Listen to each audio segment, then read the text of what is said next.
I'm so tired. But I've got some good news.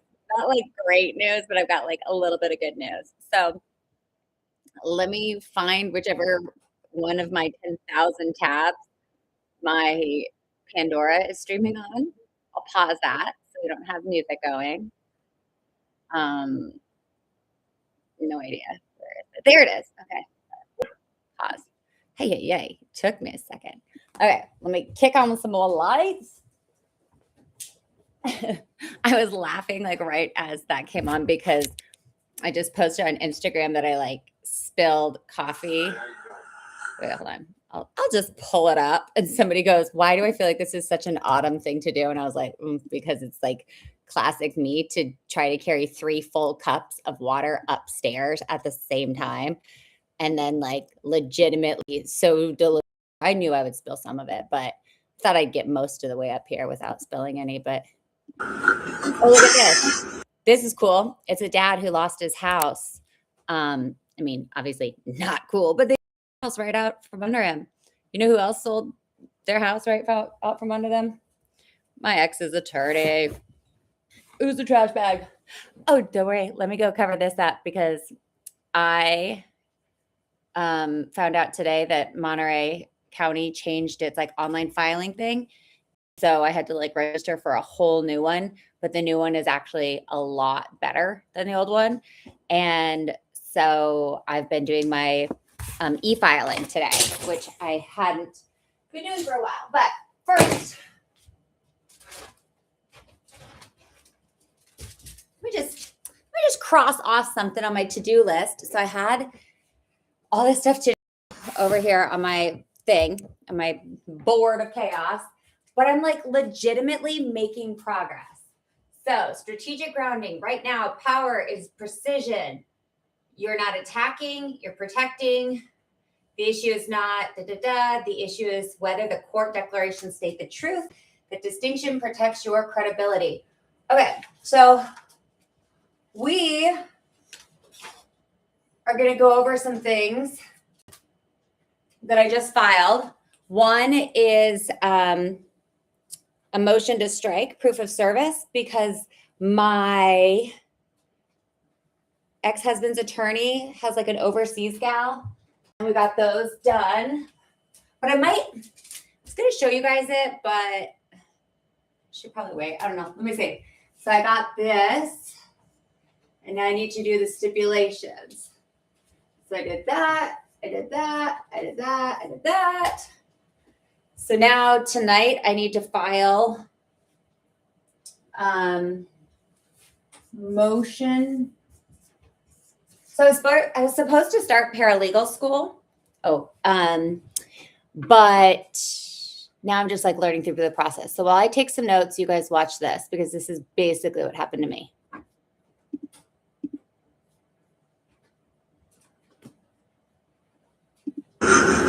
I have a question.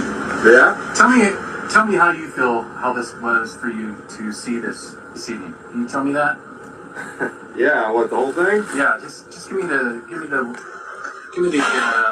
give me your raw answers, please, because I need legitimate shit from you. Like I want to hear like how you feel about what happened. Well, all of it was illegal for how they took his house, but the hardest thing I think was to see the kids' stuff, his girls' stuff in the dirt, clothes everywhere scattered. I found a top secret book that she had been drawing in that was just kind of tossed. None of it was kept in any order. Talked about earlier, we said something about best interest of the child. You're right. It didn't look like the best interest of the child. No, absolutely not. No, nothing about the child was. Okay, another reason why we do the clear plastic sheets class is because you're going to need bone broth, water, and coffee. And of course, you're only going to walk up the stairs once because you are planning another partial all-nighter. But then you spill your coffee on your papers that you spent all day working on. But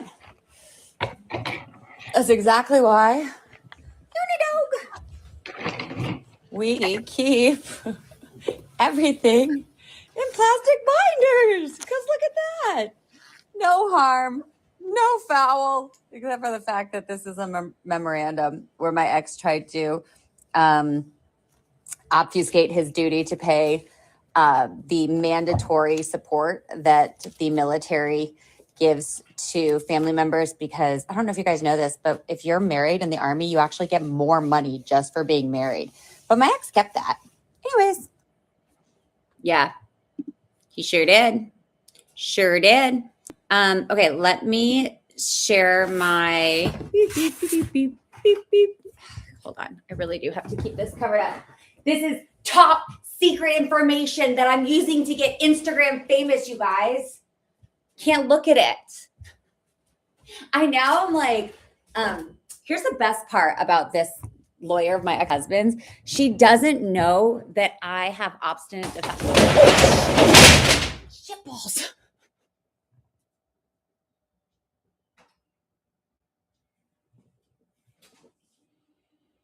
Fuck it. Leave it up. Let her see my attack plan. Oh my gosh. Okay, where I was going with that is she doesn't know that I have obstinate defiant disorder. Undiagnosed. I diagnosed myself with that. Not like the other things that I've actually been diagnosed with, mainly PTSD. But oh, there goes the printer. I used to teach, well, I still teach, but in the classroom, and I had these students who were just like, it was just the wildest thing. It was like anything you told them to do or asked them to do, they just like would not do it. Like there was this obstinance. And then I started learning about obstinance defiance disorder and how you like work with kids who have that. I don't actually have that, but like I'm very principled to the point where I'm like,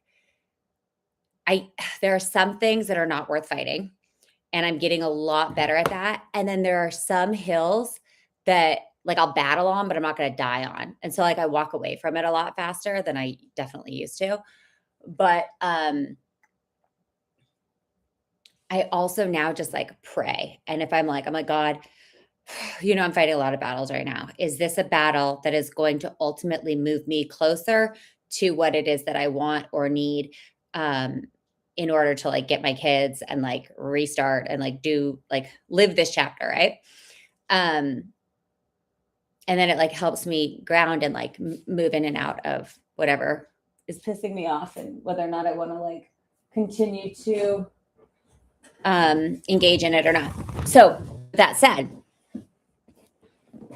getting my ex-husband's attorney removed and sanctioned is the hell, because she's still coming after me, trying to get me deemed a vexatious litigant. But here's the kicker. You can't just say something in a court filing and then not submit any evidence of it. And it's actually like now we've gotten to the point where I genuinely like find what she writes comical, because not only is it not true, it just shows me how intimidated by me she is, and how like like how scared she is. She's genuinely scared, and I can see it in her filings now. They reek of desperation.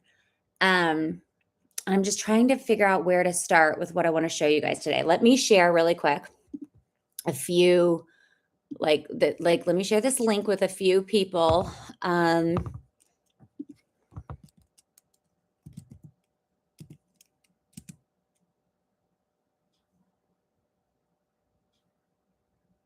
Okay.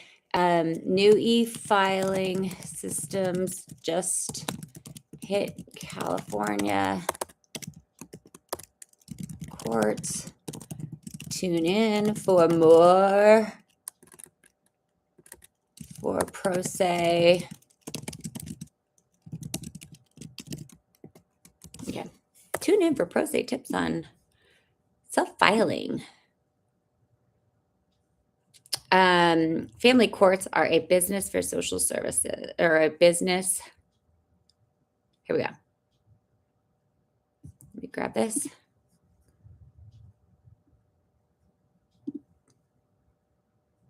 Send. Not that one. I'm going to do this one. Here we go. Okay. Whoa, whoa, whoa, whoa, whoa, whoa, whoa, whoa, whoa. Whoa, whoa, whoa, whoa, copy. Let's start over here.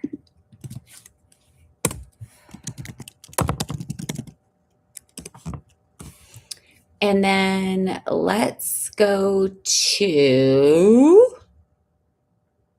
this post. I should do this live. Maybe I'll do the lives when Dallas is here. It feels like a better option for me. Know what I mean, guys?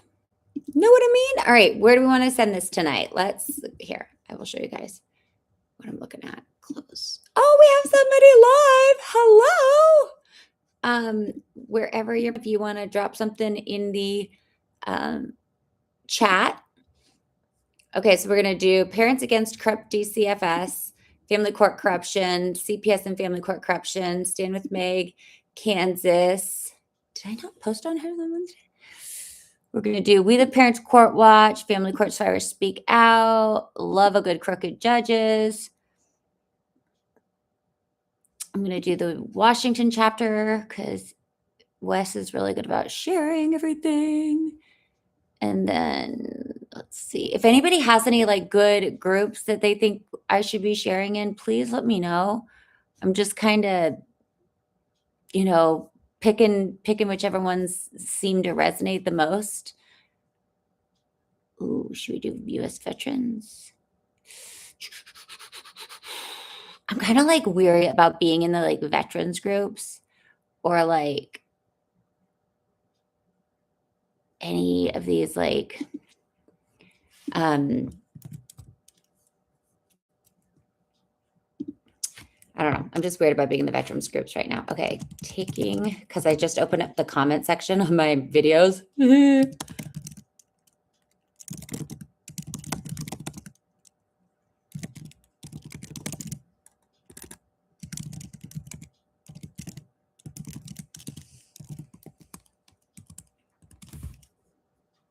Post. Okay, that's like pretty good. I feel like I throw it out there on about like 10 posts and like, now here's my question. Do you guys know? Now let's go over to Instagram.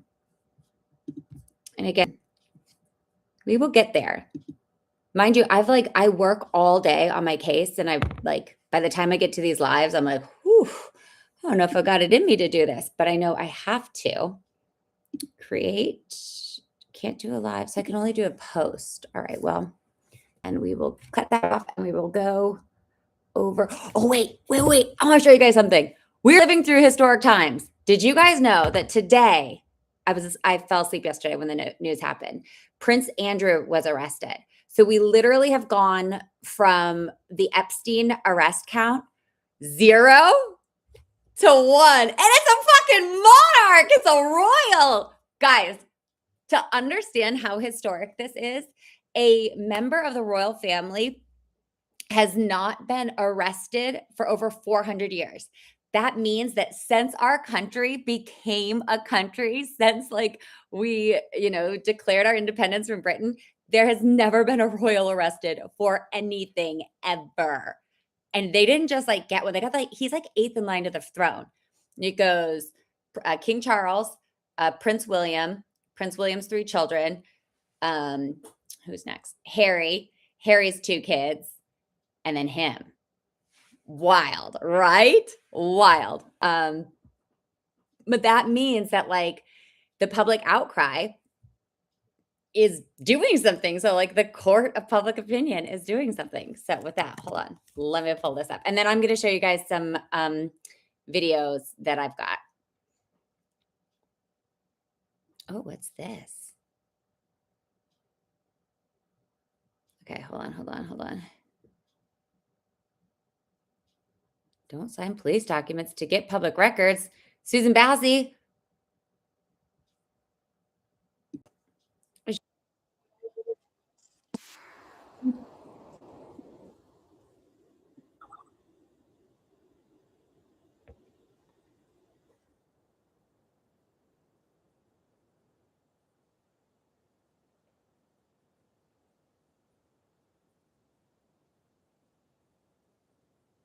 Epstein.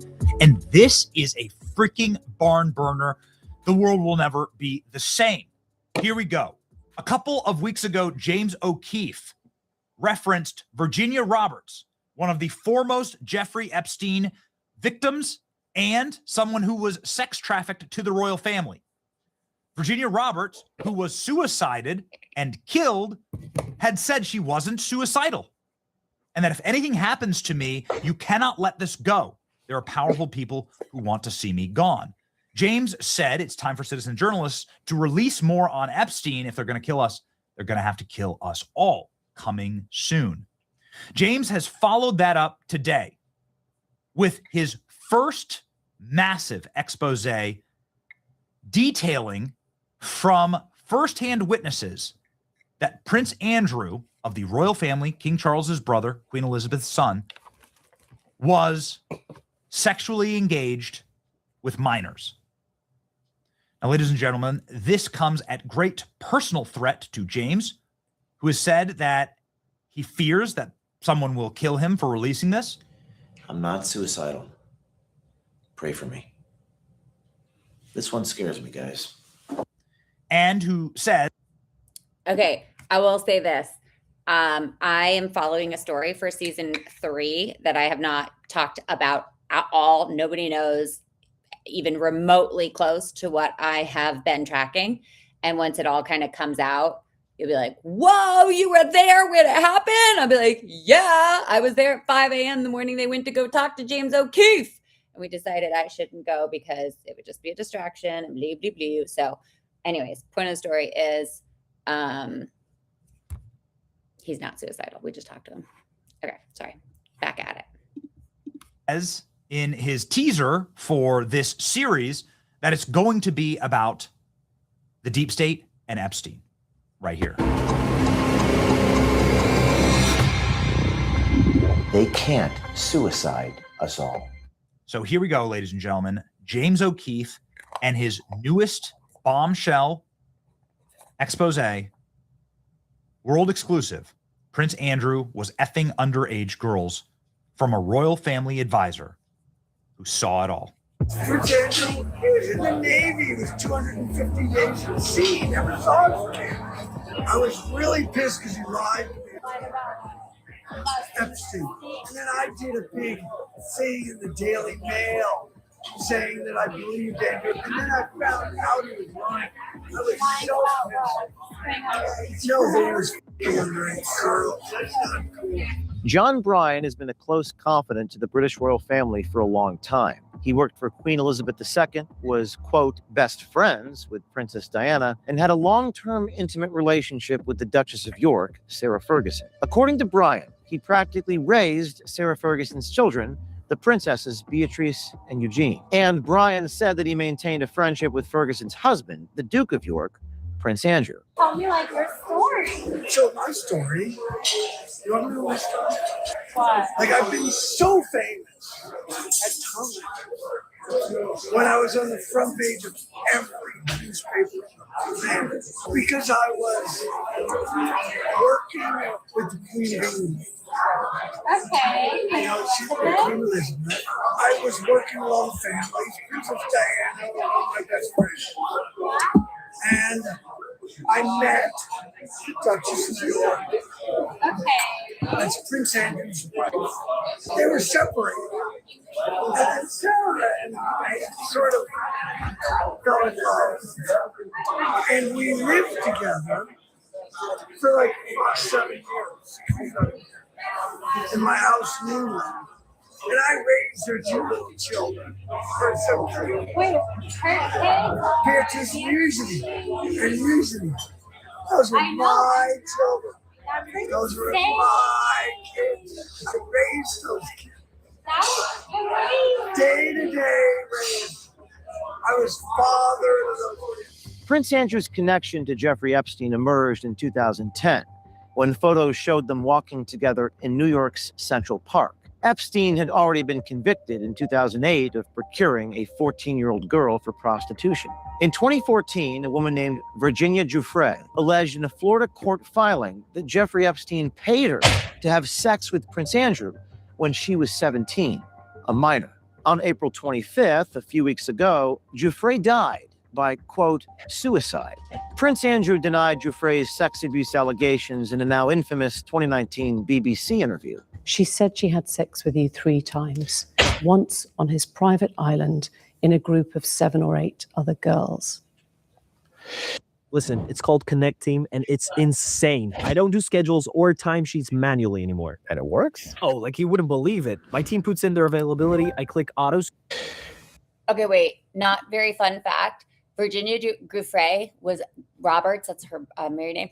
She was actually in family court while all this was going on. And guess what happened to her? They took her fucking kids.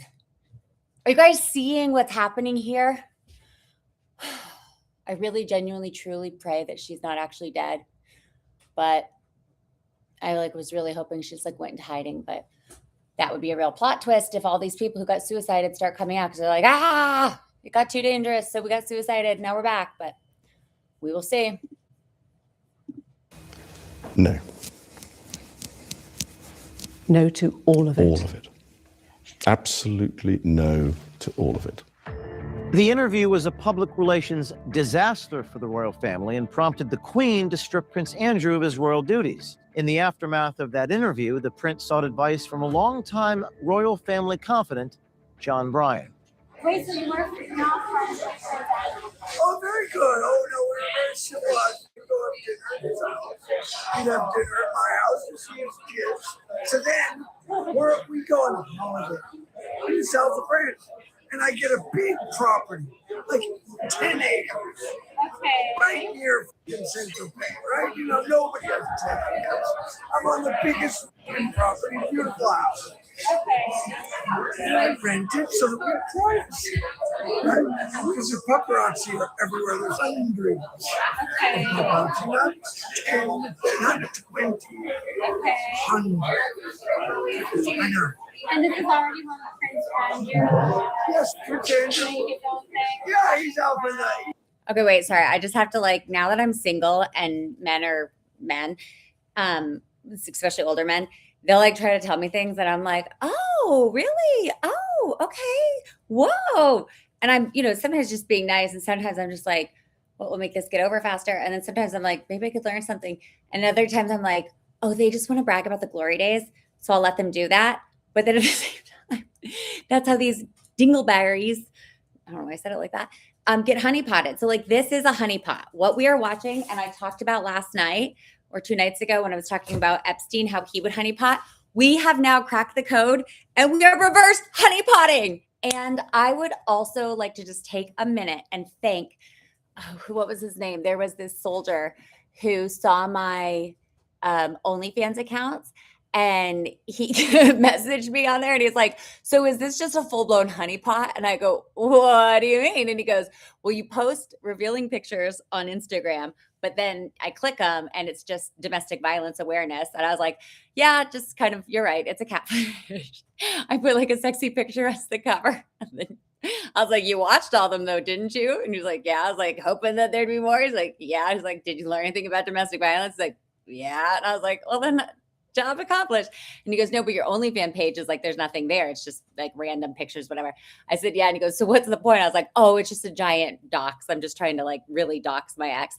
And then when I had to file my financial disclosures, my grand income from OnlyFans was $70. But I still don't even know how I made that much. I think people I kind of feel bad. Some people must have subscribed. It's probably my ex, just to see what it was and then unsubscribed as soon as they were like, this is nothing. There's nothing to see here. But I had to submit my financial findings to the court.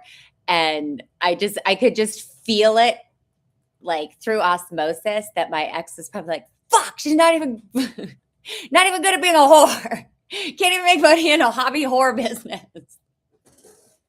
Because he thinks I'm making all this money podcasting when really all I'm doing is literally documenting my journey of surviving domestic violence and sexual assault, trying to teach others how to do this, exposing corrupt lawyers and corrupt guardian ad litem, CPS, all this. And if I can go back and find it, there is this post I saw on one of the family court websites or one of the family court groups. And somebody was saying that what they wanted more than anything was to create a website like an Epstein file website for CPS and family court. And I was like, yes, because none of this should be confidential. Like it should not be like, it just shouldn't be, we got to redo the whole thing. Okay. So let's finish this. Sorry. I diatribed. He was in the Navy. He was 250 days at sea. He never saw his family. 2 weeks after Prince Andrew's BBC interview, John Bryan was brought to the Royal Lodge, where Prince Andrew lives, to offer crisis management advice. According to the Telegraph, the meeting was conducted discreetly. At the royal residence, Bryan observed that Prince Andrew was visibly distressed. Your health deserves more than guesswork. At Prenuvo, our whole body MRI scans for stressed and struggling to focus, reportedly unable to concentrate for more than 40 minutes at a time due to the strain he was under. As reported in the Daily Mail, John Bryan constructed a 5-page document emphasizing that Prince Andrew should publicly show empathy for Epstein's victims. Back in November 2022, Bryan publicly stated that he believed Prince Andrew was innocent. Can you believe that? It's like, hey, I got an idea. Let's like pretend like you feel bad for them. Gross. Of the claims made against him related to the Jeffrey Epstein sex trafficking scheme.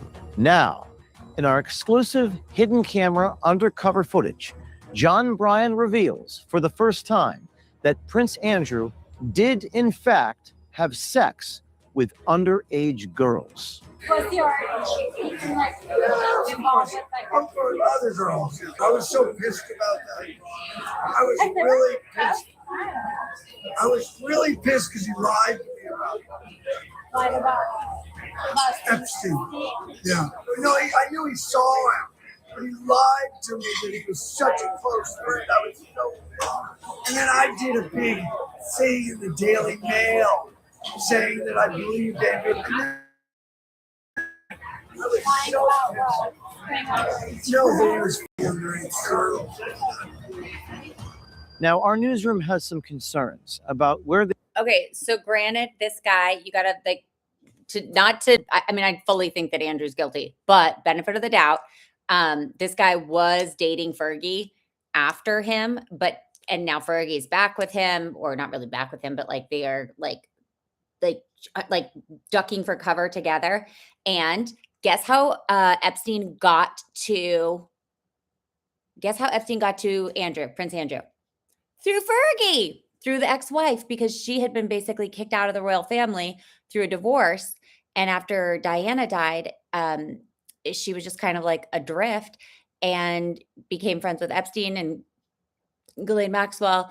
And then she introduced Epstein to Andrew, and it was off to the races. And there's even emails in the Epstein files where Fergie's basically saying like, hey, even though we were friends first and you basically used me to get to my ex-husband and now you're like ditching me, I don't really see why we still can't like talk and be friends. It's like, duh, bitch, because you were not the target. You were just the entry. Like you were just the desperate person who took something. So this has been my biggest lesson that I have learned post-divorce.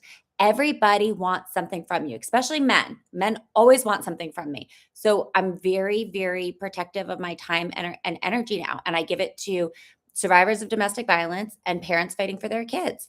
And that's it.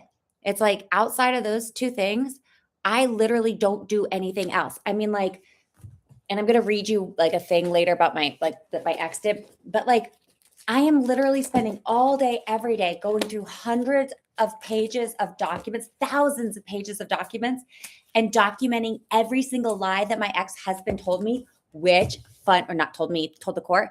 Fun fact, if you lie on a court, like if you lie in court and there is a transcript of it and somebody can go back, pull that transcript and then cross-reference it with a lie, even if you're not in the court, like even if you're not part of the court case, you can actually get like I can't remember what it's called, but like a contempt charge. Hold on. I just saw this and I was like, shut up. That's a real thing. Okay. What is it called when where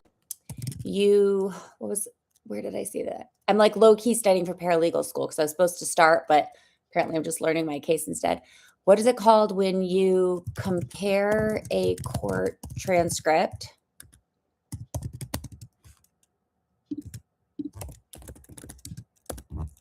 to sworn evidence or evidence procured later, and you can prove an officer,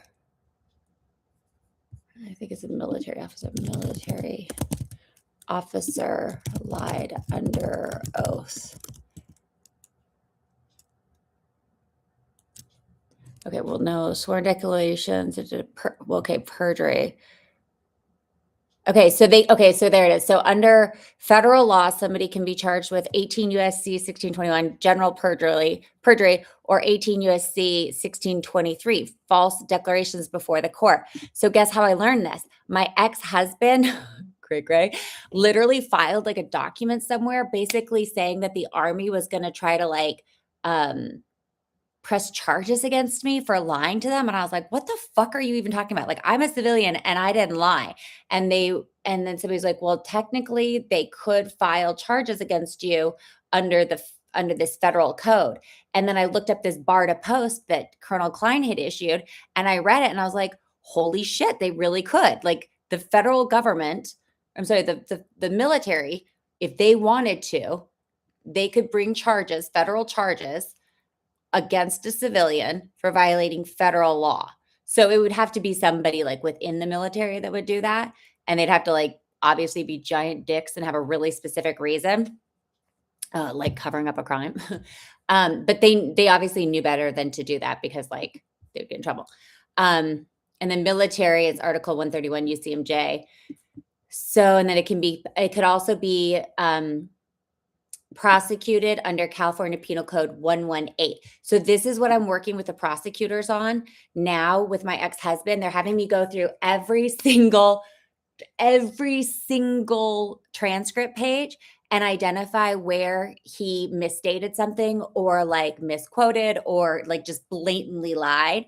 And then looking at the evidence that I have and like cross-referencing. So for example, let's finish this James O'Keefe thing, and then I will show you guys my undercover videos, which aren't really undercover, they're baby monitor footage. Here we go. But our only motivation in doing these stories is the public's right to know. And if this report and our subsequent reports shine a light into darkness and expose evil, then we are willing to take the risks. At the end of the day, child victims of Jeffrey Epstein need to be protected, and the people involved need to be held accountable by law enforcement immediately. Without accountability, our notion of freedom is just an illusion. We're going to be breaking our next stories exclusively at O'KeefeMediaGroup.com. You may see this Project Veritas sign behind me. Stay tuned for next week.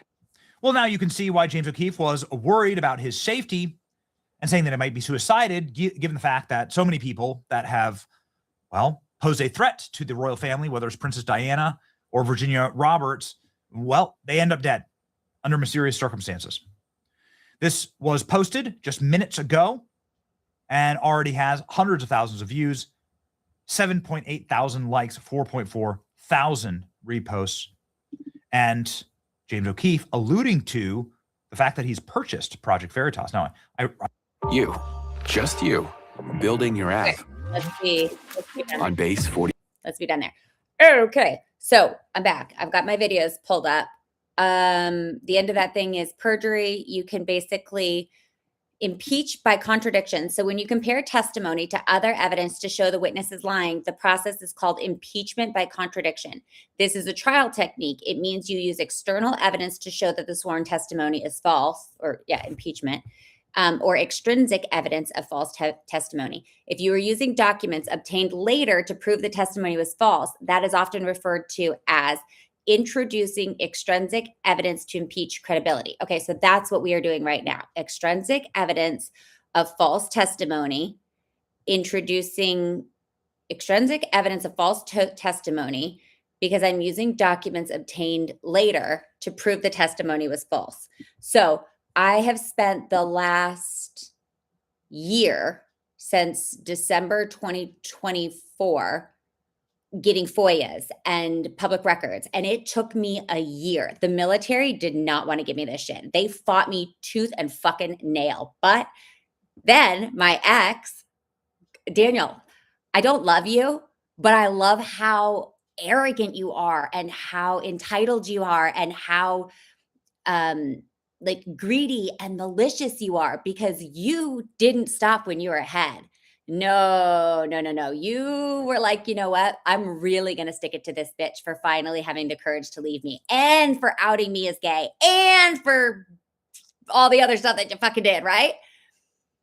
You thought that you would play like, oh, this is why I love you, Dan, because you're so fucking predictable. You are literally the exact answer. Like you were like a textbook caricature of the person my doctors for years tried to show me that you were. And I was just like, no, but I love him. He's my baby daddy. And can I get him better? Can I pray for him or whatever? But I grew up in domestic violence. So like, I didn't know any better. And I just really didn't think I deserved better. Now the shit that you put me through, I mean, some guy's trying to date me right now and he is like a bare minimum bro, but I'm like, listen, it's like not a thing. He's like, what if I buy us a house? And I'm like, okay, well now we're talking. Now, what kind of house? Is there a pool? and I'm kidding because like, I'm not in a place to date, but like, that's my new bottom line. I'm like, okay, well, one guy offered me 80 acres, but that included there had to be a sire. And I'm like, I can't not pass. And then this new offer, I'm like, I'll entertain it. But I'm also like mostly just joking. But at the same time, I'm like, yeah, actually, that is going to be my new bare minimum. Like if I've been offered, because I got to start dating eventually. I mean, I'm like laughing. So that's a good sign considering I was like crying for the last couple of days. But it's because I'm doing this evidence impeachment. And the reason why I'm so happy is because my ex-husband is very, very predictable. And he really, it's not that he believes his own lies. He believes that he's smarter than everybody and he can like outsmart everybody. And I used to defer to him. And I used to be like, I'm so sorry. And I would stop. And even just recently, I was like, maybe I shouldn't press these charges. Maybe I shouldn't like cooperate with the authorities. Maybe I shouldn't. And then like a bunch of officers who were involved were like, no, we're doing this. Like this guy is a disgrace. Like there are so many uniformed service members who have seen what he has done. Marines, Air Force, Navy, not Coast Guard, no Space Force people have stepped up and been like, not cool, but there's a lot. He is so predictable that instead of just taking the win that he had, and I also think this is because he's got this super greedy attorney who he's probably fighting with her now about money, and she's panicking because now she's like, sanction her and deem her a vexatious litigant, and I'm like, girl, you just did like 118 pages on a child support brief that even the county of Monterey is looking at going like, something is like, everybody's like, now, praise the Lord, looking at this going, something doesn't add up here. This woman's clearly not crazy.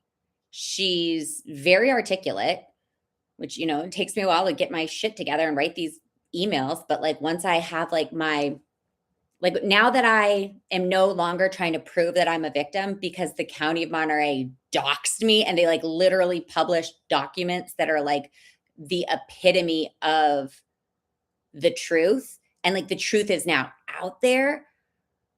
I'm free and I don't have anything to hide, like nothing to hide. And instead, what I'm doing is spending every single day gathering more and more impeachment evidence, because I think what they said they wanted to do was, fraud upon the court. The lie was intentional. It materially affected the outcome. It undermined the integrity of the process, and the officer used their authority or position. Equitable relief, federal rights claims, motion to vacate. And then if the officer is military and he lies under oath in civilian court, there's violations for all these things. Okay. So because there is a state lawsuit going, like there's a lawsuit against the state of California, a lawsuit against the court, the Superior Court of Monterey, for publishing the documents. And then there will be one directly against his attorney.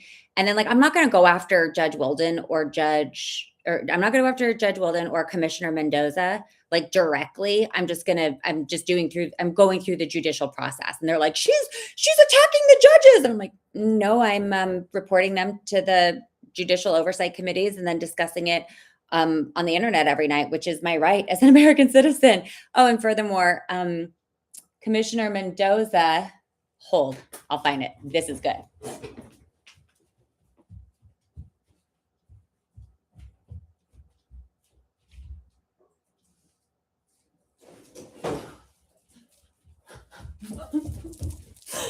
You guys, seriously, once all my paperwork is like this, I'm a teacher. I'm a fucking nerd. Like, I nerd out. And like, I'm learning law through literally studying my own case. So it's like, I'm an expert in all of this because I know where to go to find stuff. So I don't have to be like, there's no guesswork in it. So ready for this? This is how you read your trial transcripts. So if you're getting ready to go to trial, your opposing counsel and your counsel are going to submit something called a petitioner's witness list. Then it'll have the hearing date, the time, the department, and then it says so-and-so intends to call as witnesses the following individuals. And then it says like what their expected testimony is. God is so good. My ex's dumbass lawyer literally put my mental health.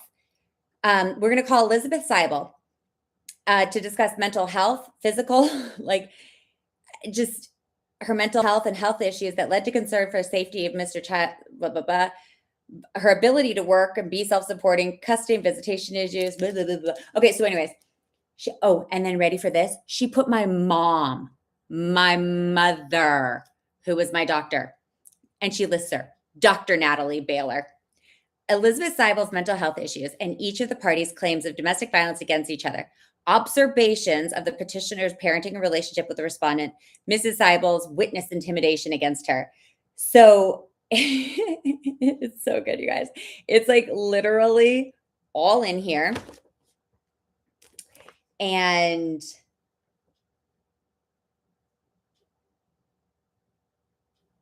it's so good.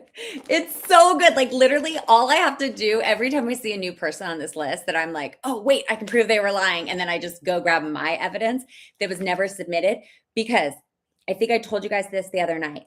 While going through all my paperwork, I found this thing called a motion in limine, which is an oral argument made before the court or an argument put before the court without a hearing. It's like almost like an ex parte or like a hey judge, I was thinking maybe you could make these orders right here, right now, because I'm a fucktard and I'd like them. Just kidding. Be calm. It doesn't matter. She's a loser. You foiled her. She's getting desperate. She's like literally getting so desperate, you guys. And it's like a pleasure to watch now. But anyways, every time I see a new person, I then go and I get the evidence, because when she took somebody, when opposing counsel puts someone on the stand and they commit something called subjugation of perjury, they can be held liable. So I actually learned this from a mom who was in DC, shout out Hannah. And she was tracking this case of her, a lawyer at like a law firm. I can't remember how it worked, but anyway, she was tracking this case of a lawyer at a law firm who had his pregnant wife arrested when she was like 4 months pregnant, and like basically pulled the same bullshit, provoked the wife, got her arrested for domestic violence, and then filed for full custody. Well, here's the kicker. He committed subjugation of perjury on a separate, I feel like it was like a DUI case, where he got his secretary to say that she was the one who took the video at the scene of the crash or something like that. But really it was his now ex-wife who he had thrown in jail. So she turned him in on that. I think that's how the story goes. Maybe I'm a little bit wrong, but either way, he got turned in for forcing his secretary to lie under oath, saying she was the one that recorded the video when there was evidence to prove that she didn't record the video. Guess what happened to him? He went to fucking jail. Yeah. Yes. Ready? Look. Okay. Texas lawyer jail subjugation perjury. Is it this one? Let me see. I'm teaching you guys stuff because this is how we hold them accountable. Okay, Texas lawyer convicted of conspiracy and perjury. Peter Bennett. Nope, that's not him. Not him, not him. His name was like Morgan, I want to say. Houston Subjourney Poor.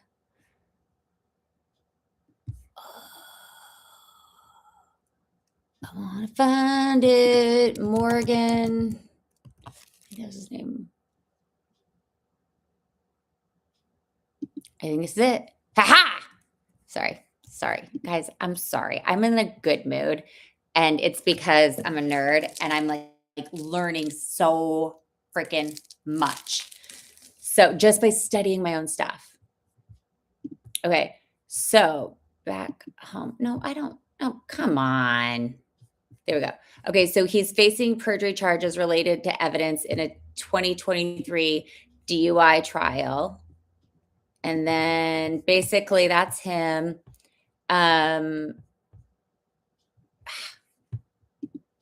What, like, why would it be doing that?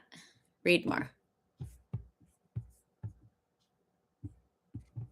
He was representing a man who was charged with driving under the influence in a gated community. During the trial, he stated, okay, there we go. Under fucking A, come on. What? Like, there, here we go. There we go.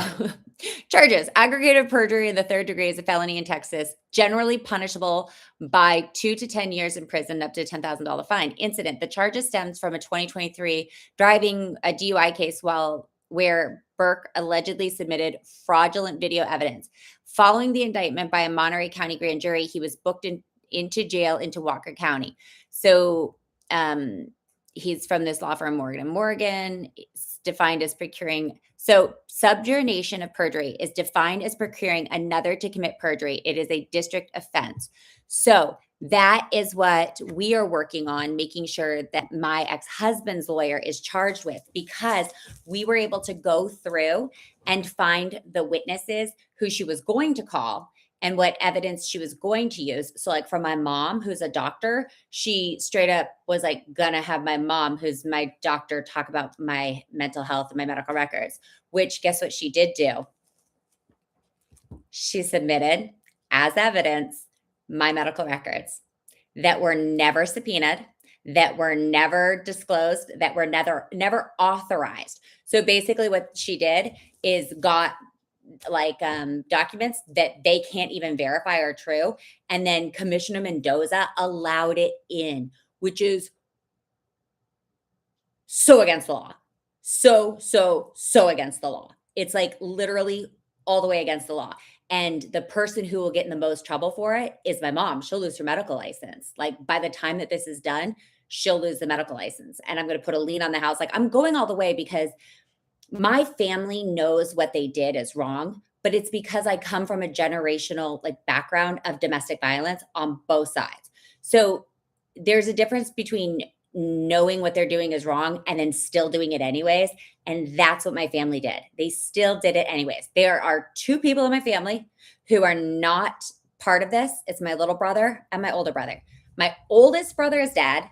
The next brother is nothing but a fucking hero. He's the village people. He's the cowboy in the village people. Love you, Nick. You're my hero. I've always been your biggest fan and I will forever be your biggest fan. And then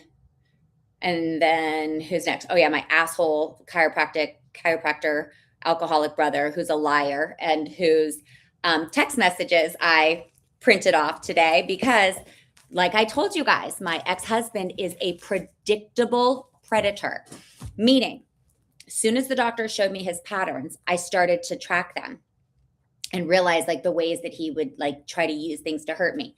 So one of the things that he would use is triangulation, and he would get like my brothers to be like, oh, sis, can you just, forgive him or whatever? Well, my ex-husband got 1,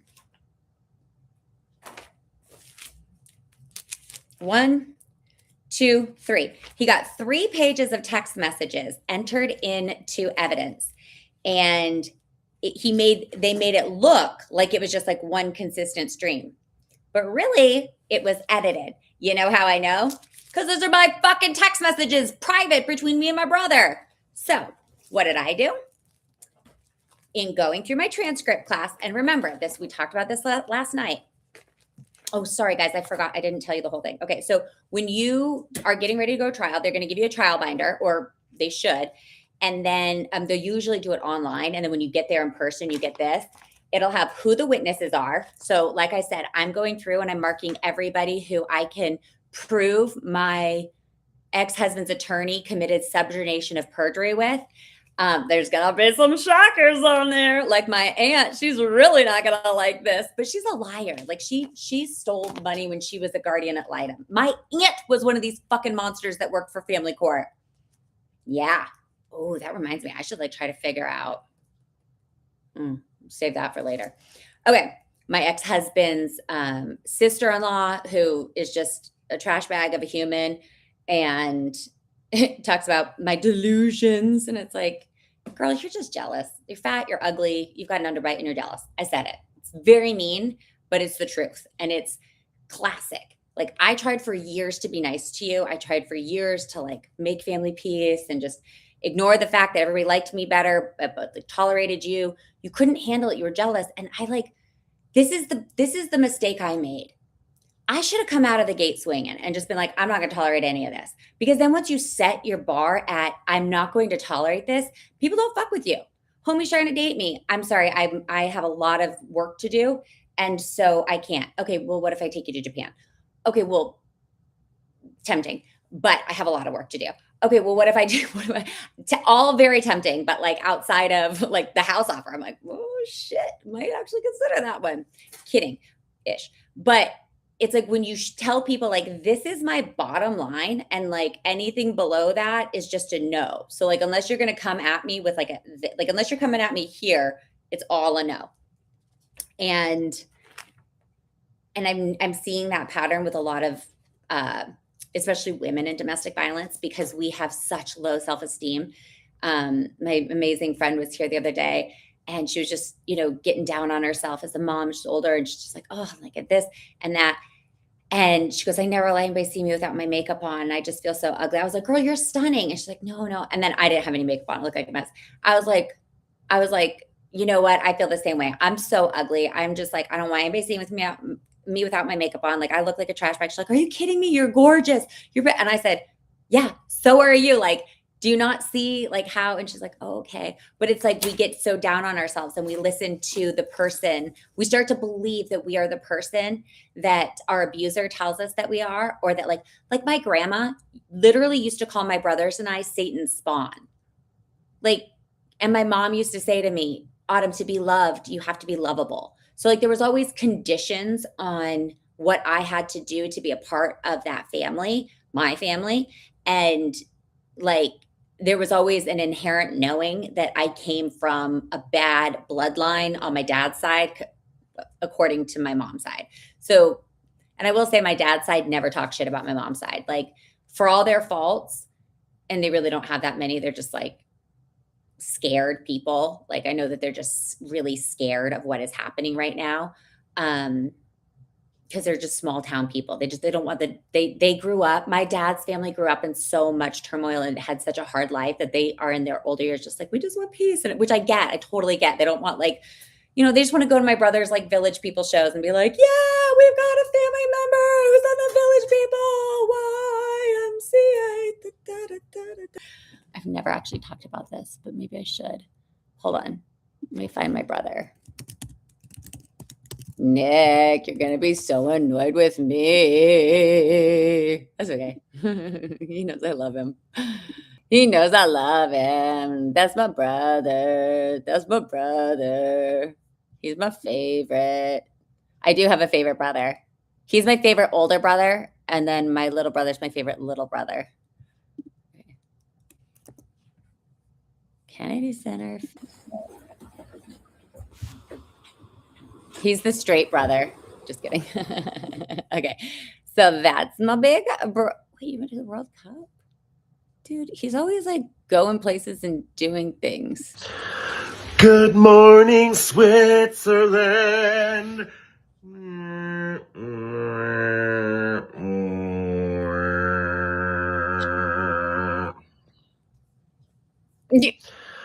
Good morning, Switzerland. Okay. So he's literally like the most talented one in.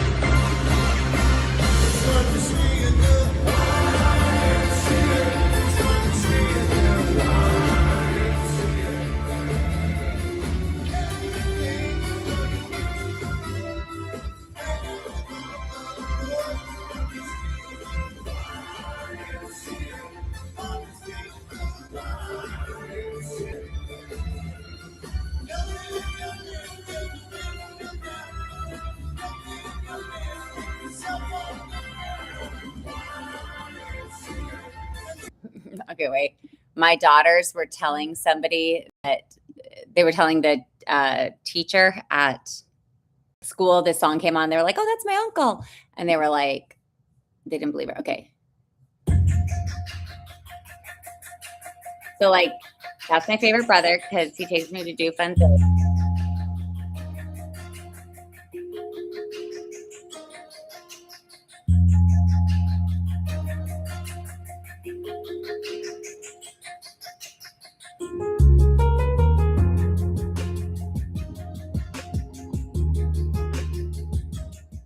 So, like, this is just a reminder that domestic violence does not discriminate. And while this may look like glitz and glamour, that was like literally the highlight of the last 3 years for me. And then it's been nothing but trying to fight family court, chaos, and hell. Okay. But we're going to stop. You can watch that on YouTube if you want. But where I was going with that is he's my favorite brother because he takes me to do fun things like meet Kid Rock. Just fuck with him a little bit. Oh, I will. Okay, so I'm coming to Nashville to see you, and we're going to play pickleball at 7 a.m. I play pickleball with Shane 7 a.m. Oh, you play with Shane. Oh, Shane. Looks every like you. morning, 7 a.m. Looks like you might have a new pickleball partner. We'll see. You can't fuck with Grandpa. Bye. Okay, so I show you that because whatever you do in your life, opposing counsel's job is to make it look like the worst thing you could possibly do. And at first, when she was first hounding me and doing these like witnesses and my her exhibit list and all this, it was like a lot of nonsense. But like, that's how you know that there's real domestic violence. It's almost like all you really need is like, if you have legit evidence, it's one piece of evidence. And if you don't, they do this thing called muddy the waters and they just like throw whatever they can. So like her exhibit lists started with like, it was like 1 through 5. And then it went like G through H through K through L through M through P through K. This was at our first trial. As the trial progressed, she did more and more and more. And I learned that that is a trick where if you are guilty, your attorney's job is literally to create not only reasonable doubt, but to paint you in the worst possible light they can, and try to make you look bad in front of the judge. And like, I didn't do a great job presenting, so can't totally blame her for everything. But so back to this. What I'm doing is going through every single page of my transcripts, and this is something really interesting. One. There is a certified board that has all these transcripts, and you can actually petition to have yours edited or amended if like your record, like it's called a settlement statement or statement of facts. If you find something that like doesn't match, or like you go back and you're like, this actually didn't happen, or I would like a recording, because they technically should be recording it. And moving forward, you absolutely must demand that there be an electronic recording of your hearing. You are entitled to that. And if opposing counsel refuses, you just say, why? Like, under what grounds? This is a public hearing. There's witnesses here. It is 2026. The fact that we have to pay a court reporter, because paying a court reporter becomes it becomes a financial burden. I had to pay $700 or $800 for all of my court transcripts.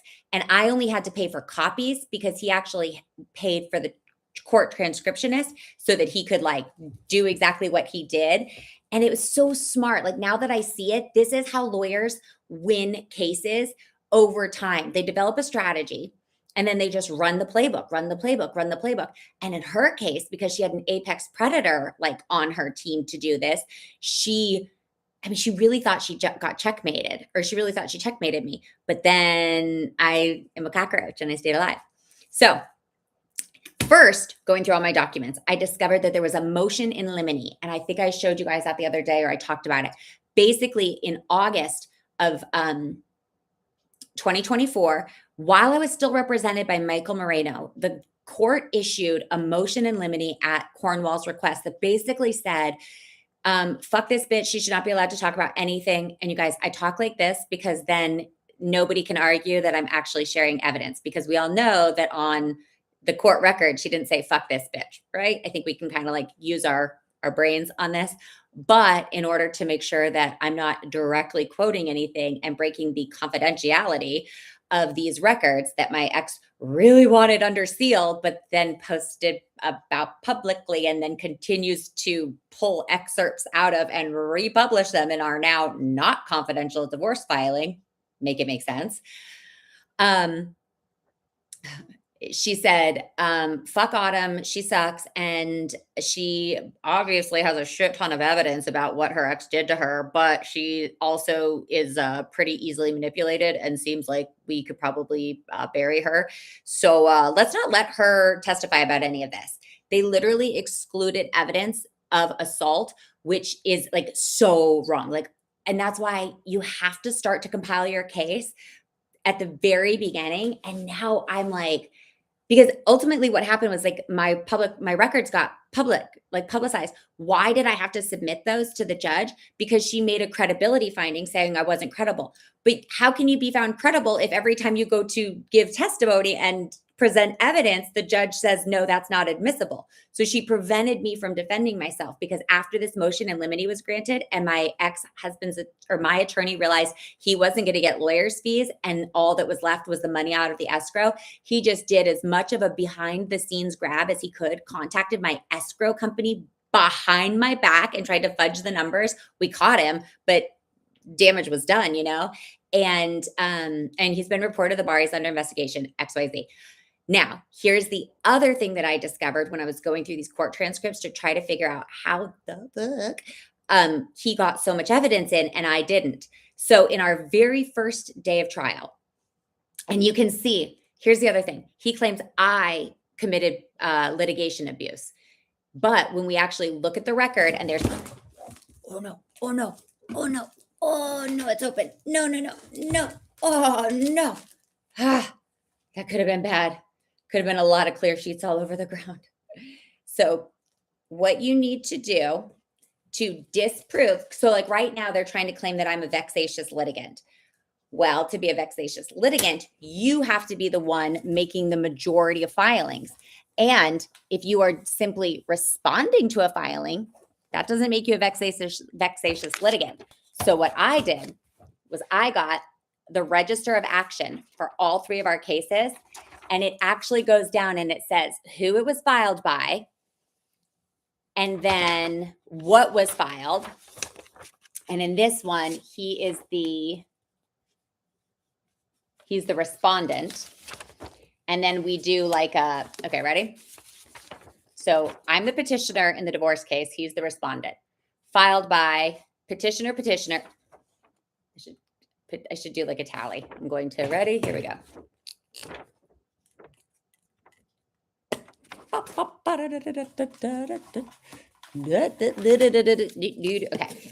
So in the family law case, just tally it up.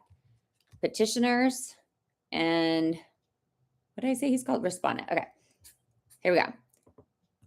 Petitioner. I filed the divorce and then the child custody documents and then the proof of service. And then respondent.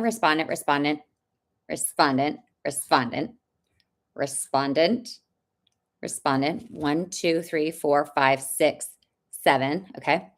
Petitioner. 1, 2, 3. Respondent. Petitioner. Respondent. Petitioner. This is when I still had an attorney. Respondent. Okay, so even before even before like my attorney recused, he still outnumbered me. But that's okay. Respondent 1, 2.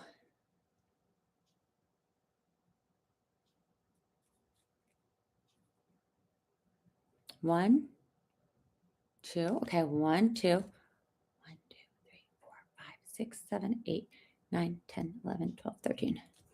1, 2.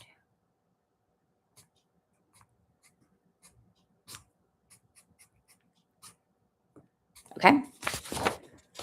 Okay. You know what? I'm going to do this another time, but you get the idea. Respondent. So when I had a lawyer, there was stuff that it was like me filing him, and then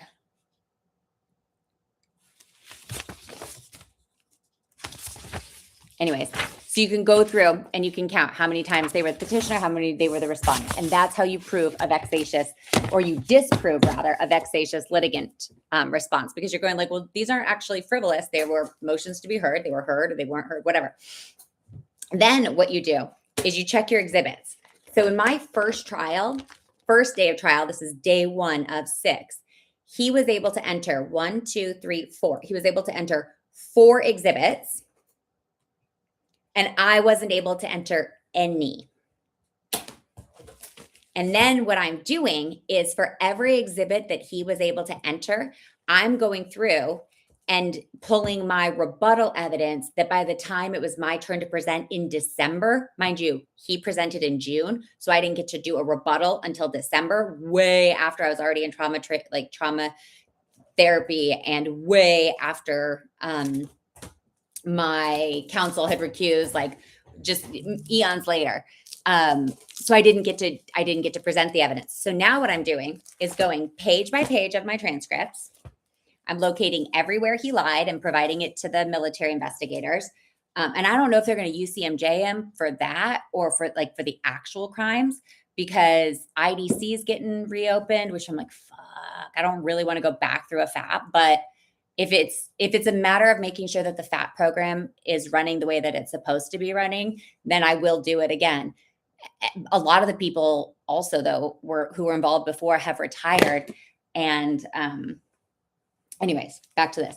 So I'm going through my transcripts, marking everywhere where there's like anything. So it's like, had a call been received by dispatch took the call. That call is recorded. Now I'm like, put that on my FOIA request. I didn't know there was a call on December 6th that's been recorded and I can get it through a public records request.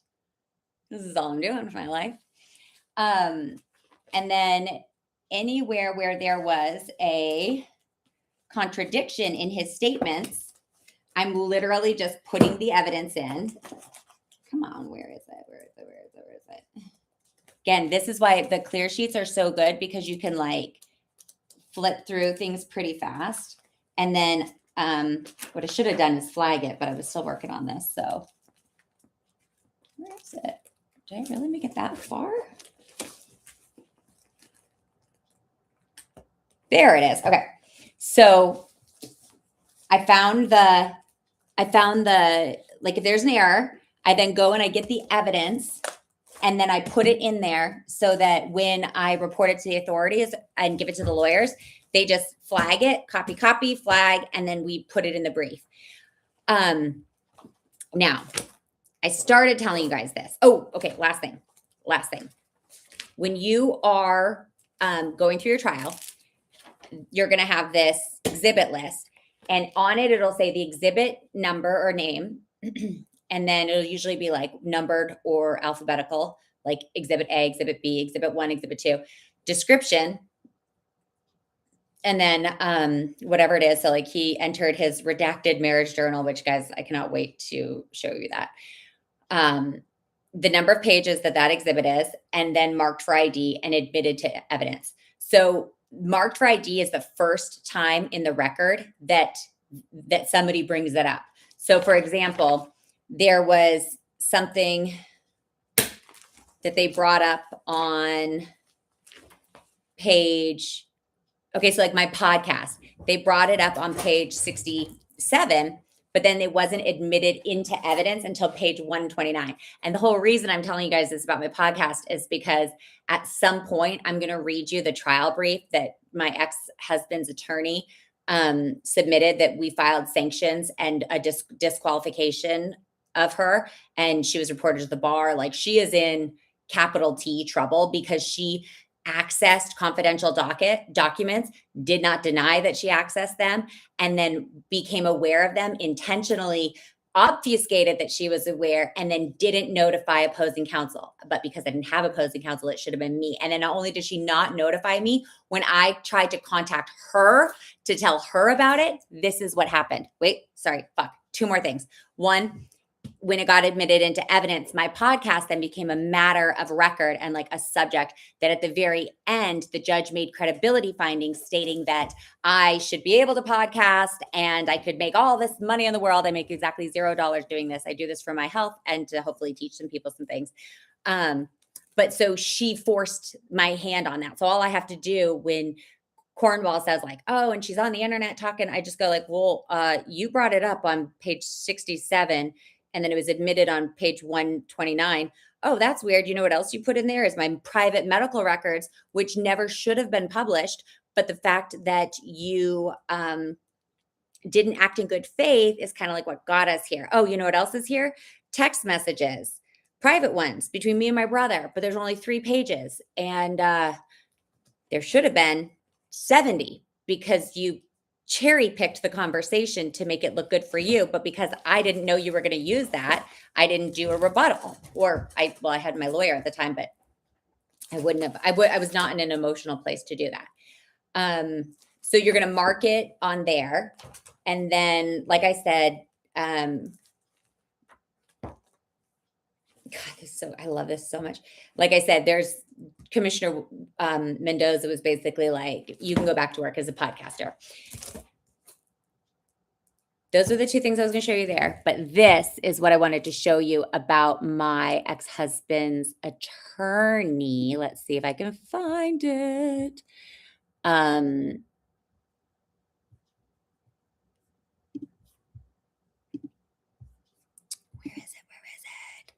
Where is it?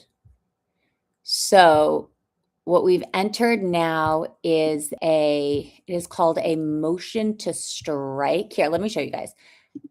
Go to green filing. Okay, so the new e-filing system is called green filing, and that's what I've been using. So I was using this one called Odyssey. Now here's my filing, and it's pending, and then I'm working on another one. But this is where you can see what date and what time it was submitted, and then the envelope information. This is the metadata. So this is how we were able to prove that the county clerk inadvertently, whatever, published my records. I've showed you guys that before. Today, I had such a wild moment when I got something from the self-help. You guys, it just never stops. Like, God is so good. Look what I got today from the county clerk, which immediately went into my filing.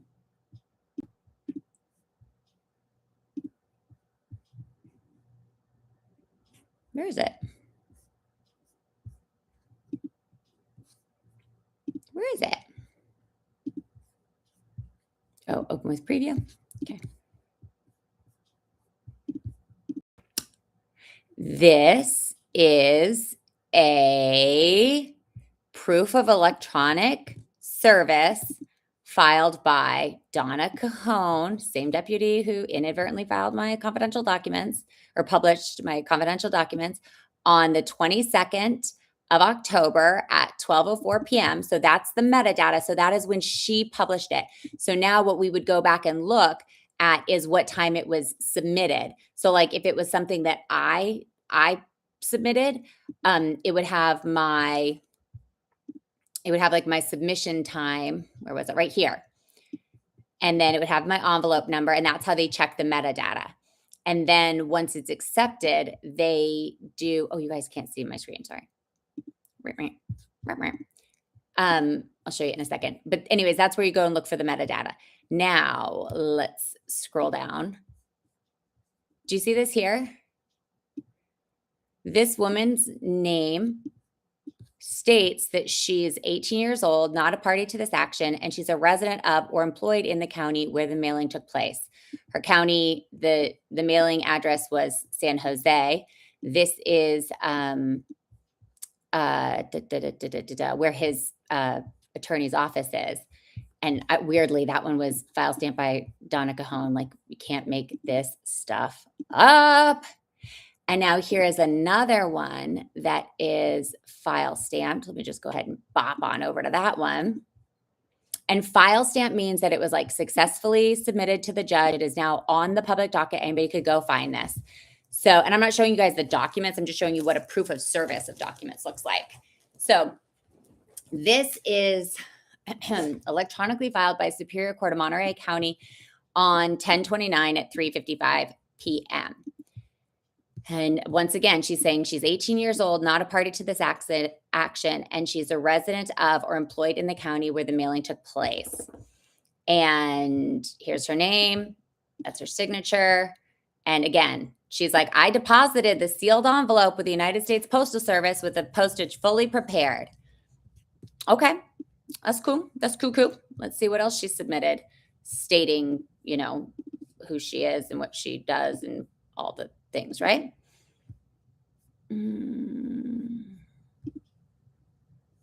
Hold on, wait a minute. Let me pull this up for you guys.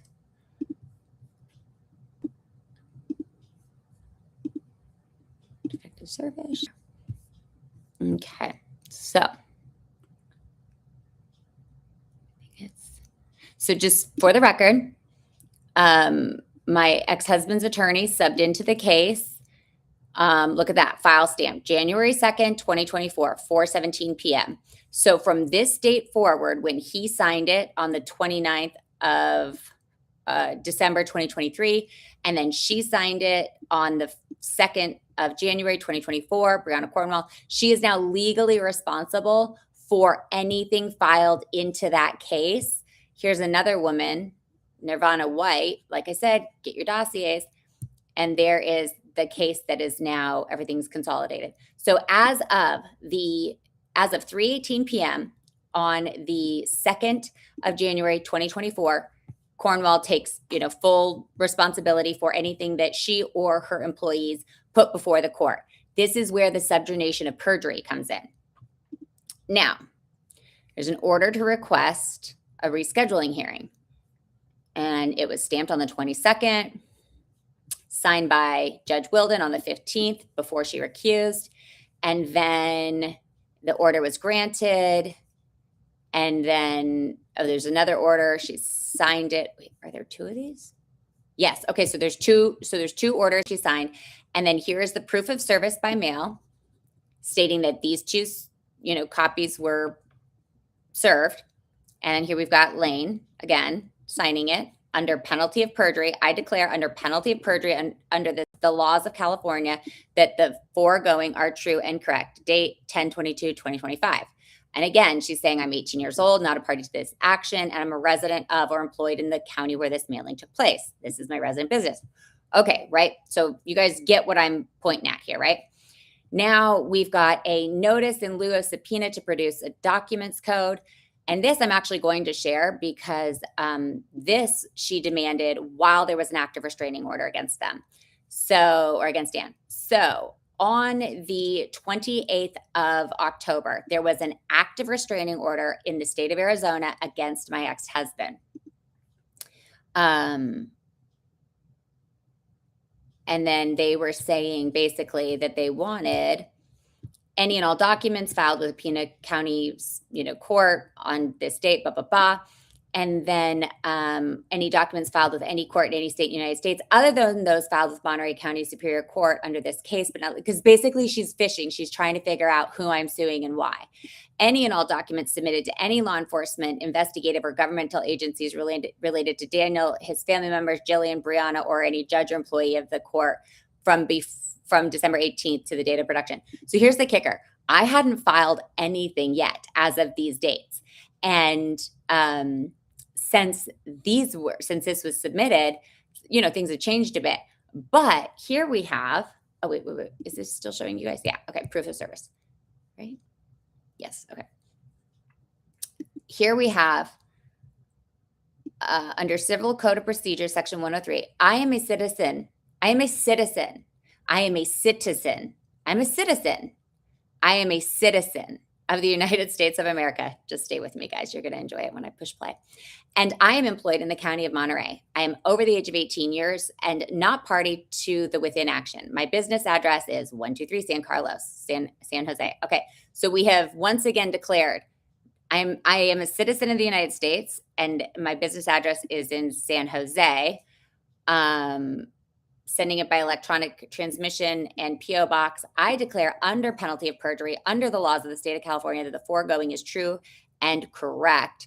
Executed the 28th of October, Monterey. And then here we go. We've got Lane's signature again. And that is on not just one, but two documents where she says basically the same thing, right? Lane, 4 times under penalty of perjury has said she lives or works in Monterey County. She's an American citizen and that these copies have been proven. Now, instead, what we have is a witness statement. On December 2nd, 2025, I witnessed Elizabeth Autumn and Alex Seibel attempting to contact attorney Brianna Cornwall on speakerphone to notify her of information pertaining to the case being leaked publicly, as she was the only appropriate person to contact about it without recourse. Her call was received by a woman named Lane Guevara, who notified her that she would talk to Ms. Cornwall and get back to her before placing Autumn on hold. Ms. Guevara did confirm over the phone that she worked at the San Jose office before making the attempt. After being placed for several minutes on hold, it was an hour and a half, Autumn was taken off hold to be notified that Ms. Cornwall was not available and to give a message. Autumn persisted for her to take the phone to the office, and it was only then when Ms. Guevara did admit that it was not possible for her to do so because she was not based in the United States, but worked remotely in Asia, contradicting her previous statement over the phone that she was working out of the San Jose office of Cornwall Family Law. So homegirl literally said, I work there. And under California rules of court, when a attorney allows one of their employees to commit perjury, it is called subordination of perjury. So we've requested an evidentiary hearing to, where is the declarant's physical location on the 22nd, 28th, and 29th, 2025, employment and or residency status in Monterey and San Jose, California, mailing procedures, accuracy of sworn citizenship declaration, and authentication required under evidence codes. Because the October 28th through 29th filings relied upon proofs of service that appeared not to comply with CCP, they have to strike them. The proofs are invalid, and we have to vacate any enforcement predicated on them, set an evidentiary hearing.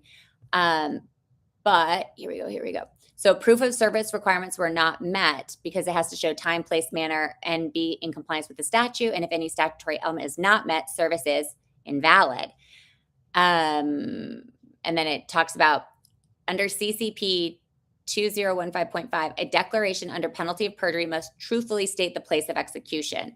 On October 28th, it states it is executed in Monterey, California. If executed outside of California, this statement is materially inaccurate, and a false execution location renders the declaration ineffective. Okay, so if the declarant was physically outside the United States at the time of execution, she was not employed in Monterey or San Jose, California within the meaning of 10013. The mailing declaration is material false and service was not legally effective. So there's like more in that I'm not going to like go through, but I'm showing you this to show that there is recourse for holding these, fraudulent attorneys to task. And she is terrified, which is why she's trying to get me deemed a vexatious litigant. And also, I know she watches every single second of every single one of these videos, which is why I've waited till an hour and a half to tell you a couple things. One, Daniel, my ex-husband, doubled and tripled down on me by trying to recriminalize me after the initial charges were dismissed in the interest of justice. Now, here's what Homeboy forgot. I let him get away with the fact that he didn't turn over the baby monitors to us when they were court ordered to be turned over. And instead, he told the colonel who went to go pick them up, basically to kick rocks, and that if they wanted them, they were gonna have to get a warrant. And the colonel's like, "I'm not gonna deal with this joker. Like, what a waste, Autumn. I'm sorry you were married to him. I'm sorry you had kids with him, but like, he's not worth it. We'll get a warrant and come back later." We requested my attorney do that. She didn't do it. Wasn't worth it to her. She was like, "Just stipulate and we'll get out of this." And that's when Cornwall really started to escalate and take advantage of knowing that I like had a breakdown with counsel, couldn't afford, whatever. I'll show you that at a later date when there's like the next batch of filings on stipulations that she knowingly filed, not once, but twice. Because here's what you're looking for, a pattern. And when I went through and I saw all of my evidence, I was like, holy shit, this woman did it not once, but twice. So I was forced into 2 stipulations that I did not agree to, or I didn't agree to them. Like, I didn't know what I was signing, essentially. And you can't sign something unless you're like fully able to like articulate what you are signing. So I didn't know that I was signing away as much as I was. And both of my lawyers told Cornwall, "Hey, my client doesn't agree to this stipulation. You need to pull it back." And then she didn't. And then the judges still certified it, which is, again, why part of the reason why it's actually good that Wilden recused, because her stipulations are all voidable at this point, or like they're subject to being void. So back to why my ex-husband's predictable. He made this original claim that was false, and I never went back and corrected the record. We now are going back and correcting the record, and I'm doing this in real time in case they kill me. I want you guys all to have the evidence, and anybody who's like watching this could be like, "Hey, go get the evidence here. She told us where it's at." So because my ex-husband accused me again. Well, he accused me of violating a protective order that was obtained through fraud. So when I went through and I looked at my transcripts and I realized that he was able to get like 15 or it was probably like 30 to 40 exhibits in, and I was only able to get 2. I was like, how is this? Like, of course I was never able to prove what he did, because all of my really, really good evidence was legitimate evidence that he had already had previously silenced way back in August. So where I'm going with all of that is, when you are charged with a crime, if anything comes back redacted, you are actually authorized to get that information under a TOUHEY request, TOUHEY, TOUHEY. And it allows, like, especially if you're involved in any kind of like federal proceedings, to get anything that's been redacted, unredacted, or they have to like give you a very specific reason why they aren't doing that. So right this minute, my name and my case is on the desk of no fewer than, I'll just tell you whose desk that's on. I'll humble brag for a second. And I just want to say, this is because I literally get on the internet and talk about this, and other military members who watched season 1 of the podcast and were like, something's wrong here, but something's right here. Like, she's telling the truth, and she's telling the truth in a way that doesn't make her look good, but it shows the ugliness of what is happening to military families, especially military families involved in family court. And they vetted me before I even knew who they were. So by the time they're contacting me, I'm like, "Hi, what's up? Did you watch the episode?" I cuss a lot, but I also talk about Bigfoot, but that's mainly so I don't get sued. And as a reminder, this is all just, we're finding otters and Bigfoot. Okay, guys? Welcome to the otter side. Hold on. My name and court information. And yeah, I'm just saying this out loud because Dan would never have the balls to reach out to any of these people. And if he did, it would automatically flag him, which is what I love so much, because they'd be like, yeah, what are you doing contacting us? Okay, so let me actually get their ranks, because I don't want to say it wrong. That would be rude, because I really do respect the fact that they are taking so much time. Okay, here we go. Where do I share Jag Corps? Okay, so I have been, my case, this is wild.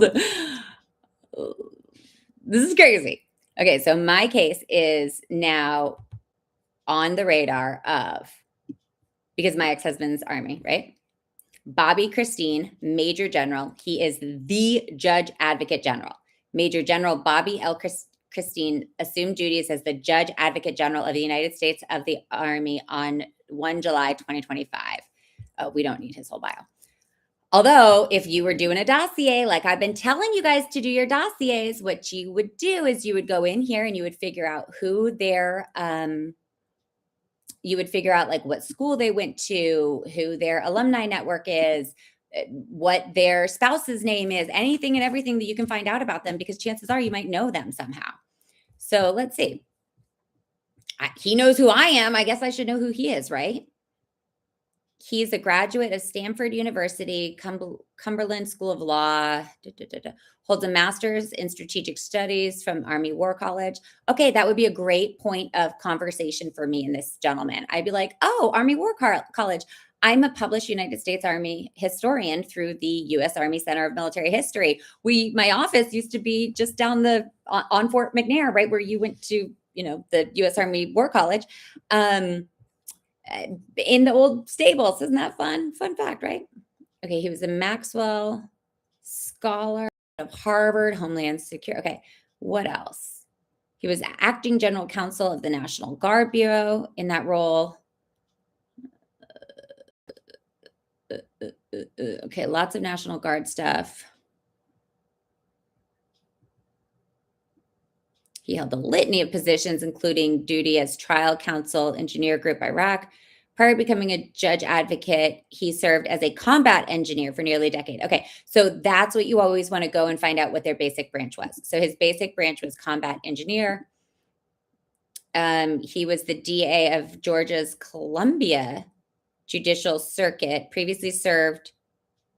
He was elected, prior to his appointment as the Judge Advocate General, he was the elected district attorney of Georgia's Columbia Judicial Circuit and previously served as the United States Attorney for the Southern District of Georgia, acting United States Attorney for the Northern District of Georgia, and Magistrate Judge, Columbia County, Georgia, for nearly 15 years. He maintained a private practice of law. He and his wife, Sherry, have 2 daughters, 1 son. Okay, so now what I know about him is that he was a reservist, which obviously makes sense because in here he talks so much about the reserves. So, Christine, I am on his radar, and he came up through the Reserve Corps. Let's see if I'm on this guy's list. Robert's got my info. Major General Robert Borcherding, Deputy Judge Advocate General. Major General Rob Borcherding, I'm so sorry, sir, if I'm saying that wrong, is originally from Chino Hills, California. Oh, California, you don't say. On the 16th of August, 2024, he assumed duties as the Army's 23rd Deputy Judge Advocate. Now let's see what we can learn about him. Did you guys notice they all went back to their old uniforms? This is like the World War II era uniforms. I've seen some pictures of people in them. I got out. Okay, here we go. He graduated from West Point. So he's an academy guy. 1993, he got a BA in International Relations, commissioned officer. Oh, what do we have? Corps of Engineers, another engineer guy. Served as a platoon leader, logistics, 27th Engineer Battalion. I'm thinking of 227. He's combat airborne. Okay, so my ex-husband is an airborne guy. Fort Bragg, North Carolina.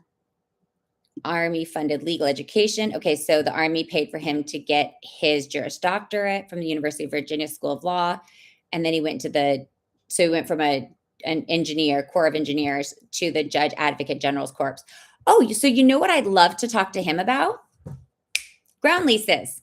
That's our guy. He's going to be the one who understands how the ground leases are written in the U.S. Army, which, if you guys remember how this fuckery started, I wrote a letter of concern to Colonel Klein about the, on-base military housing. And then Oscar Ordonez told me to kick rocks. And then I did a FOIA request on May 19th to the U.S. Army Corps of Engineers, Norfolk District, which is where I was originally directed to do this, which was a wild goose chase. And then they said that they received my request for the ground lease agreement signed on or about October 2003 between Clark Realty Capital or their subsidiary and the U.S. Army, which governs the military privatized housing initiative, also called Residential Community Initiative at the Presidio of Monterey, California. So here's the thing. These housing companies do this. It's like a pump and dump scheme where they just sell it off. So it was originally between Clark Realty Capital, but they're like Balfour Beatty and it's like a big five. They're all getting caught for being fraudulent. So then they dump it off to another company, which was the Michaels organization. So the Michaels organization was like, well, we didn't sign a ground lease. We never even did that. Fuck off, idiots. Yes, you did. You took over the initial ground lease. So all I had to do was go figure out when the fucking initial ground lease was signed. And then you inherited that contract. Otherwise you wouldn't be getting all of this fucking money from the government. Don't play dumb with a historian or a mom who's pissed that her child, I should pull these pictures, is sick as a dog in military housing. Okay. Also, if anybody says oh, Autumn, you're crazy. I'm yeah, I lived in toxic military housing with mold. I think it did mess with my brain and my ex's. And if he was smart and hadn't lied his face off and gotten the lawyers to drop him because he made contradictory statements under oath, which, by the way, this is chef's fucking kiss. I shared this today with somebody in the Army, or military, really, really high up. My ex did an IDR, which is an informal dispute resolution, and an FDR, which is a formal dispute resolution with the Army, and basically wrote giant briefs that he now is torturing me in family law with, but military equivalent ones about mold in on-base military housing. Now, the reason why that is of interest to you guys is he lied. So on the initial reports, he told the truth. The houses are making us sick. There's mold. The kids are, there's rodents, all the things, right? And then when it was his turn in family court to be oh, but the house is really not that bad. It's, she's exaggerating. All the other families are exaggerating. He then threw me and other military families who were sick and their children were sick under the bus to save his own ass. Quite literally the definition of conduct unbecoming of an officer. If you have a vendetta against your spouse or you're trying to manipulate family court to save face or to get custody or not pay spousal support or whatever, that's one thing. But to literally throw other families under the bus and say that we're all exaggerating, or how about this? Adam Siegelman, I think I read you guys those. I read you that report on a few pages back or a few episodes back. Why would a PA for Stanford Children's Health write a congressional inquiry for me and for other families if there wasn't something actually going on?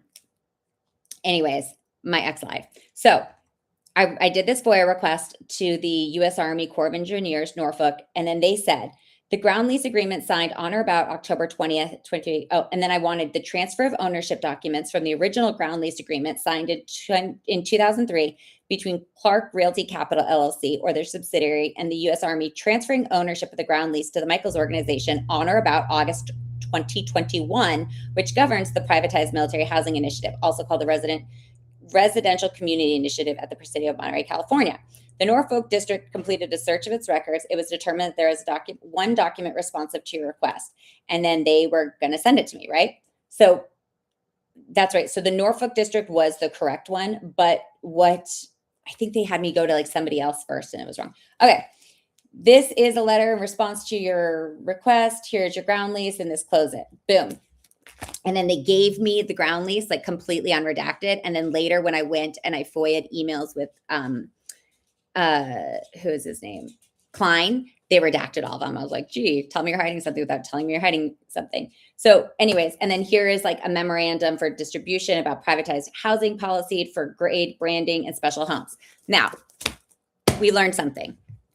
Major General Borcherding, he was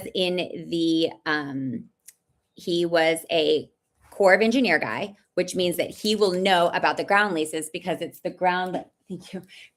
the Judge Advocate General's Corps that is negotiating these contracts, right? And then the fact that he was in the Corps of Engineer, which are the ones who do the like surveys, which at some point when I show you guys all of the ground leases in Monterey, and like, again, this is another reason why I think I got retaliated against in Monterey. I contacted a criminal defense attorney who said that his wife had a conflict and I couldn't retain him. And when I looked her up, she actually represented one of the companies that bought land or is like defending land. Like they had something to do with the land at Fort Ord where they have this privatized military housing. And then another weird coincidence is Judge Wilden's husband and she represented somebody in the Fort Ord like land dispute stuff. And that could have been a reason for her to recuse, but it was like, I don't know, finding out more and more. The longer I don't have my kids, the longer I can do this. I would like my kids, so I'd like to be able to stop, please, for all of us. So his succession of legal assignments included various positions at 21st Theater Sustainment, Germany. He deployed to Kosovo, got his Master of Laws in Military, served as a group judge, 10th Special Forces Group, Airborne. Okay, so he was a Fort Bragg guy, and that was back when they were still calling it 10th Group, so that was before they they renumbered them. Fort Carson, deployed as the staff, Arabian Peninsula, Iraq. We'll show you his successful. Fort Riley. Okay. Pay dirt. Deputy Chief of Operational Law, United States Army Africa Command in Germany. So on our way to Africa in 2019, we had to fly through Germany, Stuttgart, and to go to AFRICOM to like get some documents posted or pushed through. So that would be like my talking point. I'd be like, oh, hey, you were the chief of operational law at AFRICOM. Cool. What's the policy on when a spouse is stranded overseas by her service member who is on med caps and talking to prostitutes? How do we make her safe? Just asking for a friend. That was me 5 years ago. After graduation from the U.S. Army War College, served as the staff judge advocate, Joint Special Operations Command at Fort Bragg, deployed to Afghanistan. Okay, 2017. He was back at Fort Carson, deployment again from 2019, 2020, served as the executive officer for the U.S. Army. Oh, in Fort Belvoir. So he got to Belvoir right as we went to Malawi.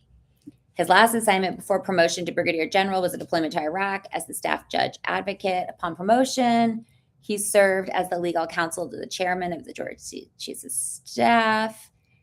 Okay, he's got a wife, 3 daughters, Katie, Ellie, and Meredith. Oh, we both have a daughter named Ellie. Look at that.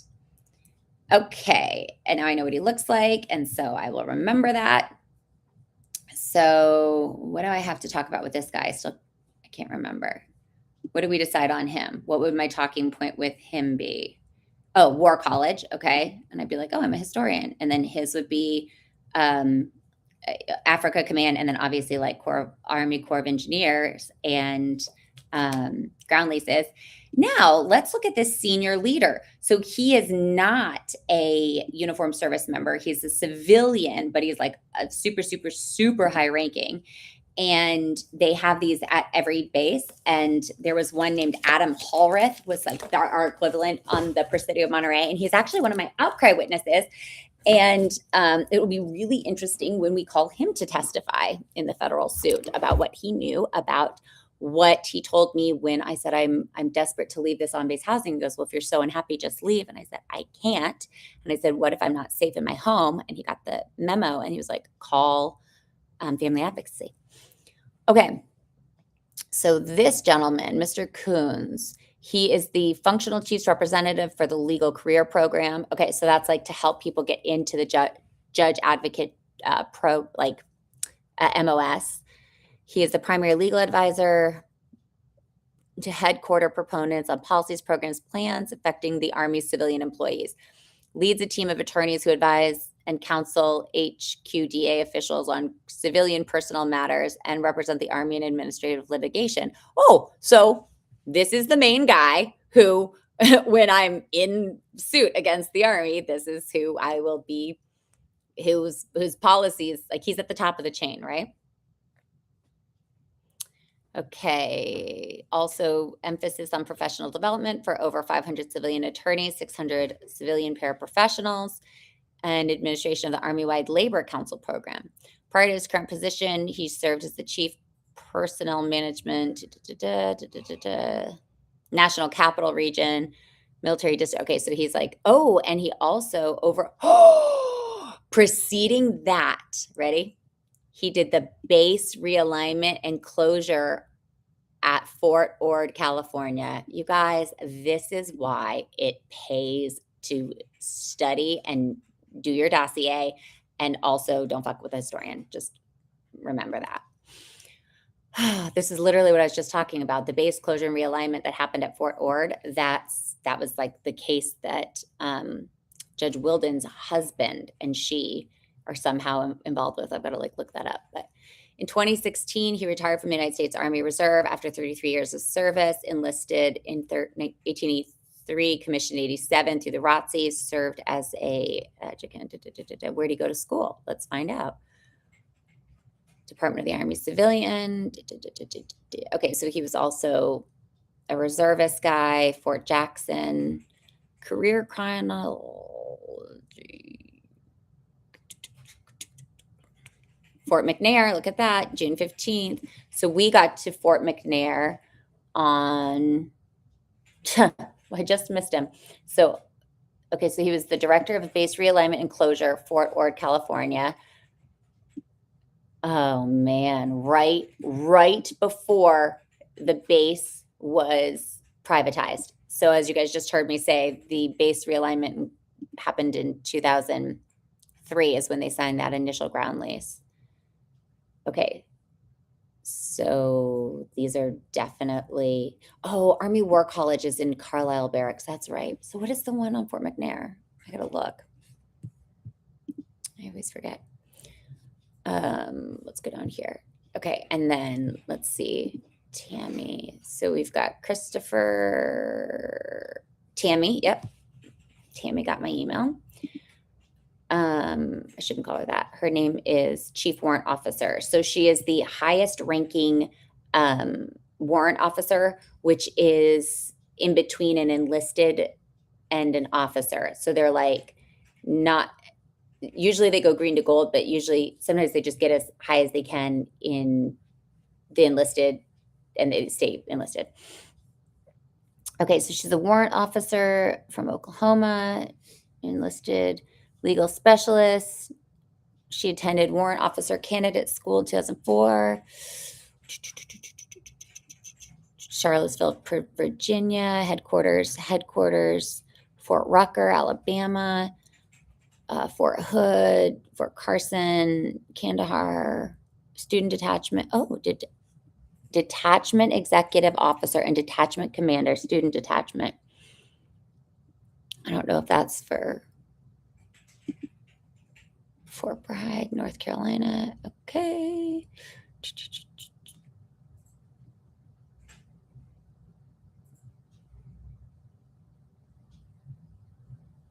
Okay.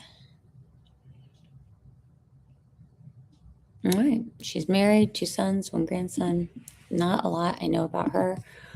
Let's see if Bostick. Yep. And then Sergeant Major Bostick. So he is the highest ranking enlisted officer in the JAG Corps.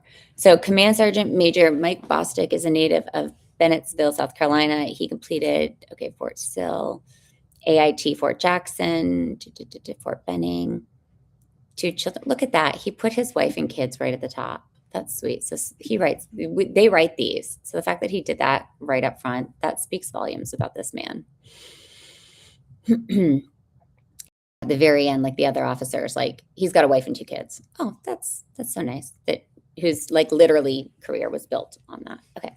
So 27 years, CONUS and OCONUS. That CONUS means stateside, OCONUS means overseas, off continent.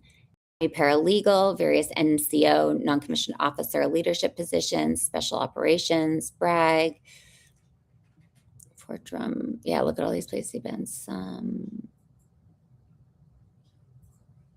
Parachute job, German parachute badge. Okay, don't know a ton about him, but those are the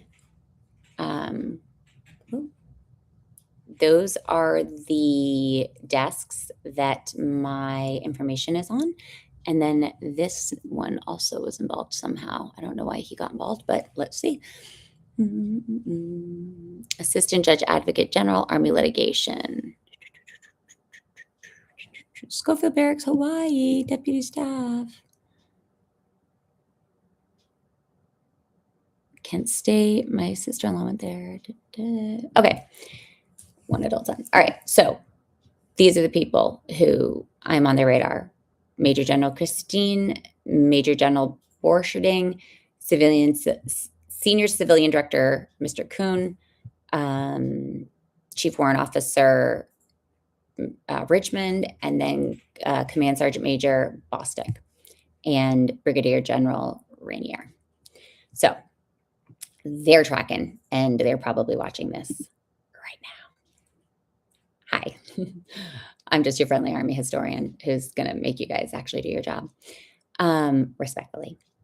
Now, what I was going to show you. So remember, I'm getting these 2 heat requests because my ex-husband overplayed his hand and tried to charge me again with he tried to claim a criminal charge on an order that was already dismissed in the interest of justice by the Monterey County DA's office. And now we are going to pull up, you know what? These videos might be private. I think they are. So I'm going to have to show you them. Okay, look, guys, where is it? Anytime they're like, look, I am not monetized. You have to have 500 subscribers. You have to have that many valid watch hours. So just a reminder, not monetized. Don't come after me for child support. I do this for fun and to teach people. Videos. I just published that video with Senator Fincham. Okay. So here we go.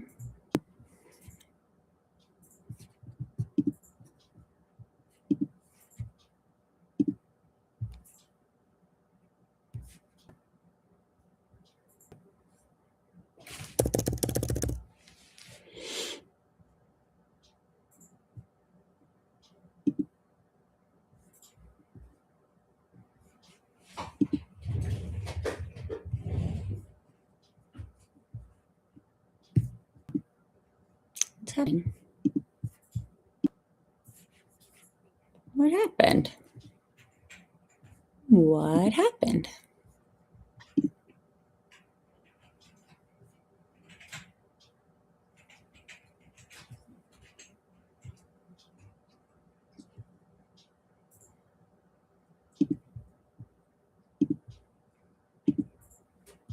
What is happening?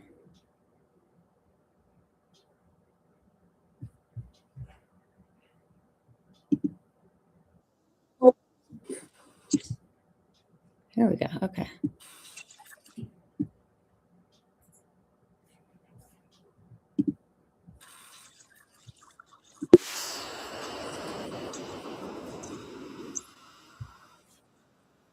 Chaos of everything in those safety calls, and then started doing the safety planning that Dr. Storage had sort of initially started to lay out. He had called me twice that day, and we just went motions of it and trail and the just the soul evisceration, like of having your entire life revealed. But then starting to regain sanity and clarity by working backwards and going, okay, what's done is done. I can't do anything about it. What I can do is think about how I handle this will signal to all other survivors who have already disclosed or who are on the verge of disclosing, looking to see how I handle this. Do I let them kill me? Do I let this be a murder by proxy of the family court cabal? Or do I stop and gather and plan and recalibrate, just like I've had to do at every single turn in this, just like we all have to do. So we know that the wife put $5,000 on this. And my ex was like doing exactly what these people are doing to me now. They're calling the police, going like, oh, you got to go check on her. She's not well. And the police come, they're like, hi, ma'am, are you okay? And I'm like, no, not really. I'm terrified of law enforcement because my ex-husband had me physically removed from my home when I begged for safety. And instead of just being a decent human being and giving the children and I safety, he staged the home, took all of his weapons, which, mind you, only unlocked to his fingerprint, and only he had the keys to the little gun safe for them. And these are guns that I didn't know how to use or load because he's the Army Airborne Ranger Lieutenant Colonel. Gets them from wherever they were in the house originally. I didn't even know where they were originally. Puts them 30 feet up in the air in the garage and hides them. And then enters and exits the house 9 times during a period he claims to be locked out to police, therefore lying to the police, when it was easily provable on baby monitor footage, which the DA then looked at. But the damage is already done. He has then had me falsely removed from the home because here's the rub, Dr. Trebuchet. Like, you need to know this and like do your research, study it, vet it, do the ADA searches, do the Department of like Health and Human Services. Like, I will get you guys all of the data. I'm incredibly well researched. I've had literally nothing to do with my time but this. And it's terrifying because what happens is the police will then come to a home and the abuser will stand there and claim that the wife is crazy while she's standing there in the middle of a PTSD trigger, likely still injured from his most recent abuse, which I was because he had put me in the hospital on the 17th of November and then raped me on the 19th of November and then called the police on me on the 20th when I was like, can you please just leave our house? Like, can you please give the kids a nice space? But instead of actually giving us space, what he does instead is he goes outside, he schemes for an hour, then he comes back inside, stages our home, hides his weapons, and then enters and exits the home 9 times, which, again, 4 months later, the DA of Monterey County throws the case out because they're like, he told the cops he was locked out. Mind you, these are military police. And when I say military police, I mean they're like, it's like worse than a rent-a-cop. They get 6 weeks of training. They have no law enforcement training, no safety training, no trauma training, no domestic violence awareness. I was doing the universal hand signals for safety where you like put your thumb in and down and they're going, are you okay? And I'm like, yeah, everything's fine. No, we're totally good. Like, like, don't you realize the danger you're putting me in by even asking me that? Like, if I say literally anything other than whatever it takes to get you guys out of my house and him and me safely wherever we need to be, that is the answer. Because any answer other than that gets me fucking killed tonight. Or worse, Dr. Storage, they take the husband, they let him out in 24 hours because of course he's going to post bond, right? He probably has an asshole mother-in-law like mine who's literally funded this entire fucking thing. My ex-husband comes from money and my mother-in-law calls my children her baby. She's like, those are my babies. I'm like, no, Pamela, those are my children. I gave birth to them. No, those are my babies.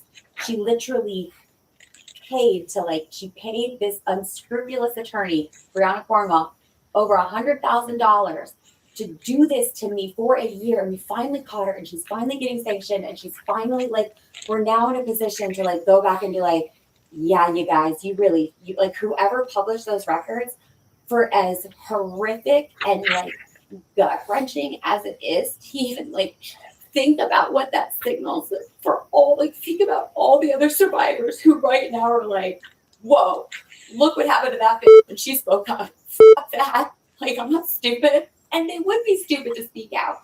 And you and I said this, or I said this to you. when I was like thinking about doing the podcast, like being like, I don't know, it feels like it's helping, but like right now I'm just talking about my military journey, and like I'm gonna be that wife that's like like a traitor and a turncoat. And I said, but I'm also gonna be a hero to a big portion of our community because I know the women who survived this with me, and they don't talk about it because we don't talk about this stuff. Like in our community, in military communities, you don't talk about the abuse. Because if you talk about the abuse, the soldier loses everything. And if the soldier loses everything, the family loses everything. So you're literally disincentivized from reporting your own abuse. Because had I told the fake police, the military police that night when they showed up at my house and were like, well, somebody called the police. And I'm thinking, oh, my dad called the cops. Oh, shit. He's going to get me killed. Like, Dad, what do you, I told you I was ready, but not right this second. Like, shit. I think a girlfriend's called. I'm like running through my brain. I'm like, who did I say what to that is going to get me killed tonight? Because like somebody called the cops. Like, I wasn't going to call the cops. I never would have called the police. Like, add a gun to this situation, make it even more dangerous. No, thank you. Like, that's a friend's joke. I shouldn't steal his name's Kyle, but it's a good one. Point of the story is you don't call the police when you're already in a violent situation, because 9 times out of 10, you're going to be the one that they take because the person is going to make you look unstable, which is exactly what my ex did. The police get there. I'm at home alone with the kids. I have photos of me in bed with my 2 daughters. We're folding laundry, watching a cartoon. And my older brother goes, send me a picture, send me a proof of life. I need to know that the kids are okay. This is my older brother, August, who perpetrated all this bullshit. He's the one that molested me when I was younger. And I was telling you how when Dan touched my breast, like the last time he ever assaulted me, it must have triggered that like instant, like, oh, like that's like my body remembered it more than my mind did. And then my mind and body connected it. I was like, oh, wow, that's why that was so significant for me, because the 2 of them are in cahoots. They were in the service together. End of the story is I didn't know who called the police that night. I'm frantic because I'm thinking something, one of these people who I know is a good person and is trying to keep me and my kids safe has just done the worst possible thing and called for police, but it's just going to make it worse because they're going to take him. He's going to come back and kill us if I'm not out of that, if I don't run. But you can't run because then they say, well, if you leave, you're kidnapping. But if you try to get your kids to safety, like we no longer have laws in this country, Dr. Storage, where a woman can safely take her children and flee. If a woman takes a child, sometimes even out of their county, they're arrested and jailed. I just was on the phone with a bailiff in Temple, Texas, on a mother who like took her child like to this wherever, like out of their county, and that's what they had her arrested on because it's so easy. Okay, I know this sounds like a crazy person's ranting, and all of it, like none of it makes sense because you're like, well, why? Because there's abusers like my ex who are just garden variety fucking assholes. He has his own sexual trauma, his own bullshit, his own mother. Usually there's a fucking mother-in-law involved who is funding this bullshit going, my son is perfect and he's a king. And it's like, you know what? You should have married him. Oh, you didn't. You married the asshole who ignored him his whole life, who ignored you your whole life. And now you're like in this weird romantic attachment to your son because you're unhappy and you're taking out on your daughter-in-law and you're like absconding with your grandchildren. Got it. The number of women that I know that are like exactly like me, I'm like, what's your mother-in-law like? They're like, oh, don't even. And I will say like 3 things. They're like, how did you know? I'm like, because it's a pathology. Like it's literally a pathology. It is there's the weaponized mother-in-law, and then there's the weaponized stepmother, where these men, and it's typically men, there are some women, and they have a whole other pathology. Anyways, there's those people, right, in family court, and they're just playing the game. They're doing to women like me, who at the very beginning are like, you know what, whatever you want. Like, where do you want me to like sit? Like, how do you want me to stand? Where do you want me to go? What do you want me to do? Like, you just tell me and I will make it happen. You can have absolutely everything. I don't need anything. Like, I just want custody of the kids. Oh, I can't have full custody because that's not what the laws are. Okay, I'll take 50 custody. Oh, I can't have this 50 custody. Why? Why can't I have 50% custody of my kids? We've proven that these false allegations of domestic violence are just that, false, because the county of Monterey can see you on our baby monitor coming in and out of the home 9 times. We all see that with our eyes. So that first initial false accusation that you made was false. But Dr. Storage, they don't go all the way back to when it happened. They then litigate on top of it. And you have these disgusting perpetrators like Brianna Cornwall, who is like one of those women who like doesn't have her own kids and doesn't understand the type of evil that it is to keep a woman like me who literally lived and breathed for my kids. Like Dr. Storage, the number of women and men, there are fathers out there who are literally gasping for air at this very second, trying to stay alive for another hour, filing another court document, going like, this will be the one. But you're never going to get any further because the courts are corrupt and they go play pickleball together. And oh, you don't say that Commissioner Mendoza and Brianna Cornwall are in the same whatever women's of Monterey County fucking losers are anonymous lawyer bullshit. Like they all run in these little cliques and they're like literally rubbing elbows. How do I know this? Because I've been working with DOJ whistleblowers who are literal lawyers who are like, no, like this is what they do. And I'm like, well, why are you telling me this? Like, well, duh, because they ran it on me. Like, well, of course I'm telling you this because you're the only person stupid enough to fucking talk about it. Like, I am now starting to wonder, like, did the court publish that on purpose to try to trigger me so badly that I would have killed myself? Like, Dr. Storage, I didn't have my dog. If I didn't have Luna, like I live alone, and I literally was like begging anybody I could find. I was like, hey, could you come get my dog in a few hours? Could you come get my dog? Like, I'm gonna leave the door open. Could you come get the dog? I couldn't figure out how I was gonna do it because I don't have any medication. I don't even know what I would have taken anyways. Like my roof isn't very tall. I don't think I have a rope.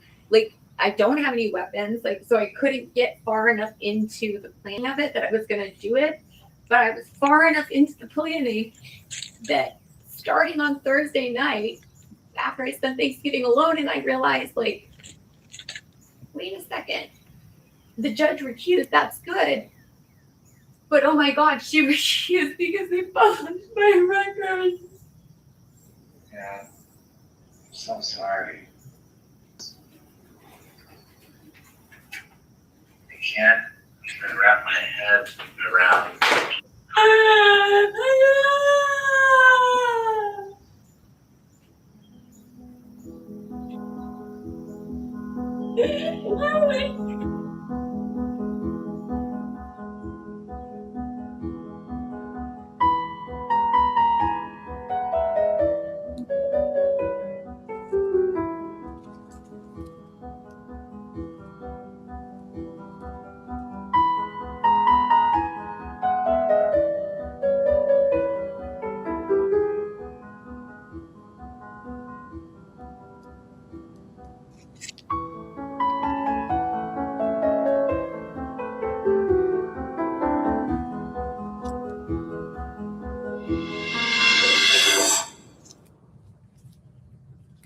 My name is Elizabeth Autumn Manelik Seibel, and I grew up in Palmer, Alaska.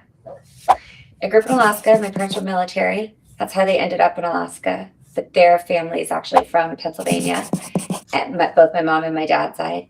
And then I went to college in Oregon. Go Dirty Ducks. In my junior year of college, I met my ex-husband. My older brother, who was 1 year older than me, introduced me. They were in ROTC together, just like Reserve Officer Training Corps. And my older brother's like, Autumn, it's your future husband Dan, Dan's future wife Autumn, get to know each other. I used to tell that story and be like, it's like here's an arranged marriage. And I'm like, ugh. So anyways, went to college, University of Oregon, and then got married. And this area was actually where we had our first duty station. So yeah, so like I actually left the University of Oregon, loaded up a U-Haul and towed it down here. And then that started the adventure. And I was an active duty military wife for almost 17 years.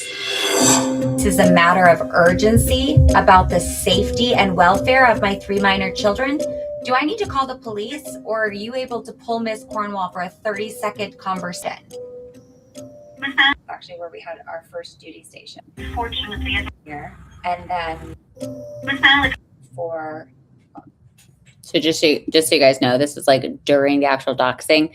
The director and production actually come to edit footage from season 2 of the podcast where I went and followed family justice and accountability, like bill introduction. I talked to members of Congress. I interviewed like dozens of families. I collected thousands of testimonials. And when they came to edit that week, it was just one of those God things where I got doxed the weekend before. And they watched in real time. So I look crazy because I was going through it. I was like in the middle of a, like, just a full break. Almost 17 years. This is a matter of urgency. Okay, so due to Daniel's restraining order against Autumn, the only legal way she can check in on her children is through Daniel's attorney. So Daniel's lawyer, Brianna Cornwall. So this woman refuses calls, refuses any kind of communication. And I have previously blocked her and like tried to get her to stop contacting me. But when I finally reach out to her to be like, hey, let's communicate, she cannot be bothered. And so she will claim, oh, wife didn't answer this or the wife didn't do that. But here you're going to see me on a 3-hour phone call waiting to speak to her. She never follows up by email, never reaches out, nothing. About the safety. This is a child safety matter, urgent child safety matter. There were actual threats on our life and people had come to the home. Police were called and she couldn't care, couldn't bother to protect my children. And welfare of my 3 minor children. Do I need to call the police or are you able to pull Miss Cornwall for a 30-second conversation? Miss Malik, I understand your frustration. Unfortunately, as I mentioned earlier, Miss Cornwall. Is she actively in, ma'am, Lane, I'm going to ask you a very clear question. Are you in the San Jose office or the Monterey office? I'm in the San Jose office. Thank you so much. Is she actively appearing before a judge? I cannot disclose that. Okay, so then you need to start taking notes immediately because you now are the individual who is directly placing my 3 minor children in physical danger, imminent physical danger. Lane, what is your last name? May I know the purpose of this, Miss Malik? I am contacting Brianna Cornwall to have a conversation that you are refusing to facilitate. Therefore, you are the individual blocking my ability to notify the Council of Record, Brianna Cornwall, that my 3 children are in imminent danger. Therefore, I will be reporting you to the police for not notifying her that this is an imminent threat. I understand, Miss Malik, and I am doing my best. Manila, it's not a matter of getting her on the phone. It's a matter of my children are not safe. Do you understand what that means, Lane? I do, Miss Malik. Thank you so much. You need to have that attorney on the phone in the next 30 seconds, or the police will be arriving to speak to Miss Cornwall themselves. I am trying to do that, Miss Malik. Thank you so much. You have 30 seconds, and then I am calling the San Jose Police Department, and they will respond to this matter. Because you have placed me on hold 2 times today. One for 42 minutes during a motion that would have taken 30 seconds. Even if Brianna Cornwall is appearing right this second in front of a judge, within those 42 minutes, she could have said, Your Honor, my apologies. There are 3 minor children in a separate custody case who are in imminent physical danger, and I need to step away to attend to this matter. Therefore, either you or Miss Cornwall is placing my children in imminent danger, and it's either you or her that will be reported to the police. I understand, Miss Malik. Thank you so much. Lane, really quick, what was your last name? My last name is Guevara, ma'am. How do you spell it? Like Che Guevara. Please spell it. Guevara.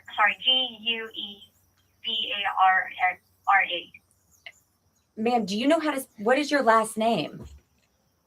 It's Guevara, ma'am. Okay. Guevara. VARRA. VARRA. You must be nervous because now you're understanding the severity of the fact that you just placed me on hold for 42 minutes while my children are in imminent danger. So go ahead and please get Brianna on the line. I am trying to do that. Thank you so much. Thank you.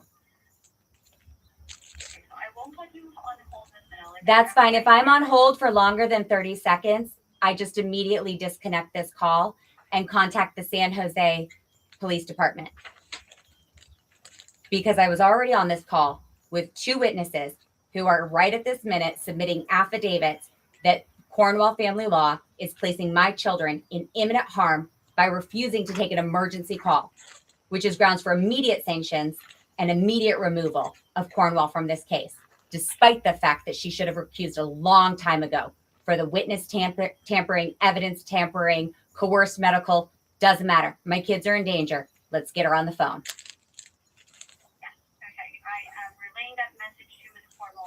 Thank you so much. Lane, is this call recorded?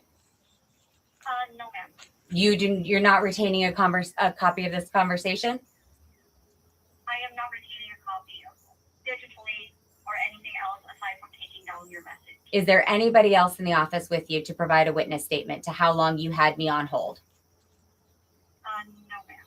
Okay, so then I'm going to be subpoenaing. So this was just on one phone call? I'm sorry, this was just on one phone line? The office only has one phone line? Yes, Ms. Manelli. Thank you so much. Okay, go ahead and put me through to Miss Cornwall now. Yes, I'm trying to do that. Give me 1 quick second, Ms. Manelli.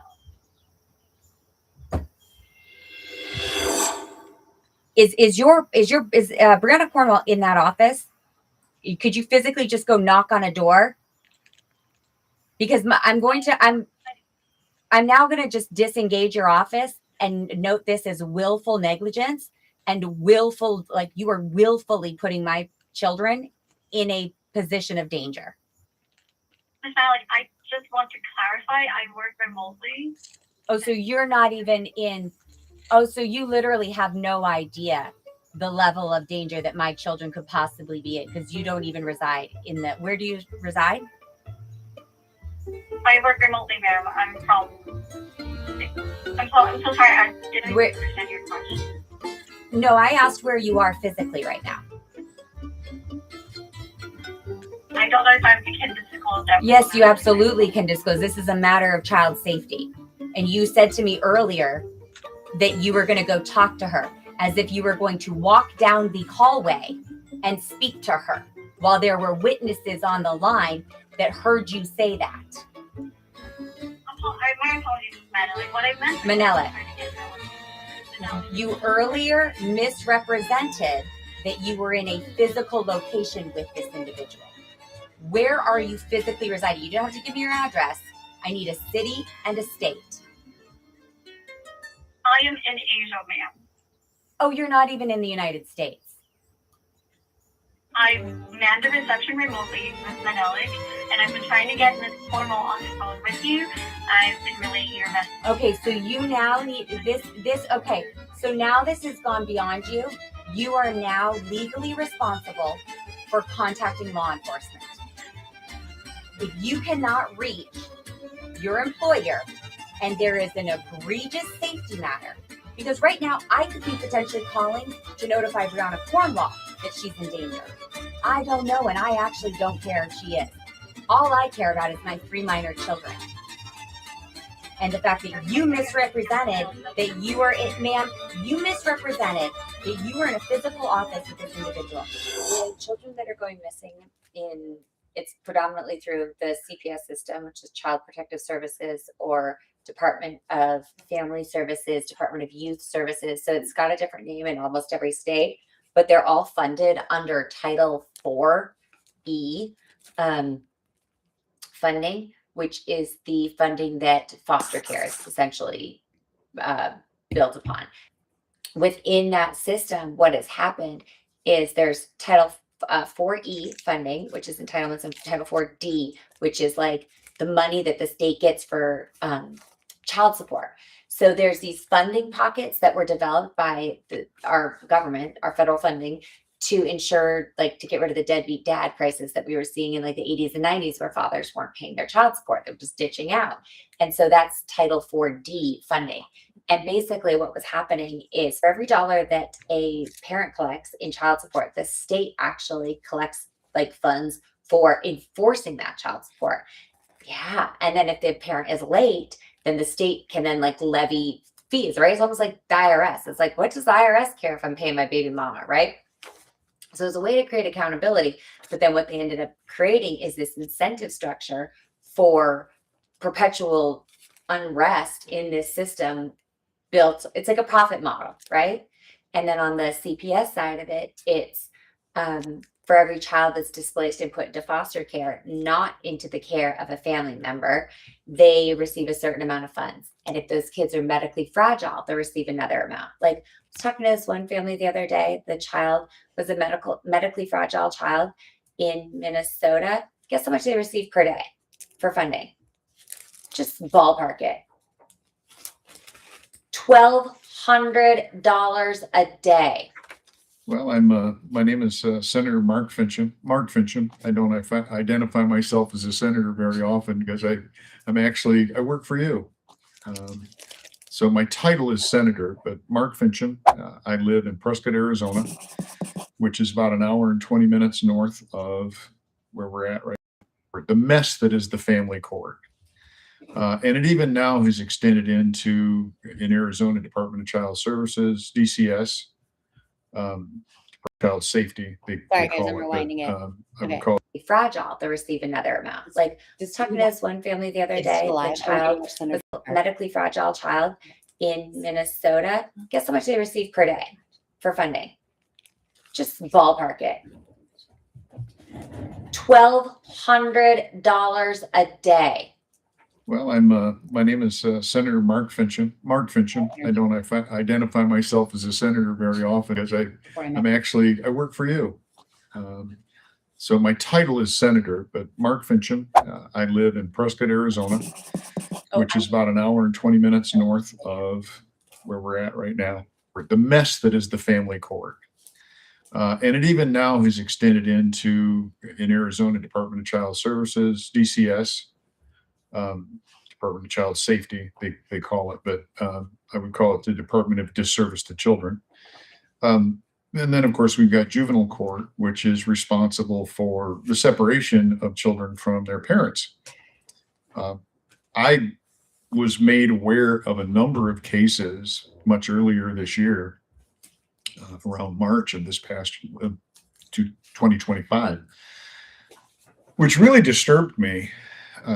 When you have what appears to be a court system that is victimizing the very people that it's supposed to be serving. And I did 21 years as a DPS officer in West Michigan. And my entire career was devoted to serving people that, quite frankly, when I met them, they were having the worst day of their lives. Whether it was an automobile accident, a fatality, a homicide, a severe assault, a rape. I mean, my very first case as an officer on the street came in at 7:05 in the evening, probably on a Thursday, because that was the beginning of the tour. A rape in progress, where we actually captured the guy in the act. Yeah, who went to prison for life in the Michigan prison system. That was my first case. And it went downhill from there. But the thing that really bothers me is when I see in any system a perverse incentive. So in the family court system, for example, it's all a profit motive. Billable hours for psychologists, billable hours for attorneys, for guardian ad litem. Everybody who's in the system operates on billable hours. There's no maximum. There apparently, even though in Arizona law, there's a requirement that you have to take into account a parent's ability to pay, the court just blows past that. The court is not supposed to use an individual's inability to pay against them, because if a parent says, look, I can't afford this, Well, you're going to have to find a way to pay for it, or we're going to take your kids away from you. That's legalized extortion. You know that I think of you every second of every day, right? Yeah. You feel it in your heart? Yeah. Okay. Like, you know that, like, if you ever miss mama, you can write me a letter. And even if I don't get it right away, I'll eventually get it. And, you know, we're not going to be like this forever. It's just temporary. It's just Let's not talk about the case, please. Oh, it wasn't. This is just a short time in our life that Let's not continue with that, please. Change the subject. You know how much mommy loves you, right, baby? Yeah. Okay. That's all that matters. Man, vibe shift. We got 3 minutes left. What do you want to talk about, pretty girl? I don't know. Is there any chance I can see Chunkers? He might be coming down. Yeah. I think next time, maybe a different room would be better, because that room doesn't have a door. I've addressed that. You didn't? I did via email. Oh, okay. Well, I'm on a Zoom call with my children, so I didn't. Thank you. Is brother right? Can I see him? I really would love to see your brother, because I haven't seen him in so long. I know. I want him to come down too. Are you okay, baby girl? Oh, sweet girl. It's okay. It's okay. It's okay. It's okay. It's okay. It's okay. What's going on, baby? It's okay. You know what, baby? Don't even stress about it. I'll get to see him when I get to see him, okay? You don't even stress it. It's like, baby, don't even worry. Okay. I'll talk to Miss Maggiolo and I'll see if I can set up a separate time to see him, because I'm allowed 3 hours with you guys. So I'll just set up a time to see him. Okay. That is not your responsibility. Okay. This is your time. That is not your responsibility. It is okay, my angel. Look at mama. Look at mama. It is okay. I love you so deeply. I will set up a time to see your brother. Okay. Okay. Thank you. Hey, it's my baby. She did it. It's the chunky baby. Eisenhower. Izzy, baby. That's okay, honey. Mommy will set up a time to meet him with the people, okay? You don't even worry about it. It's going to turn off on us in a second, but I will talk to you soon. I love you with all of my heart, all of my soul. If you need to talk to your teacher, Miss Milligan knows how to reach me. Miss Alderetti knows how to reach me. All of your teachers.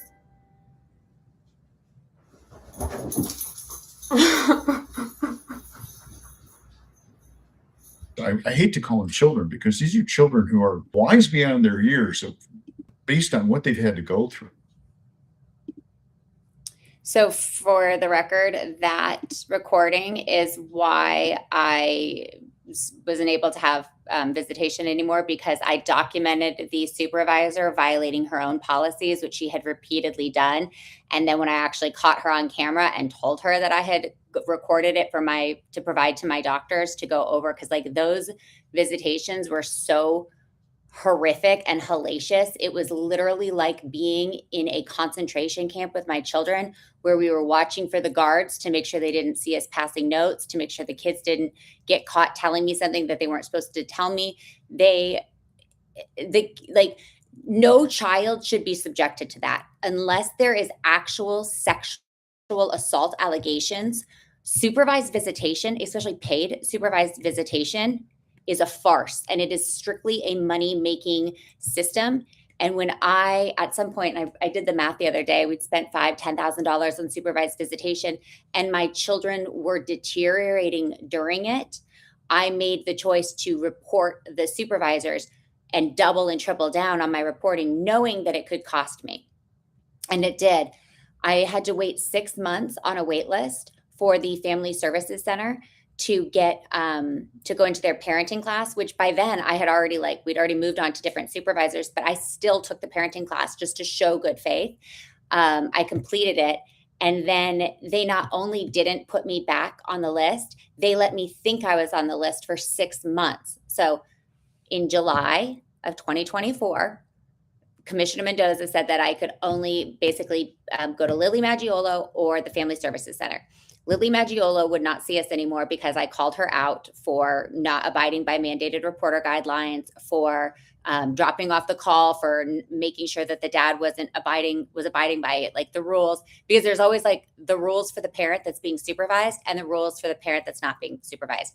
And the rules for the parents that are being supervised, you're treated literally like a pedophile.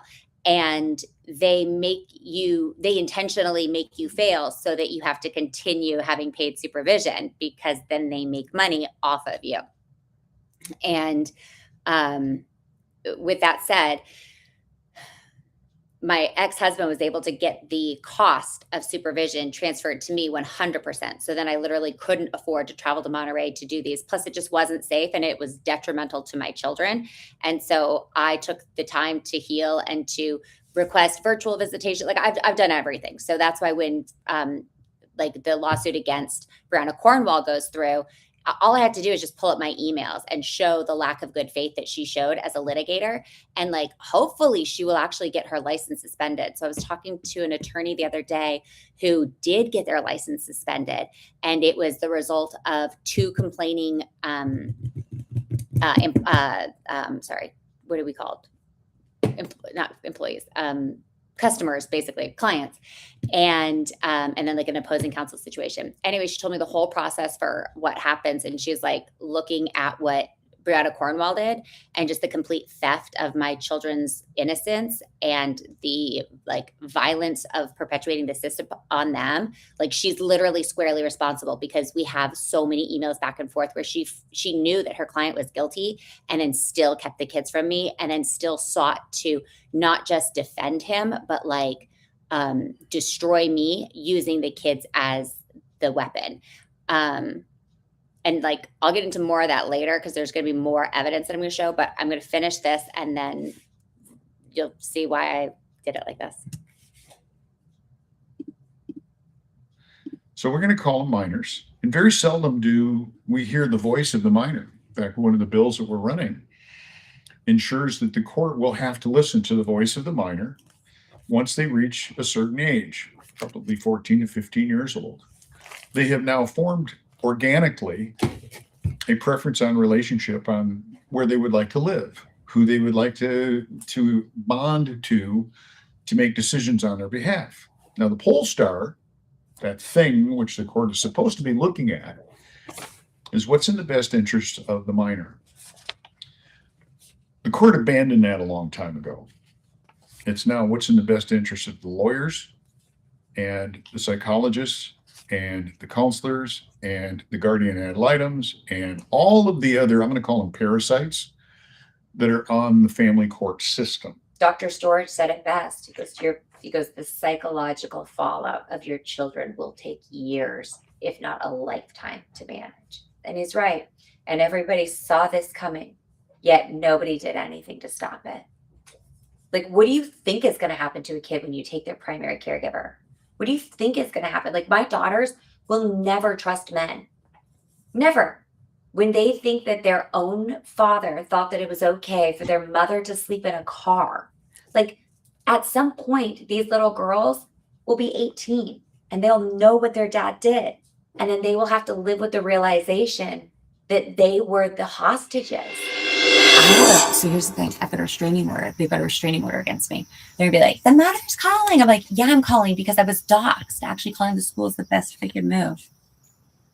And if they try to be like, this is a violation, I spent 90 minutes on hold with his attorney. And if I can't get a hold of his attorney, who am I supposed to call? I'm calling the school. If she's not going to make sure that my kids are safe, I'm going to make sure my kids are safe. Hi, this is Casey. Hi there. I'm a mother, Autumn Manelik Seibel of Eleni and Everly Seibel, and I'm calling to do a welfare check. We're currently, hold on just 1 second. I just got to get, hold on. Sorry, are you there? Yeah, I'm here. Hey, and this is the front office at Hi, I have an advocate on the phone. So I'm Eleni and Everly's mother. They attend. I'm a podcaster, professional podcaster, and the children have been publicly doxxed through my platform. And I have been trying for the last hour and a half to get a hold of my ex-husband, Daniel Seibel's attorney, Brianna Cornwall. She refused communication, which is against the law. It's literally a felony to obstruct the safety and welfare of 3 minor children. And so I have tried to reach out to her repeatedly to ensure that we're able to find a safe solution to protect everybody involved. But Daniel's attorney is more interested in blocking communication than ensuring the children are safe. And even Daniel is safe. Thank you so much. Hi, are you available? Yes, hi. Hi, I can't give any information over the phone, but I can give you an email to the principal and she can help. No, is the principal Miss Alderete? Fantastic. So I'm a licensed educator in the state of California, and that's actually against the policy on the matter. So this is a matter of imminent safety. So my next call is to law enforcement. So if you cannot, it's fine. You do not have to confirm with me whether the children are safe, but I need to speak to somebody that can uniformly confirm that my children are safe, because I received a verifiable threat to my life that included information about my children and my ex-husband and his attorney. And I spent 90 minutes on hold with the receptionist at Cornwall Family Law, only for them to say, Miss Cornwall is too busy for this call. That's fine. That means that my next call is to the school, which is where my children should be right now.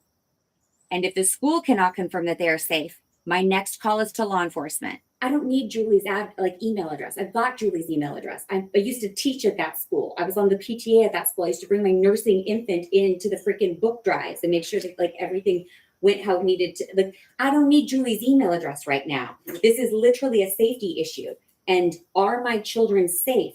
You don't have to tell me if they're safe or not, because we already know how the court systems work to keep mothers like me out of their lives, because I was still communicating with the school and they did not do their due diligence, which I cannot wait for the lawsuit against Monterey Peninsula Unified School District. You know why? Because I was their employee when all of this happened.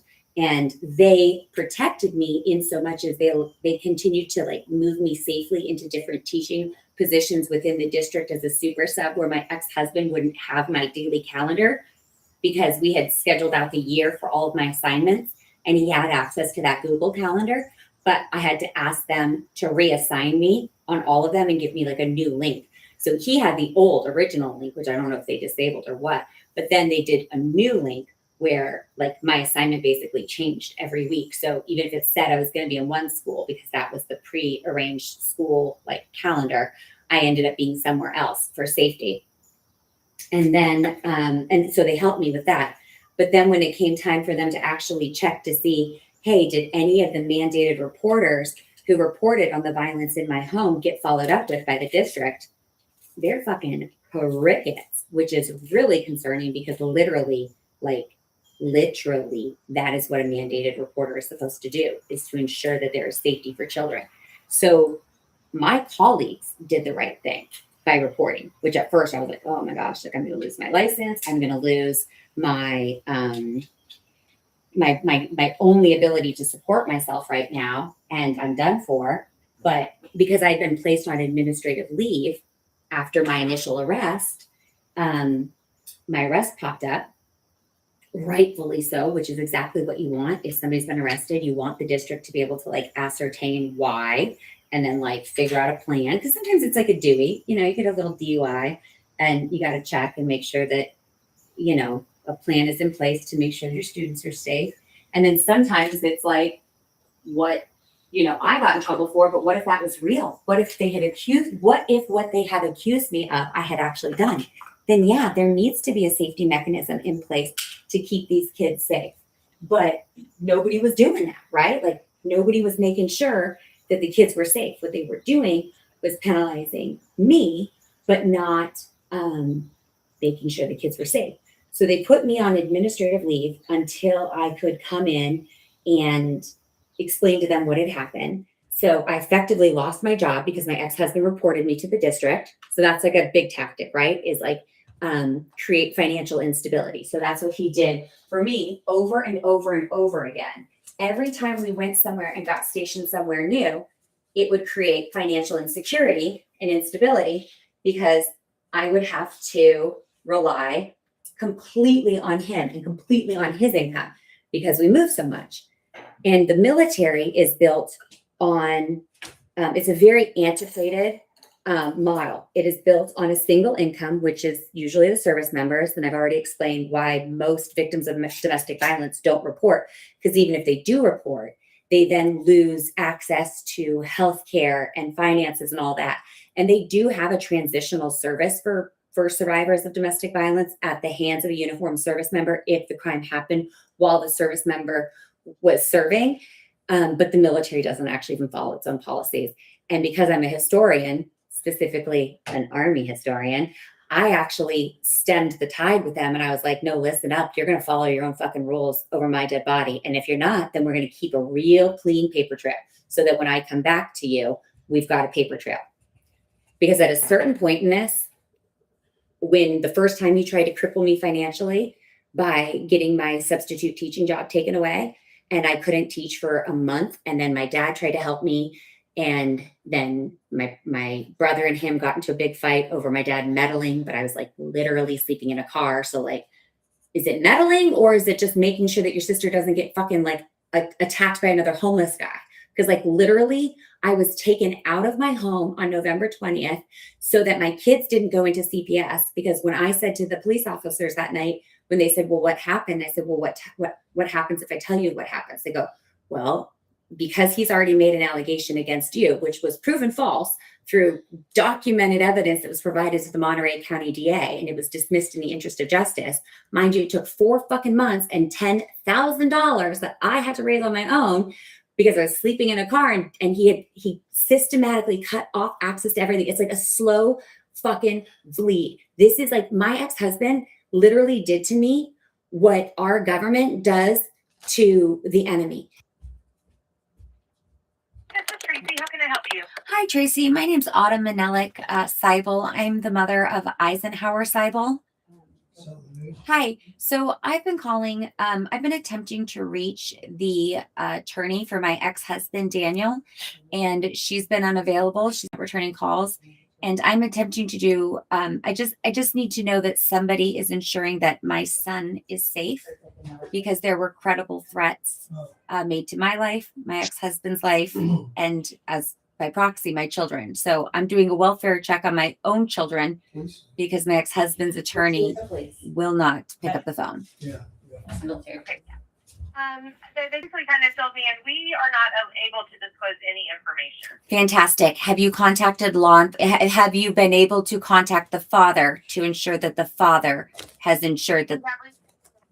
Okay. And so the father is aware that there was a data breach. That I do not know. Okay. Yeah. So that is the information that I am attempting to ensure that he has.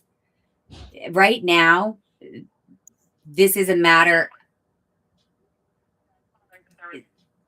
It's not a data breach. It was his home address where he and the children live was publicly posted. And it's called doxing. It's what monsters do. And there have been threats to him. By proxy, my children. There have been threats to me, and there have been threats to my ex-husband. So right now, my primary focus is to ensure that Daniel is aware that there are threats, because I spent 90 minutes trying to confirm with the receptionist at his lawyer's office, Brianna Cornwall, that they even knew that this was happening. I just assumed, of course, his lawyer had to have told him. They obviously have to be safe. And my doctor called me this morning because their information was also breached And they said, how are your children doing? What steps have they taken to make sure the children are safe? We are making sure that you are safe. I'm working with the local law enforcement where I reside. But unfortunately, and I'm sure that you've probably seen the protective order and you have met Daniel and you think that he's a great upstanding citizen. That's fantastic. Daniel is a violent rapist and sodomist, and the Monterey County rape crisis records that were released by the Monterey County Court inadvertently on the 14th of October showed that information. So now suddenly there is a realization that a victim has been silenced and that a victim has now been publicly doxxed.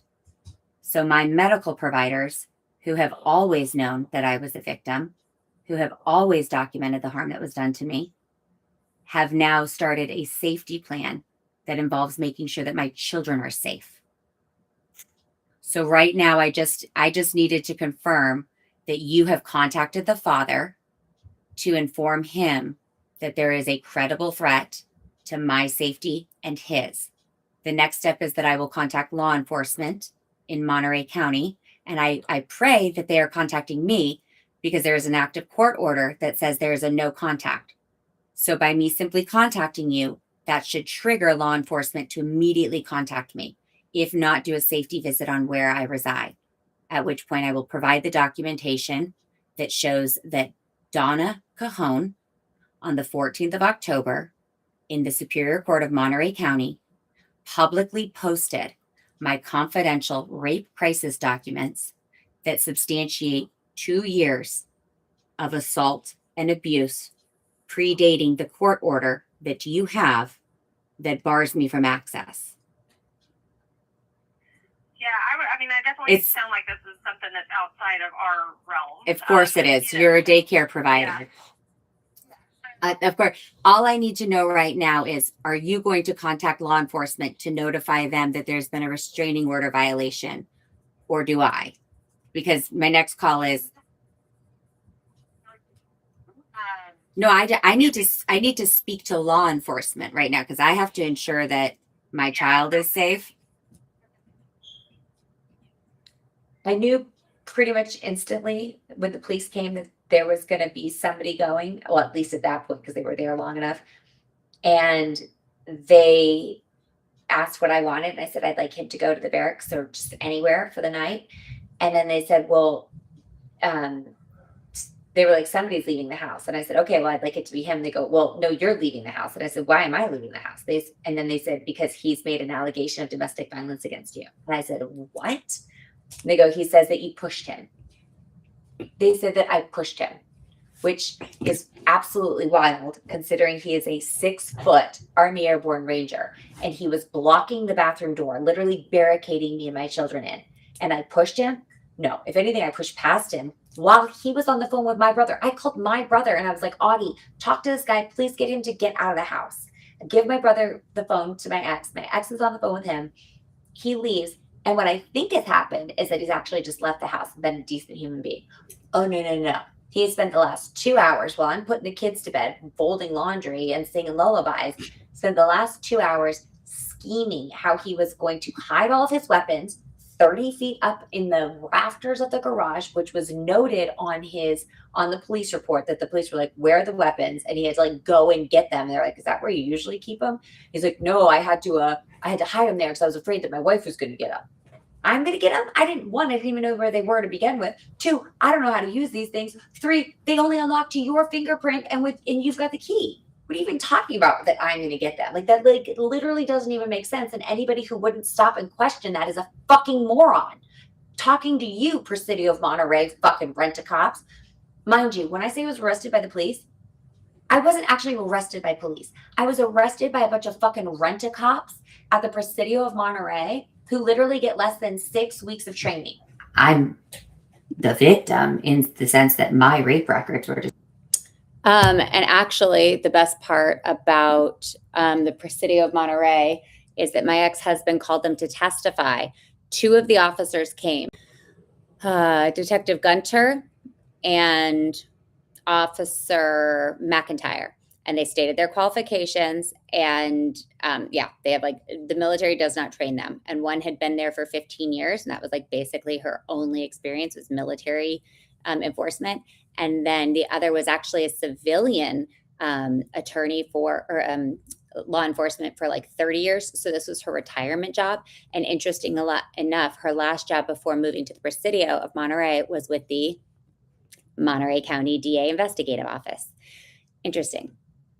Which is why she has like a green light whenever she submits these false police reports. They go straight to the Monterey County DA and get pushed right through. Somebody who didn't have the level of familiarity with how the DA's office works, I don't think would have put these through or would have known how to put them through the way that she did. And so she is one of the officers that is under the most scrutiny because she talked to outcry witnesses, yet failed to submit any of those reports to the DA for prosecution because she deferred to CID. CID is the Army's Internal Criminal Investigation Division, which like is a self-licking lollipop. Now, they are now reinvestigating, and they're actually investigating, what is it? So the DCIS, Department of Criminal Investigative Services, is looking into the reports that Gunter both made and did not make. So the good thing about being the accused is you get a Tuhi request and you get everything unredacted because you get to see your accusers. Now, granted, like I had already gone through all my documents, and like, I mean, when there's just like bold-faced lies and I can read it and I'm like, oh, this is my sister-in-law, and then I can compare it to the transcripts that she put, and then show where they like, you know, it's like, I was like, did you guys look at a picture of her by chance? Like, not to be a bitch, but like, did you just like take 2 seconds to look? And I know that sounds terrible, but humans really are that petty. We really are that tribal. We really are that small-minded. I guarantee that Tanya didn't actually believe any of these things because the truth is they didn't actually happen. And what she didn't know is that I actually was recording the incident that she lied about. So I can now get her under, it's called subordination of perjury. So she either knowingly made these statements, made these statements, or my ex-husband's attorney told her to make them, because I have a 9-minute rebuttal video where she's saying Autumn can be heard screaming, and she was afraid because Autumn would be angry if she heard the conversation. She heard a commotion. She stated Mr. Seibel went upstairs and told her that Autumn had left with the baby. Okay, so anyways.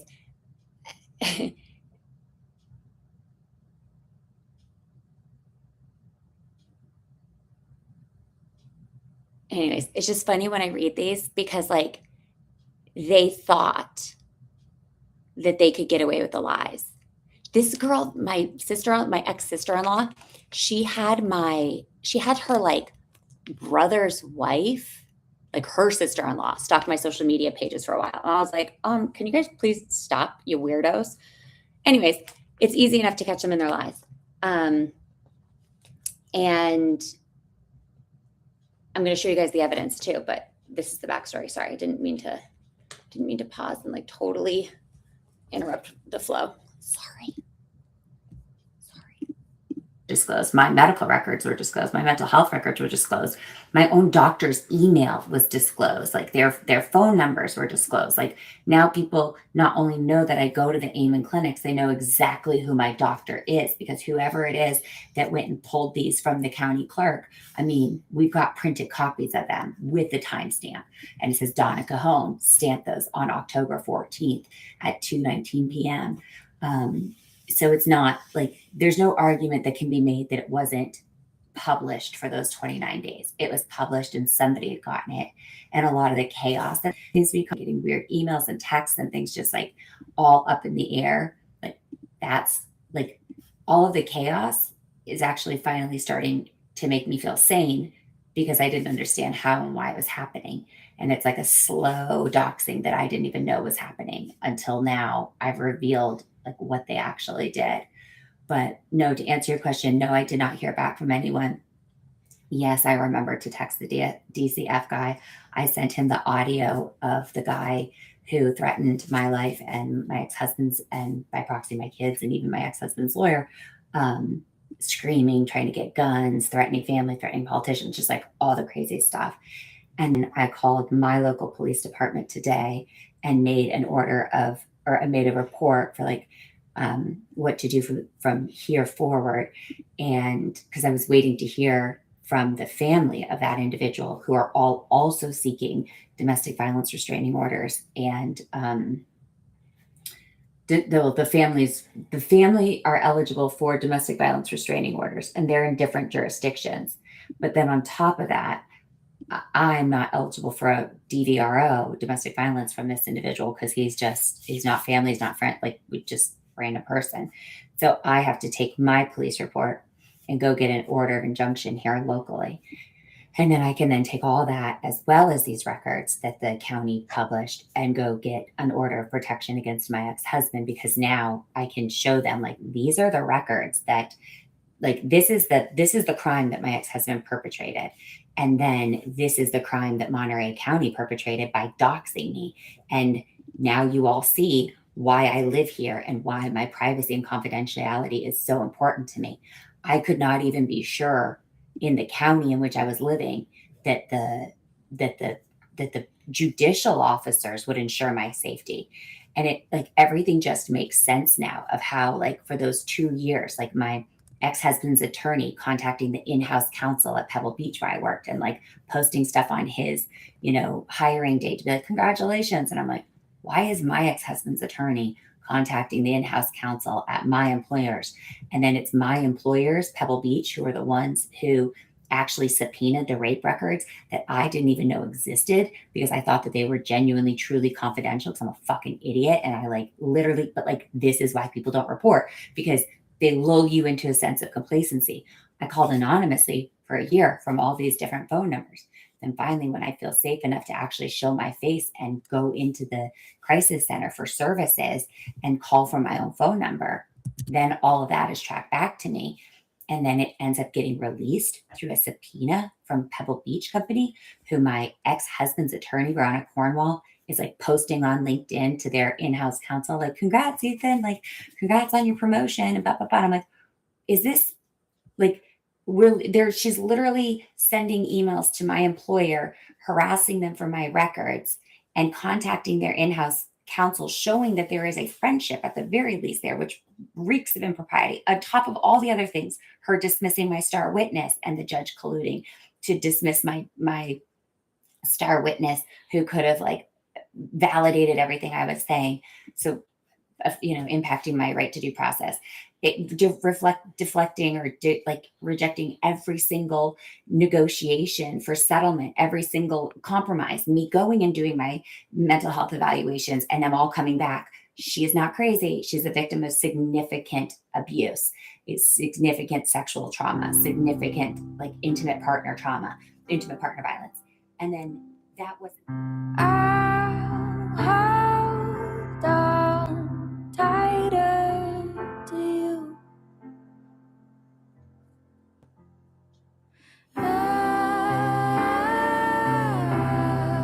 When all this is through,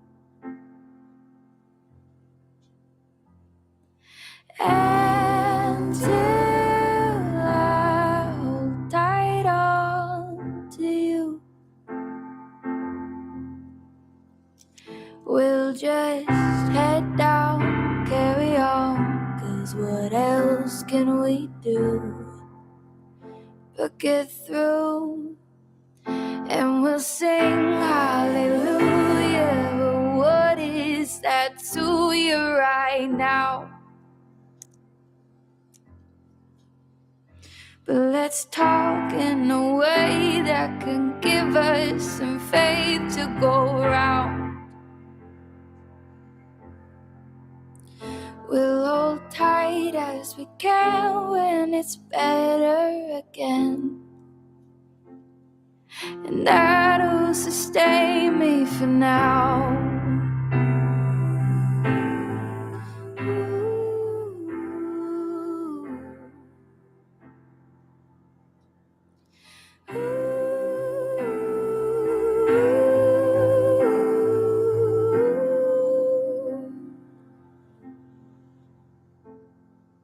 I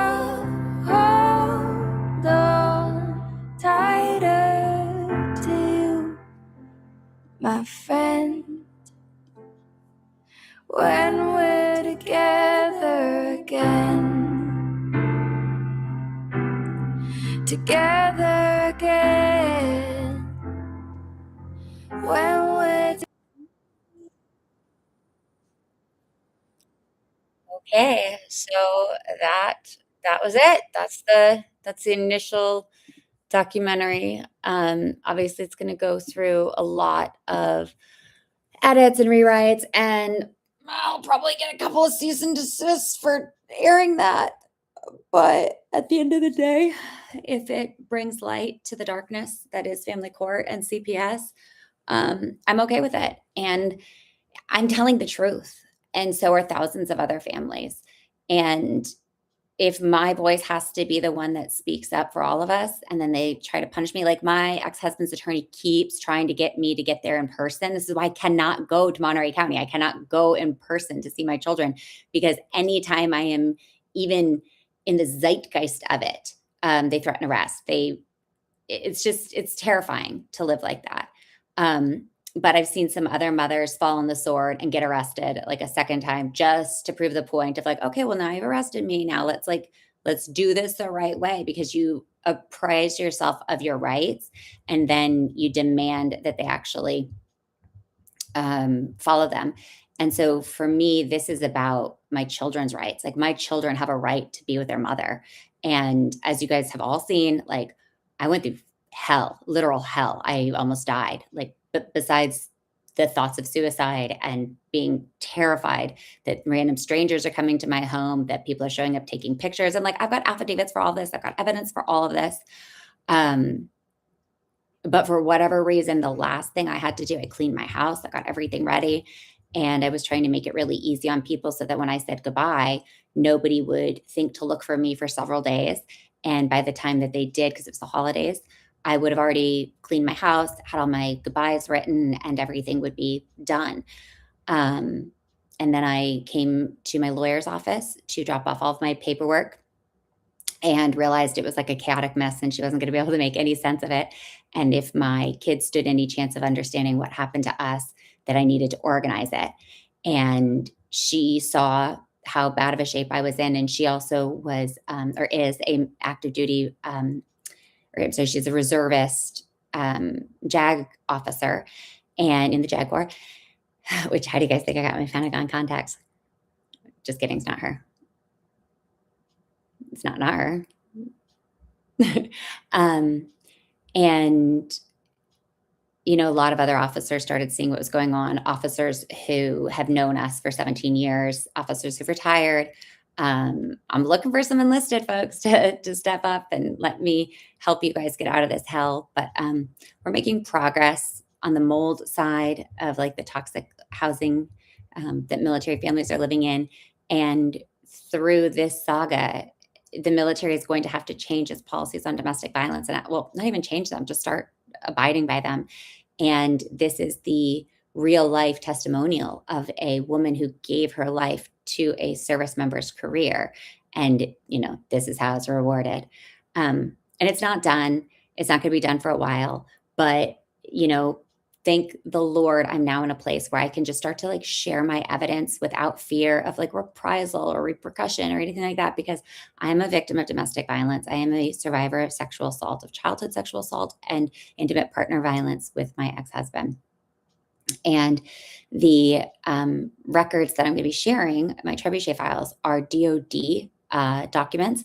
I'll share the redacted versions. That way I can, you know, it's like one level of protection. I'll tell you who the people are, but at least I get plausible deniability, because I'm like, well, I could be saying anything. And then here's the thing. The truth is an absolute defense. So if you are lying and they can prove it, then you get in trouble. But if you're telling the truth and they can't prove intent, that you were, you know, knowingly fabricating something, then you're fine. And on top of that, like you can't be scared of what could happen, because the worst thing that could happen has already happened. The only thing that would be worse than the position I'm sitting in now is, God forbid, my children were to die.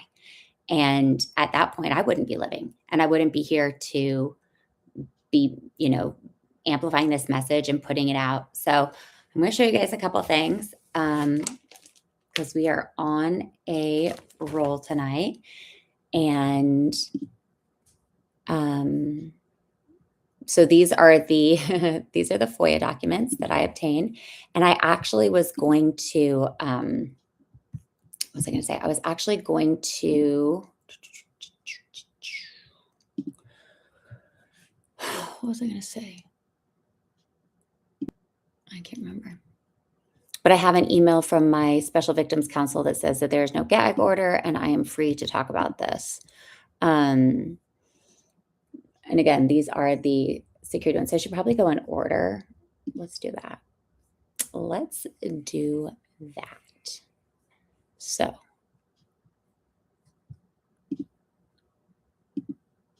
large grid.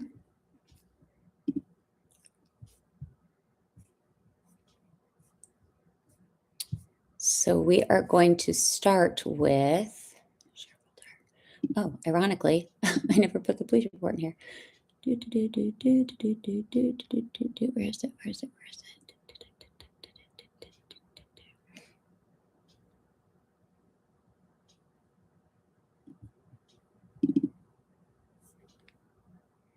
There it is. Okay. Okay, so this is the initial.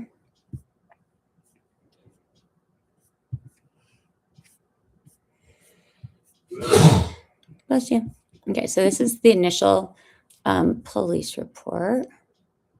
So how do I open? Okay, so Department of the Army. It's written on the 27th, 2023, memorandum. And then so you can see here, Department of the Army, Presidio Monterey Police, all that, right? Okay. And this is why when I'm suing them, I'm suing the Department of Defense, but it's the Department of the Army. So it goes federal government, Department of Defense, Army. So it says misdemeanor domestic violence, state, and then child endangerment, state. Not child abuse, not child violence, child endangerment, which ironically is what I would have been charged with had I not protected my children. So there are parents who are charged with child endangerment when they fail to protect their children. So you can't win for trying in these slippery slopes of CPS games. Dates and times of locations of occurrence, 2210, which is 1010 on the 20th of November, 2023, until looks like 1210. So like just after midnight, 21 November, 2023, Biddle Lane, Monterey, California. Date time reported, 2210. So that is going to be important. That is 10:10 p.m. The investigating officers were Sergeant Scott E. Huntley and Officer Sarah McIntyre. So Officer Huntley or Sergeant Huntley, actually, we went to church together, and he knew that I was leaving my husband because he had done a building inspection a few weeks previous to that, when my ex-husband and I had just gotten home from a retreat where it was like a marriage retreat, and my mom was in town and the kids had gone into this like abandoned building on post, and I was like, what is going on? I was gone for 24 hours and we were already dealing with like unsafe housing on the military installation. So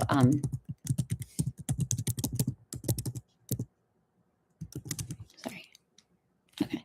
I'm just going to pull up that picture real quick, or the video, I'm sorry. And so anyway, so Sergeant Huntley knew me, and I had said to him when I met him, I said, I said, this is one of those weird God things. I should actually be at my house right now, filing my divorce papers because we just gotten back from this retreat. So this was September 2023. So let me just jump over to that page, share this tab instead.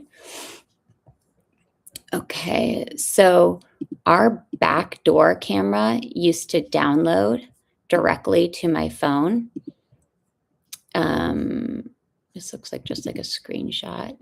So it's like the kid's backyard. Here's our backyard. And then this is the garage camera. So like I check on the kids what they were up to. Just I guess this was just like a typical afternoon at my house. You go 1, 2, 3, 4, 5. 5 kiddos there, and only 2 of them are mine. And I just had everything. Oh, and Izzy. He's a baby. Look at him. He's playing. So I had the garage all set up and then the backyard set up and fenced. Like it was a very fun space for the kids. This is the view of the garage that would have been available of Daniel getting on a ladder and climbing up into the attic, or sorry, into like right here. There's like a bunch of rafters and storing his weapon. So he would have had to have gotten a ladder and climbed up there. But we don't have that footage because Daniel has hidden it. Oh, he's my baby. Good job. Close my gate. Come on down. It's just a video, baby. I just want to watch. Oh, get it close really good. Hold on, I'm gonna help you. Oh, he got it. Good job. Yep. Good job. Make sure it's close. Come on, you. So this is how old my son was when he was taken from me. Come on, Nappy. Nap monster. This is all I have. Napper, McGapper. Oh, he's so handsome. He's so handsome. He's so handsome. He's so handsome. So he's we gotta get that little diaper change. Stinkers. Didn't hear any of his words. I haven't seen a picture of him since July 2024. My ex-husband sent pictures. Oh. Nothing. Because he knows just the sight of it lights me up. I think there's some jealousy there. Like when did it. Okay, what about this gate? You gonna close that gate? Hey, you didn't close the gate. So we just moved into this house because the other house had mold. And so they fixed this one up for us. There's like nothing in there. And then, it's Evie doing her trampoline. Let's just see. This is my middle daughter, Everly. Go, baby girl, what's she gonna do? And my age is 7. My favorite movie is Onward, and one of my favorite things to do, 2 of my favorite things to do on the weekend is spend time with my family, and I also like to do gymnastics.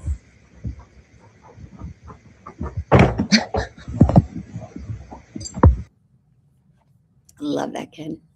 Love them all, but look at her. It's so sweet. Okay, and then he's just always had friends over. Our house was just like the house that all the kiddos came over to. Oh, sheep and baby. I think I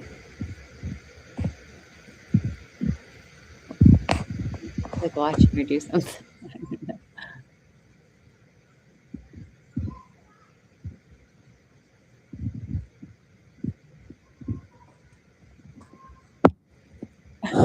That's the inside of the house.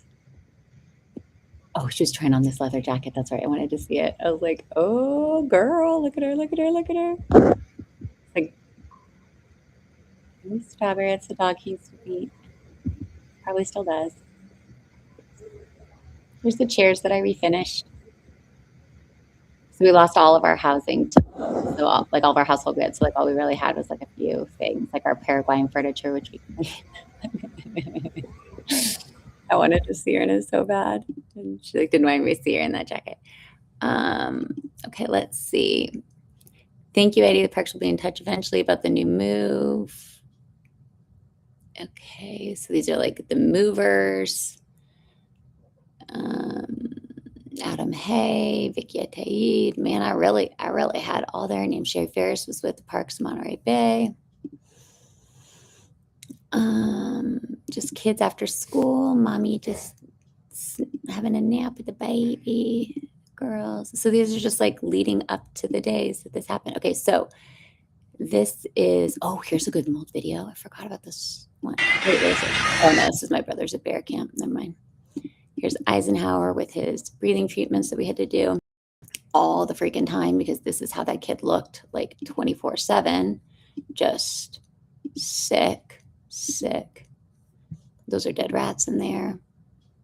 Hold on, there's some more.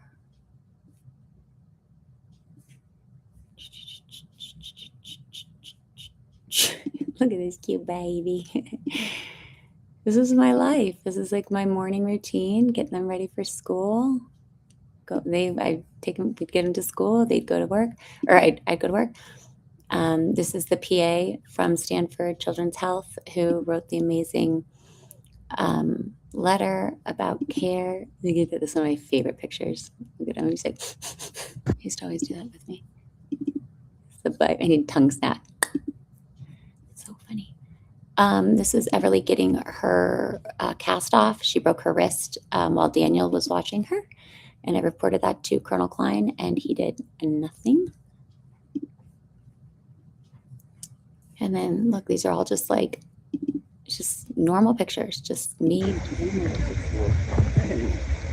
She's such a sweet girl. Yeah. Come see Izzy. You see your friend? These are the kids in the neighborhood who I was always worried about. Yeah, I know. I'm just like, this is just literally my life. It's just normal life. Oh, here's Colonel Kievit, who went to Penn State with Dan, who promoted him, who I contacted. We will read his emails at a later date. Oh, yeah. Perfect little family, right? Jokes on us.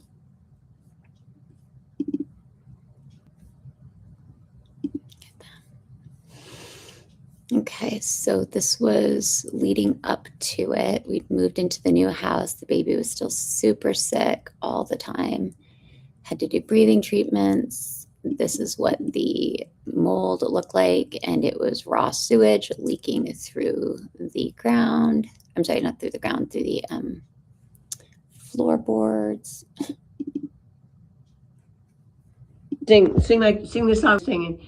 Lord, say to Noah, build me an arky, Lord, say to Noah, to build me an arky, build it out. Whoop, hip, great, berkey, choo. So that's my mom came to visit while Dan and I were in a marriage retreat. And then this is the Officer Huntley stuff. We came home and the kids, there was like a haunted house. And I was like, what are you guys talking about? They're like, and there's like men in there, Mom. And it turns out there were homeless people. And this is a on-base military, like an abandoned building on the military base, less than a block from my children's school. Your tax dollars paying for this. So these are your tax dollars, just so you know. The lights are on. This is an old The doors are open. The heaters are on. There's dead animals and doors.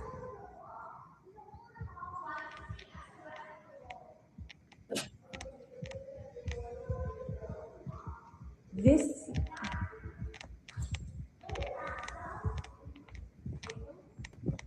is a hazard. Guys, do not come in here no matter what. Do not come in here because this is dangerous. I think that probably people have been squatting in here. And why wouldn't they? The heat's on. There's so many. No, it's. Okay. Some sort of meeting room because there's a boys' bathroom and a girls' bathroom. Oh, the toilet's clogged all the high heaven. There's a urinal. I'm not looking. Somebody's definitely living here. All right, let's get out of here. Yeah.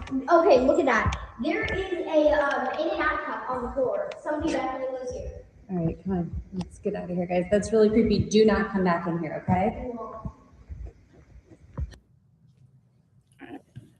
So this is what the military did not want me talking about or showing. That was the house. So like literally the Family Advocacy Center is like right here on base. And then the kids' school is like just right up here. And the baby's daycare is right there. So like, look, this. Okay, so we have squatters in military housing where there is full heat, full running water, full bathrooms, right next to our mini mart, right next to our maintenance center, right next to our CDC, right next to our elementary school. How is this allowed? This is U.S. tax dollars. Illegal. I think it was Well, it doesn't matter what it is. What matters is that it's open and unsecure, and kids are getting in there, and homeless people are going in there and squatting. That's what they There's an encampment just down this thing. So the police just went in, Palm PD, 2 officers.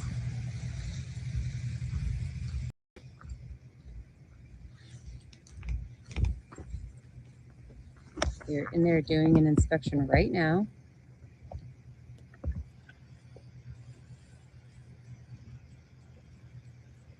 You can see the flashlights moving through the.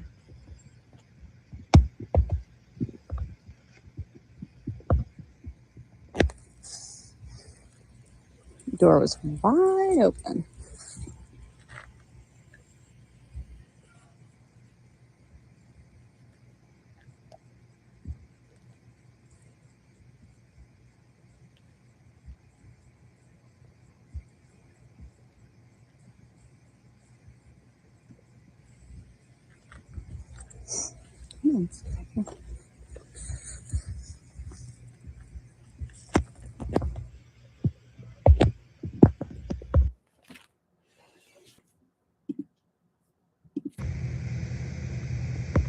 So they said that they were going to secure it. They didn't. It took like over. So I do have permission to enter?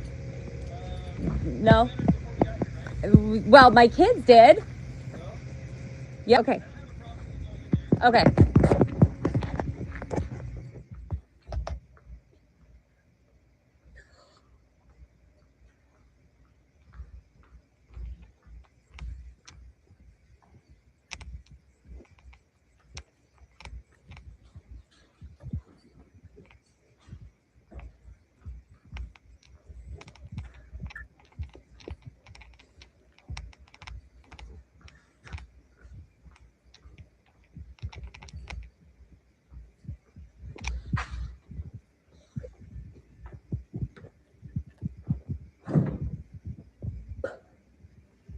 Works.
Stop.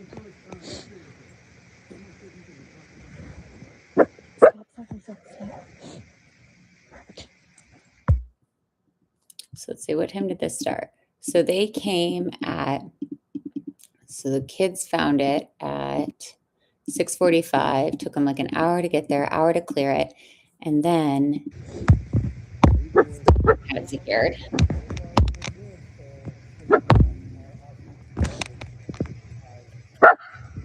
It's okay. It's okay. It's okay. Stop. It's okay. Stop.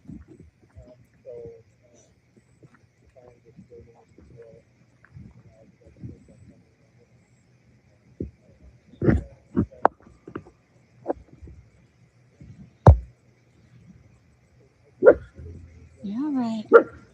Okay.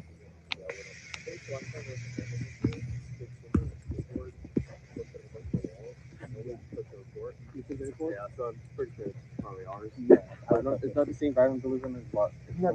Was this recent? I got this, ma'am. I got this. Well, okay, sorry. Well, I was just going to tell you, I mean, I'm the one that reported it. Yeah, thank you very much.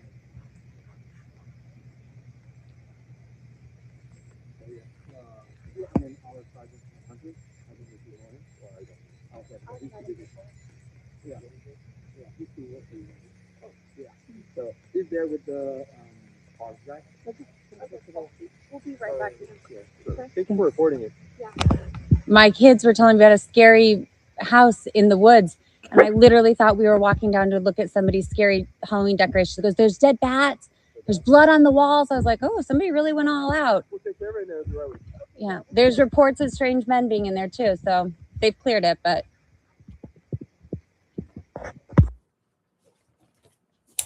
Are you guys starting to get the picture of why the Presidio wanted to shut me up? It's 8 o'clock.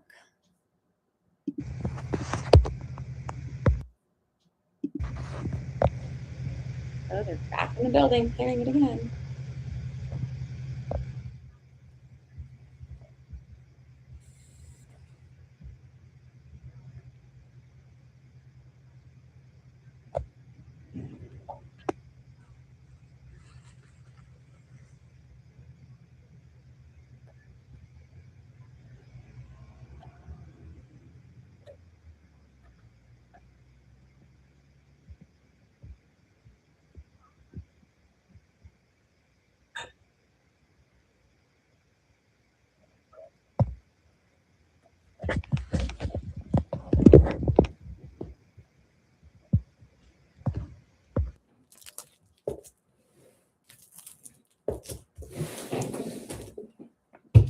Okay.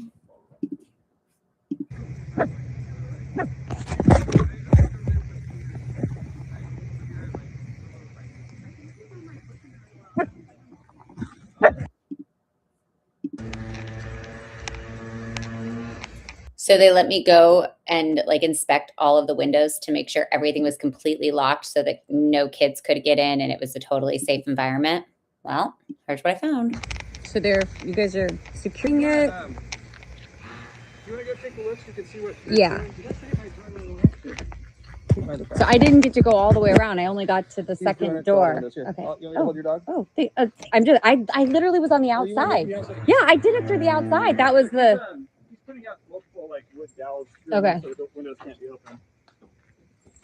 Yeah. So this is all I did. I came and I tested it. This is what you did right here. You put that in there and you put one up here. Okay. So they are. physically Yeah, they're block screwing them. the window from opening. So right here. I'll wait until he's totally. But that's all I did. I was like push, and then I pushed this and it went all the way open after the park said it was. Is there anything else back that way that they did? Was this check that has a padlock? Can I check that the padlock works? Because like I trust it, but don't actually trust anything around here. Well, I did check that one, but Yeah, that one. Yeah.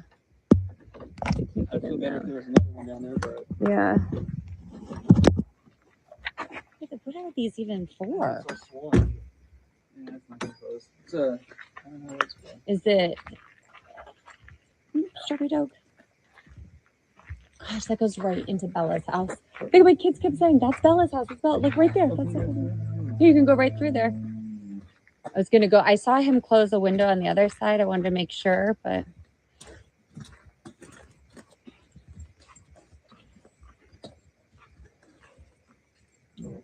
just Oh, he's had there. That's strawberry dog. There is a dead bat over there too. Where was that? I never saw By the. Oh, all right. Well, let's go look. I'll show you. Well, I can live without that. This is. You really want to show me the dead bat? Well, I want to. I do really want to show you the dead bat. There. But anybody can jump this probably. Yeah, as long as like little kids don't have. I mean, that door was wide open. Oh, well, all right.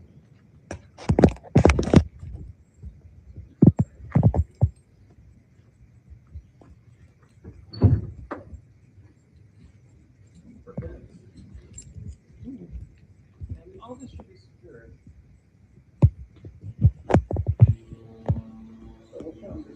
Okay.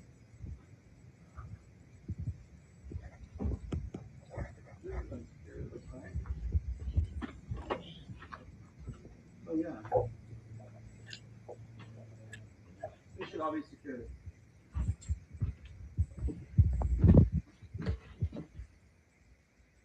It's like Halloween decorations. And documentation checks and paperwork. And Yeah. submitted little DIIs on this stuff. Ooh. Oh, there's copies of it. Can you hear something? From those bats. Oh, here's the window. If they have a padlock, they can figure it out. Yeah, there's like a bank. There's like a. Please tell us there's money in this thing. Let's at least have something fun to. Oh, that's just a till. No money, darn. No money in the till. Somebody beat us to it. Okay, they got this one. Okay, good. All right. There's a little window over here I'll get. Right here. Yeah. Officer Henry, we got. Come on, Parks. Guys, there's another one. Oh, okay. Oh, okay. So none of them were actually secure. They said they were secure. Okay. Okay. Man, come on. Well, at least on the property seems to be good for. Is that?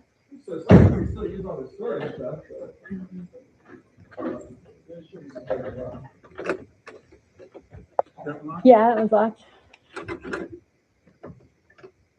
Yeah. All right. Well, thank you, sir, for checking and making sure. Yeah. 1, 2, 3. Yeah, 3 padlocks, and they're gonna close that. He said he was gonna get this one. Do you mind if I just stand here until it's done, just so that I can sleep tonight? To be honest.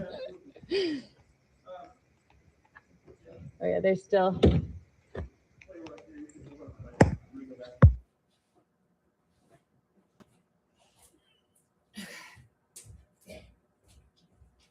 So hypervigilance is a symptom of PTSD, which is why I was like, so needs to be taken care of, because I'd been out of town for one night with my ex-husband, and I was so scared that this is where my kids were doing whatever they wanted, basically. Okay, so this is after the parks told us it was secure. Officer Humphrey and I just went around and found 3 doors, 1, 2, 3 that were open, and 2 more windows. So that one needed padlocked. Let me just double check. I think I not padlocked. Okay, good. Okay, so that one, they put a wooden dowel. That one's missing a lock. That one's missing a lock. Guess we're able to just kind of push right past that. So that's wide open. And didn't give me their flashlight to this. So nice.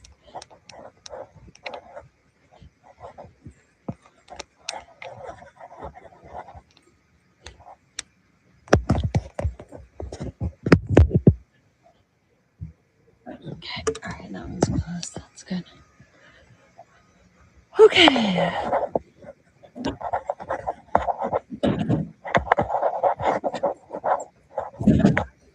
Let's see through the window.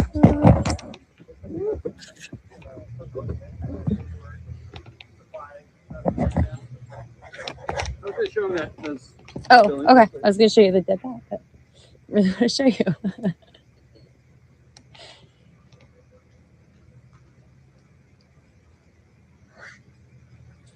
So we're going around and showing them the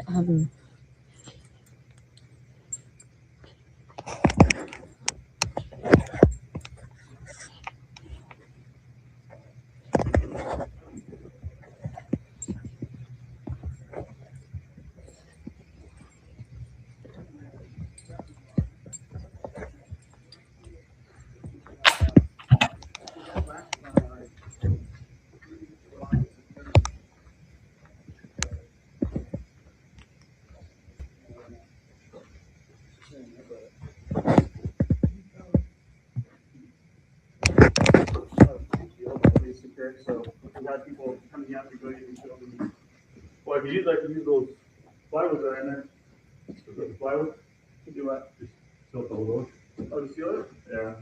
So I don't think. And then so your family can get their own locks, I guess, huh? Yeah.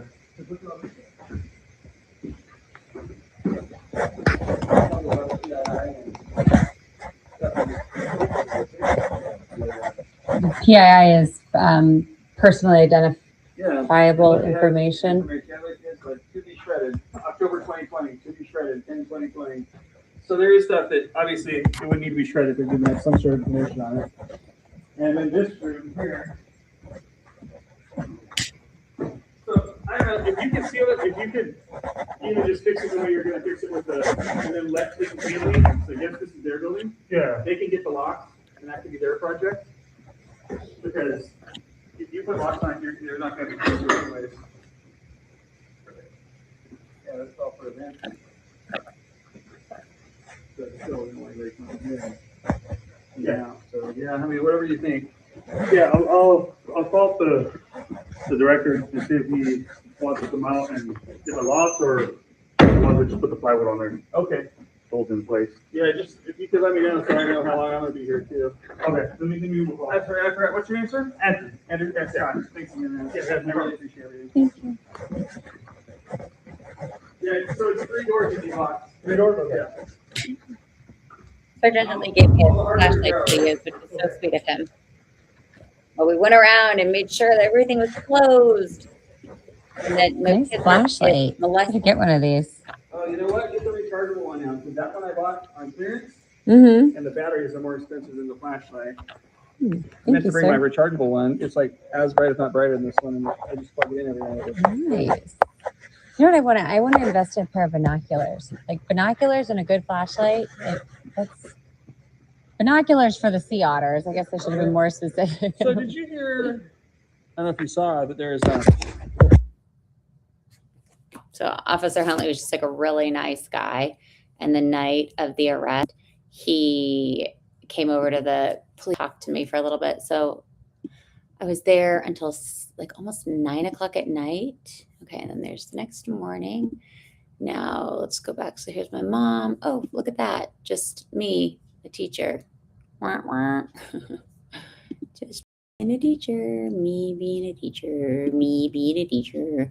The park's kicking us out of our house, confiscating our household goods. What's this?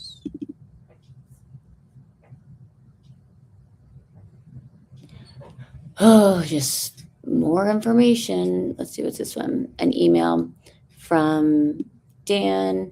So this is his position. He is a lieutenant colonel, foreign area officer, associate dean at the Russian language school. Here's the thing. He is a quasi-public employee. This is not harassment. This is me letting the public know how your tax dollars are being spent. Although actually that is his private phone number. I should block that. Oops. Okay. Kids.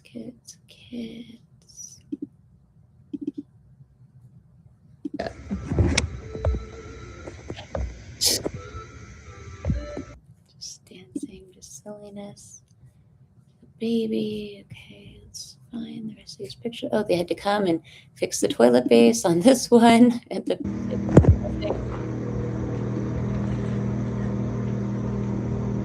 So it was just like right here that wasn't sealed. Yeah. It just needs to be recalled. Hold it down. I mean, these houses are they're a joke and a half. They're just like, look, I could like feel the cold coming through. And I was like, what is going on? And it's like the toilet wasn't even bolted down. Okay, but that is not what we are looking at now. Oh, this is like the moms on the street being like, hey, Autumn, is this a moving truck we are seeing at your house? Did the parks finally get new moving contractor? And somebody said, I'm pretty sure it's not supposed to be there. So if they're going to your house, snap a few photos. And then somebody said, right after I left, I thought maybe I should have taken a photo. Go figure. Can anyone else on the street grab a pic? I sent Autumn some pic. A second truck showed up. Is Teresa there? Can you send me photos? I haven't seen any cars from the parks, but maybe that's who they are waiting on to get into the house. Yes, so it's like basically went in and like confiscated our stuff. Oh, there's my baby. Let's just watch it. Go. Taylor's getting back up again! Yeah! Good Chippy, sisters!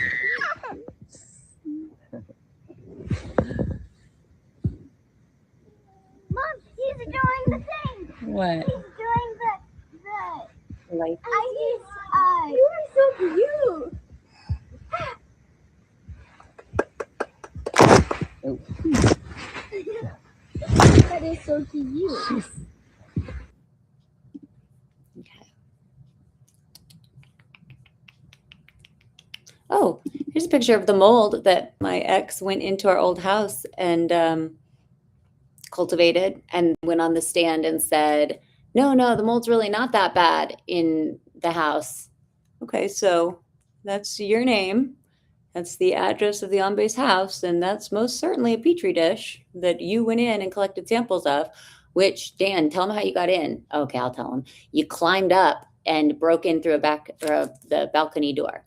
So you claiming that there's not, like, you're just so foolish, whatever. Okay. Here's the girls getting their puppy. Oh, there's more zip ties.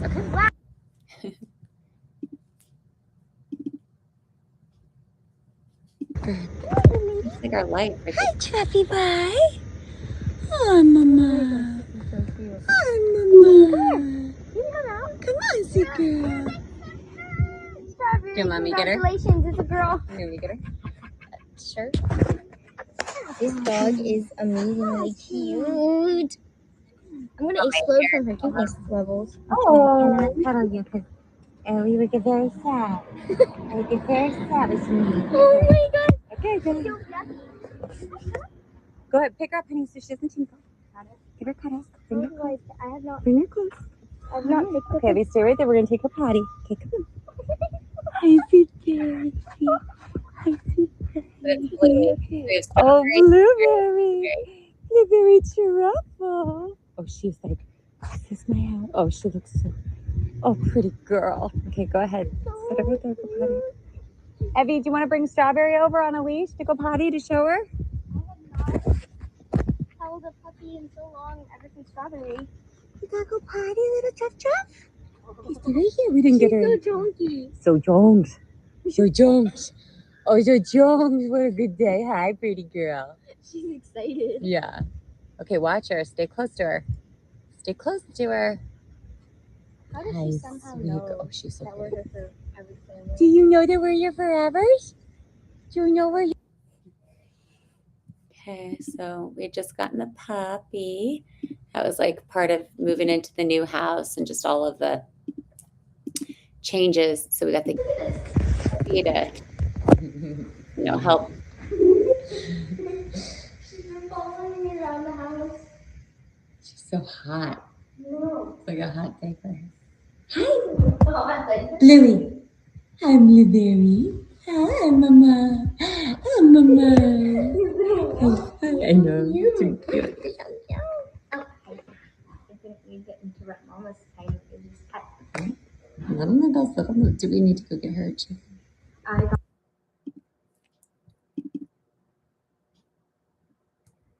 Here's another note. The inspector's report for yesterday's HHE is attached. The report identifies one item, a child's changing table with water damage and suspected mold growth. Per the inspector's recommendation, we'll have it disposed of. So the most of the mold was found in the baby's room. We set alarms and they were tampered with. Where did I get that? Somebody gave me that. Who gave me that? Oh, it's so weird. I can't remember who gave me that. To show that the parks was like coming in and out of our houses unauthorized and like sending creepy cars by. Like, look how slow they're driving. Like, these landlords, they know what they're doing. It's pretty sus. This is, I don't know where that is. That's our old house, I think.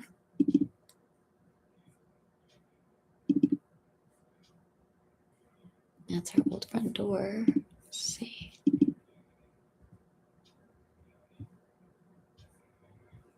Is that me or my mom? Oh, isn't that crazy? I can't tell if that's me or my mom.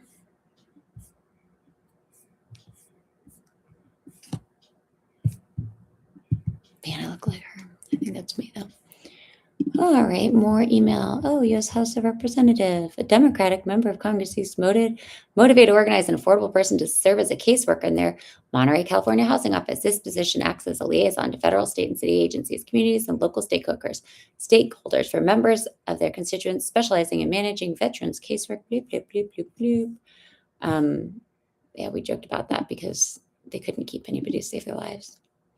Okay, this is when the movers came and just like squatted outside of our house. They like came and like literally took possession of household goods without consent.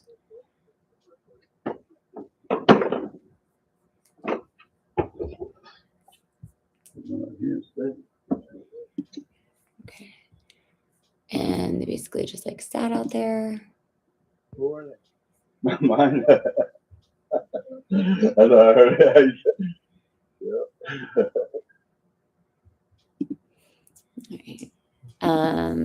They tampered with the doors, meaning they'd entered without permission. Entered without permission.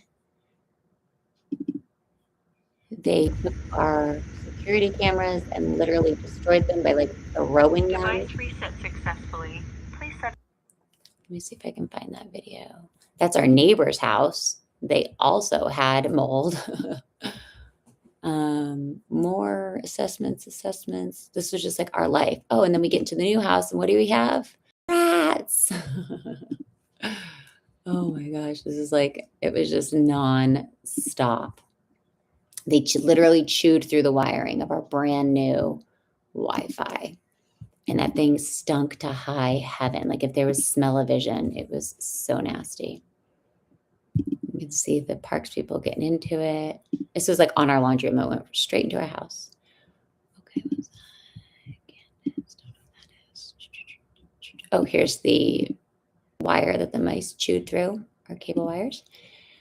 Here's all the rat shit all over the house. That's the brand new house.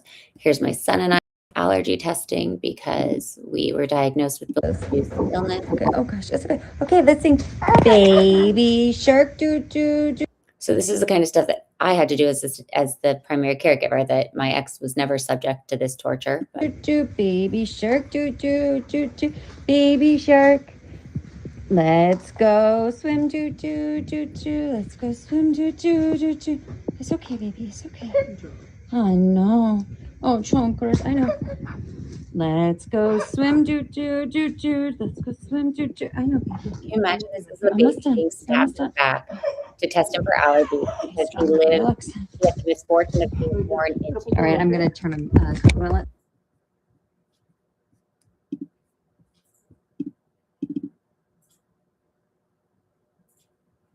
And then, is that my back? No, is that Icy's back? That's wild. That looks so off-sized. There's the, oh yeah, that's him. Okay, then I had to go. Then mommy had to do her turn. And then, hi Teresa, just so you can tell, this is a real-time documentation. If I wasn't in the allergist office with my back lit up with pricks and my son hadn't just had his done, I would be at the Garrison's office right now because somebody lied. Was it Oscar or was it Adam Hay? I know it wasn't you. Somebody is not telling the truth. After this, I have to go directly home because the rodent pest control is coming to hopefully get the mice out of our garage, but they're stuck in the walls, so we'll see. But this is real time. This is where I'm at. I'm at the doctor's office. I can't be 3 places at once. We need you. Teresa Watkins was the Army housing rep who was supposed to be assisting. And then those are all the pricks, all the allergies, like everything I was allergic to. And then the baby got, oh, and then here's a call from Senator Sullivan's office. I talked to Cooper Cheatham. He now works for Speaker of the House, Johnson. So they called us, reported. That's when Congress got involved. And then these are all just like all the rat videos. These are all up on social media, on YouTube. I'll post more of them later, but we'll just get through kind of. This is back at the mold house. 7:03. I am here, and they have already entered the building. Okay, let me see if I can find the video. I'll put all of these up, but there's a video somewhere I wanted to show you of them literally taking the cameras down and throwing them. Is it that one? No. Is that one? This one.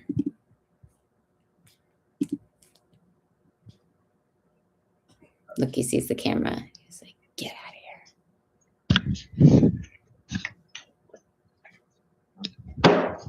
So throws it outside. Damages personal property. Yep. No regard. That was this guy. His name is Vekaresa, Alexander George. And he had, oh, and ironically, his thing was expired because this was October. So this was expired. And he was the one who had a skeleton key to our home that Jose Valdez confirmed. Pretty scary, you guys. These are the people who have access to on-base homes. Look at them. Whoop. Fuck you. Because who cares about your personal property? This camera could go face down right there. This camera could go face down right there.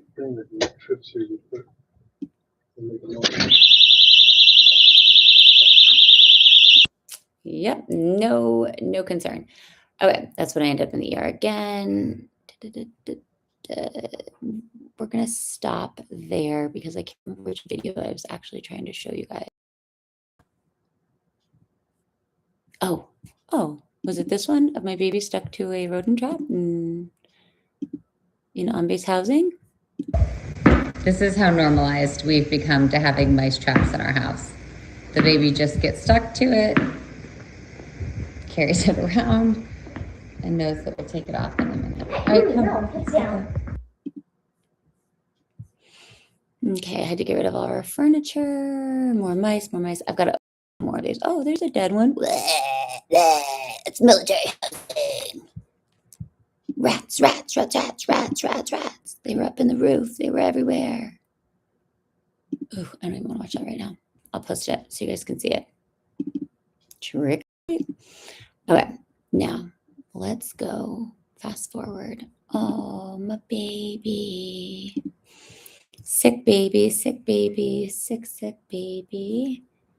And then I started doing my research. I found handbooks that started holding them accountable. And then it was Halloween. And then my marriage was falling apart. And the baby was getting more and more sick. And there's more and more rats. And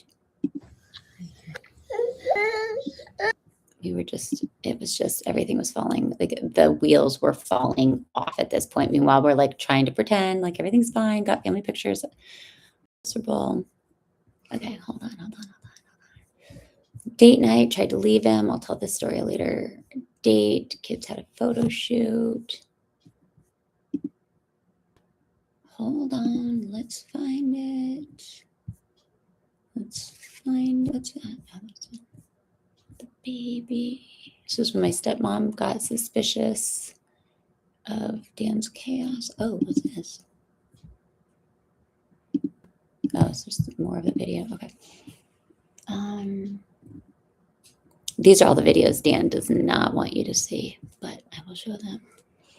Okay, so this is the night that I ended up in the ER. So the last thing we had was like a little family film, then ER. So let's check the dates and the times on that. November 17th. Okay. Let's go. Those are live photos. Let's click on them. Oh, that hurts so bad. You can see like the welt on my forehead right here.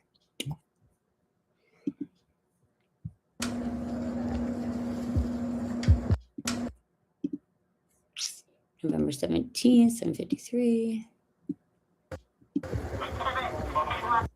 That was taken by the ER tech at 7:53. I have her name written down. She asked me if I was okay. I said no. Okay, my nose would not stop bleeding.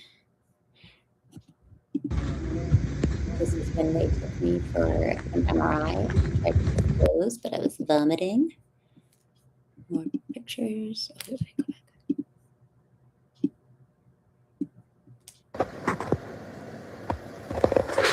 He would not leave. Sat there whole time, so I couldn't disclose.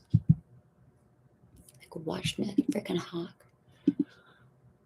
Those are the welts.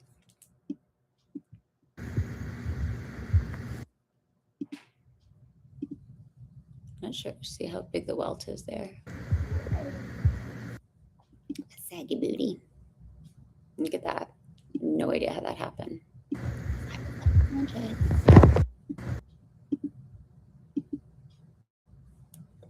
It just got bigger and bigger and bigger. It's like a giant contusion. And then there's bruising on the arm. It showed up the next few days. Head just ding, ding, ding, ding, ding. I still have scars here. Like right here. And here I scratched my face on the grate in the bathroom.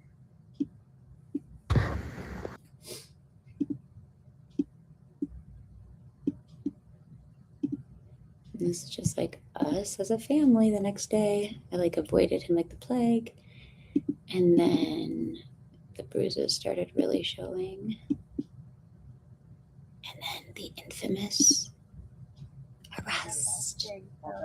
So this is I'm sorry to see you under these circumstances. You run a ball? 2335 Like that. Sergeant Huntley. Okay, so what I'm Officer McIntyre.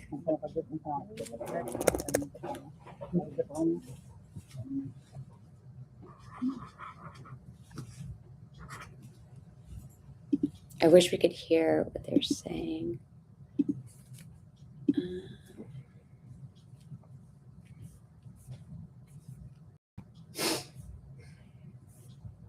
These are family pictures.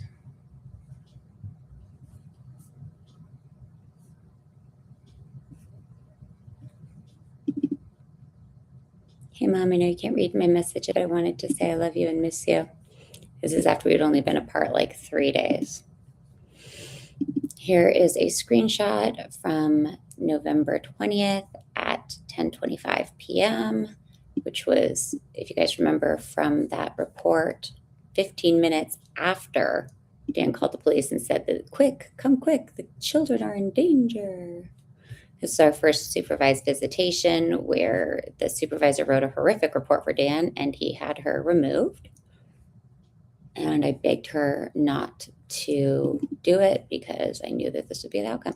Okay, so I'm going to show you guys the arrest first. So I'm going to show these in reverse order, like starting with the arrest.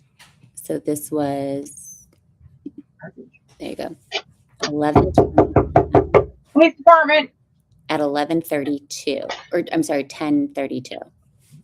So 22 minutes after he called. I let them right in. I was just like, yes, you're here. Oh my gosh. Hi, how are you? What's going on?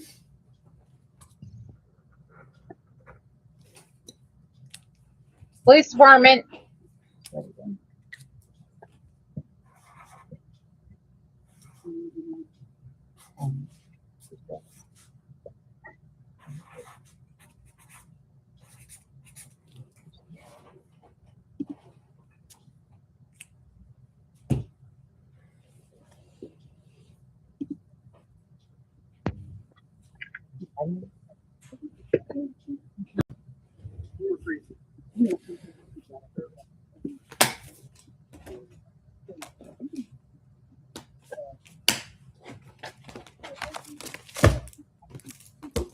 So clearly I'm not an actual threat because they let me go back into the house several times with the kids.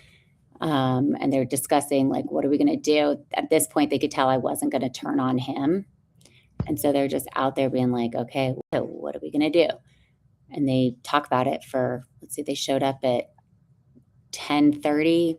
So here we are 40 minutes later, no arrests made. And they're just talking. Realizing that it has to go, but I'm clearly not going to be the one to dime him out. So if the children were actually in danger, why would they have let go back, like stay inside with me for over, let's see what time this was, 36. So we're coming up on 40 minutes. I let them back in.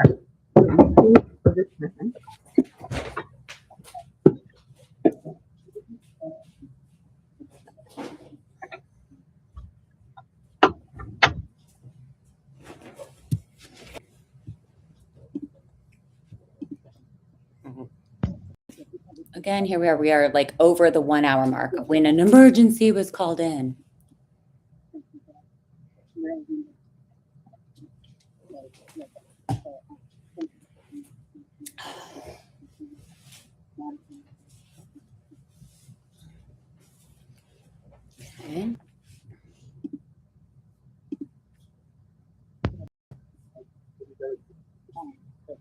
11:17. They're still talking about it. They're like, oh, what are we going to do? This guy's a lieutenant colonel. She's not diming him out. She's going to protect him. What are we going to do? Chit chat, chit chat.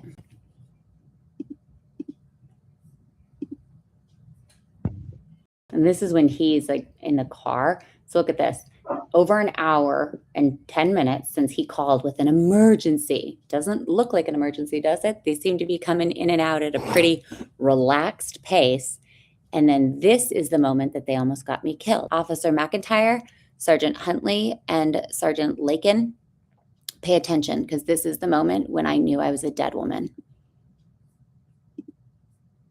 Boom. Look at this.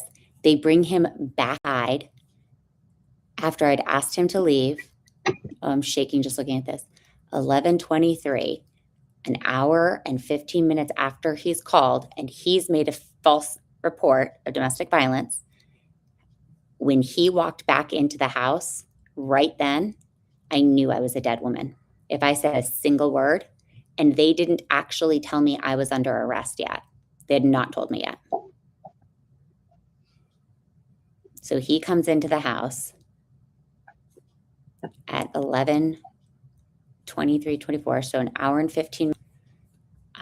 I'm shaking right now just looking at this. Like, I was doing okay, and then that video, watching him walk back into the house, because I was like standing in the entryway with the baby, and I saw him coming in. I was like, oh my god, oh my god, oh my god, because I didn't know that he was the one that called. At this point, I thought that my dad or one of my girlfriends had called. Like, so I genuinely did not know that he was the one that had called the police. So when he walked in and looked at me, I was like, I was like, who called? And I just was like, don't say anything, like they'll leave. Because I genuinely, truly, like, couldn't even fathom the fact that I was about to be arrested. Like, it didn't even, this is over an hour of them in my house talking. And I just literally, like, I could not fathom it. I mean, I'm doing the universal, like, help sign. So just for a reminder, it's over an hour, and they let him back in the house. So the children and I are safe. There's no screaming. There's nothing. You don't see anything. You don't hear anything. Everything is fine. They leave him inside the house alone with me at 11:23 to 11:28. Or sorry, at 11:20. Yeah, 11:23. So they leave him in the house with me for almost 5 minutes. Scariest fucking 5 minutes of my life. It was more than 5 minutes. It's 10 minutes. Then she comes back in. With that, He and I aren't saying anything to each other. I wouldn't take any of it. Even that you don't need. We have it all. They're telling me what to take, what not to take. And then they tell me to hand the baby to him. And this is 23:33. So they left me alone in the home with him for almost 15 minutes. There was like another officer somewhere, but she was not like standing guard. She was in the vicinity, but like anything could have happened. He was inside. I was silent. I didn't say anything. I was just holding the baby, looking down, like just so scared. And then they let me get ready, let me get dressed. Oh, look, I'm wearing my jacket. I still like this one. This is my son's like nursing jacket, so I wear it all the time. They told me to get dressed, get ready. I'm dead silent. And the domestic violence expert said that that's actually a sign of battered woman. And this is when they did not read me my Miranda rights. Blah, blah, blah. I was so calm, quiet, polite.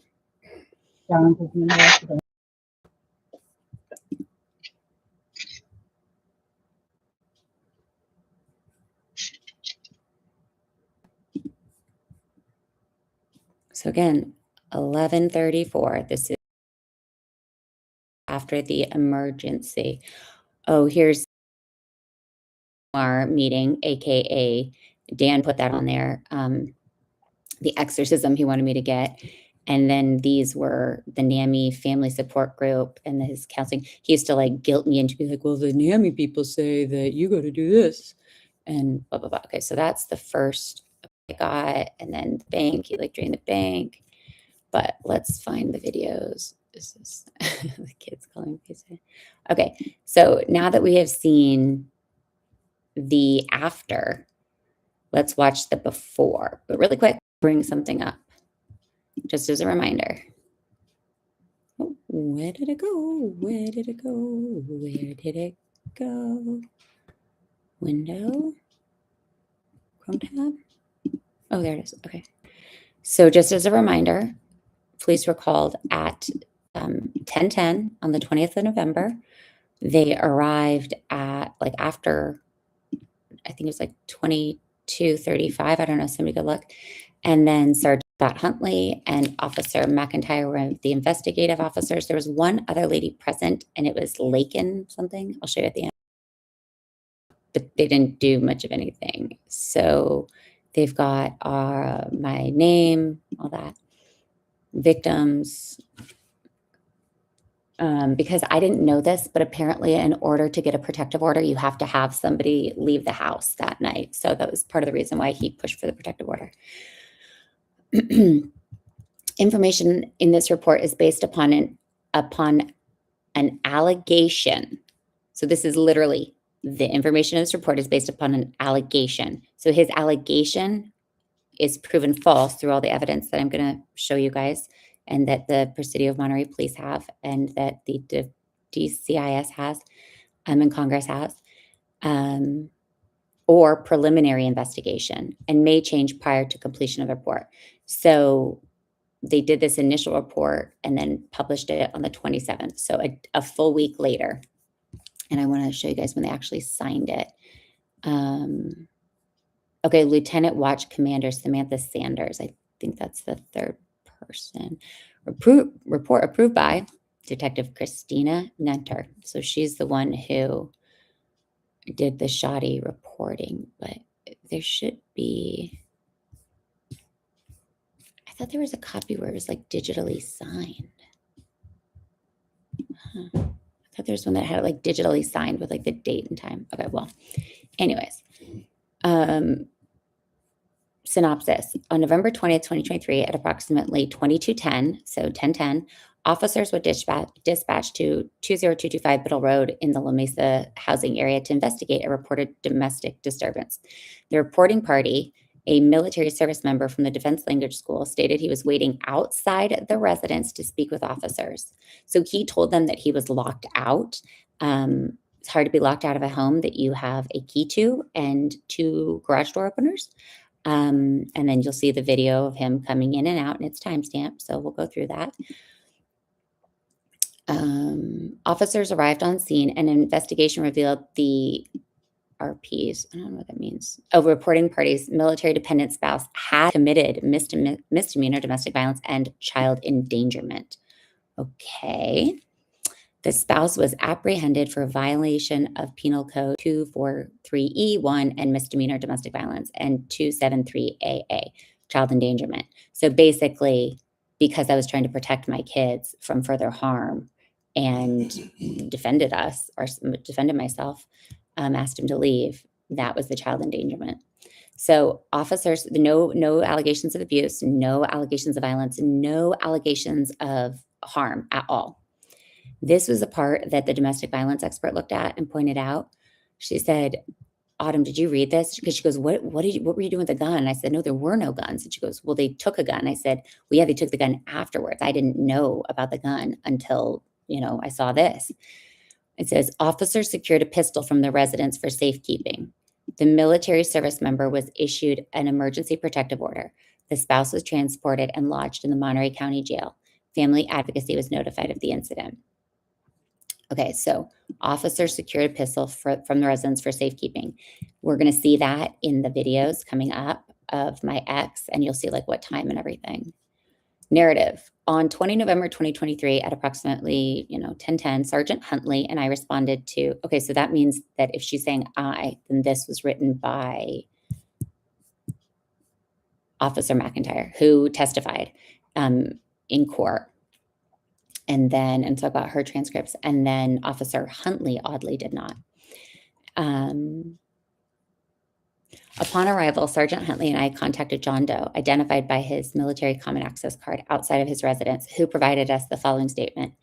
Doe and his wife, Elizabeth Seibel, you guys all know I go by Elizabeth Autumn, Seibel, had been arguing about an ongoing issue in regards to parks maintenance workers. I already showed you guys that. Remember, it was the guy who threw our baby monitor camera. He had a skeleton key to the house, and I was terrified.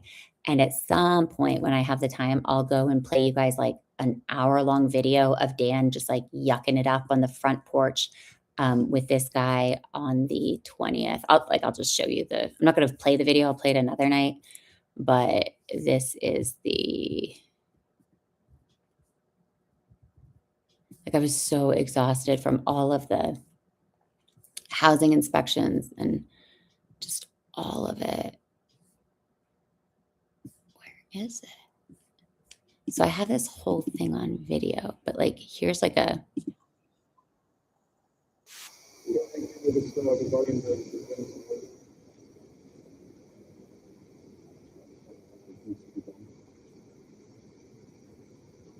so this was that morning. And I had a full-blown panic attack. Okay, so I got scared. I went up. So there's Dan talking to Jose Valdez and that Alex Vecarasso, whatever guy, texted on his phone, basically saying like, sorry, I'm busy. I'm on the phone. But he had said that whenever he saw this guy, he would like talk to him about destroying our property and like disturbing our peace and like how he got a skeleton key to our other property. And I was terrified that he had a skeleton key to the Biddle Roadhouse. And if he, was showing so little concern for like the fact that there's cameras that he's destroying, like he's destroying personal property on camera. So what is to stop this man from returning and causing harm, especially if he's not there?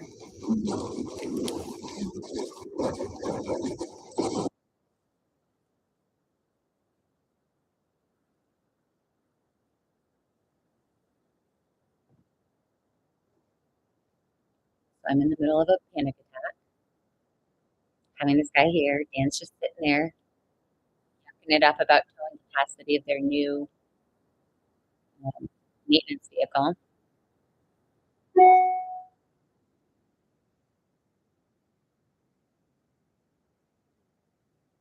And I think we were waiting for one other inspector.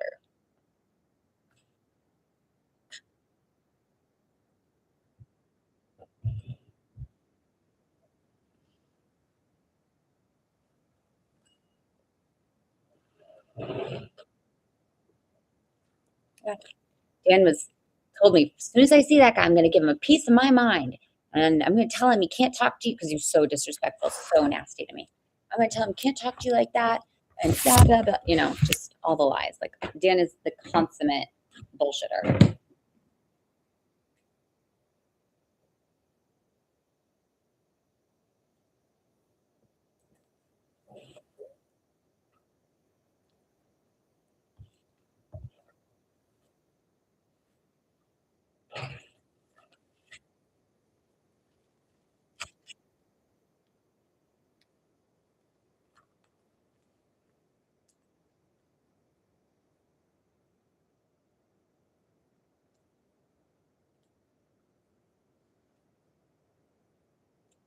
Oh, fun fact, Julian, right before he took that job as the Army housing representative, he had literally worked for the parks at Monterey Bay, like literally less than a week before. And then he changed teams. So when I'm telling you guys there's this like Ponzi scheme happening, this is the Ponzi scheme. They go from being Army employees with the Army community housing into the privatized housing and then back into the Army as civilians. So Julian and Alex used to be coworkers, and now all of a sudden it's his job to oversee him, which is why my loser of an ex-husband just standing here as a lieutenant colonel, like a freaking dud, not doing anything, being like, oh, they've got it handled. It's like, no, they clearly don't. So then I had to speak up. This is why, like, I think it's called a beta male. I think that's what they call guys like Dan, where they are scared to be unliked or confrontational, and so they just talk a big game and then avoid conflict at all cost, and then like let their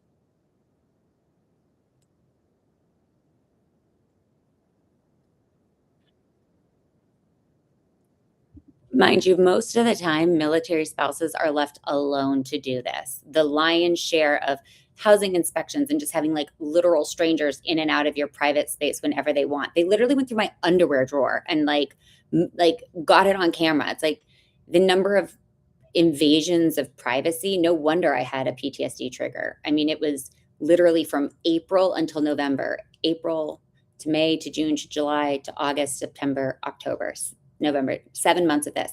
And there were 2 other families going through this, 3 other families going through this at the same time. And if I didn't have those other military families to like stabilize me and for me to stabilize them and we all worked together, I wouldn't have survived this phase of it. I would have died.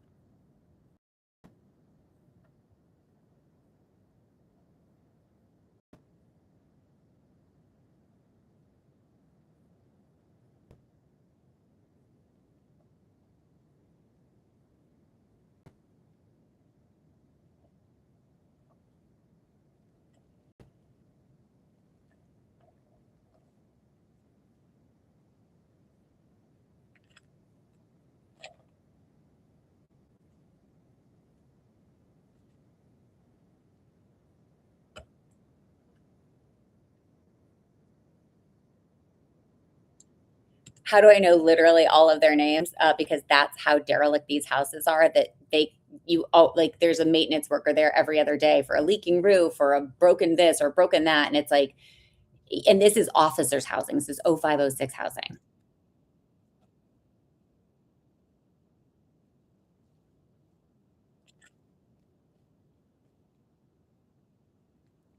So this was the video that I showed Dan when he used to lie to me and say like, well, I did this and I did that and you're not remembering it correctly. And so I started videotaping stuff because I'm like, did I really not remember? And you guys have seen that this is so far going on and it has another. So it's 5 minutes of him literally standing there doing nothing. And then when I said to him later, like, you promised me that if that guy showed up, you would say something. Did he say something? No. Later, you know what he said to me? Well, Autumn, I had to work. I was busy. Work was calling. Oh, okay. Well, thank you for letting me know that your work is more important than the children and my safety. Noted. And he goes, well, and then you started saying something. Yeah, like 3 minutes after the guy showed up, and you're like talking to him about like the towing capacity of his new car. Dan, that's not what actual protectors do. That's what beta males do.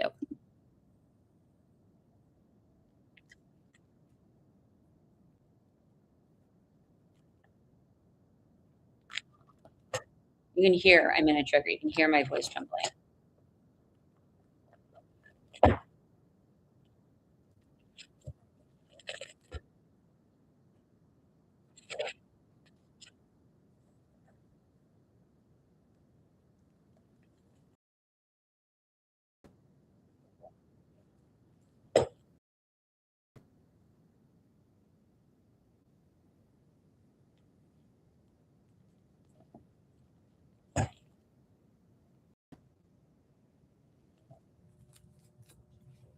Okay, so that's the video that we like got into a big fight over.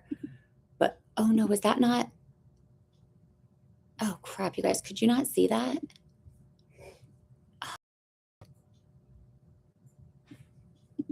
Professional or full? Yeah, okay. Right here. Fast forward it. He's saying all the stuff. Here's him talking, 5 minutes. To Valdez.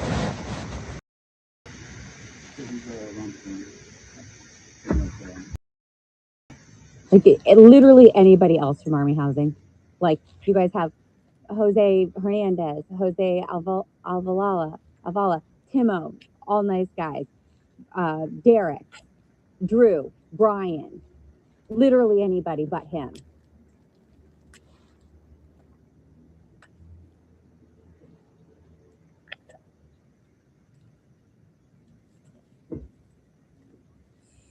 So Dan, you weren't here right now. That's the type of menacing behavior that I am subject to and have been repeatedly.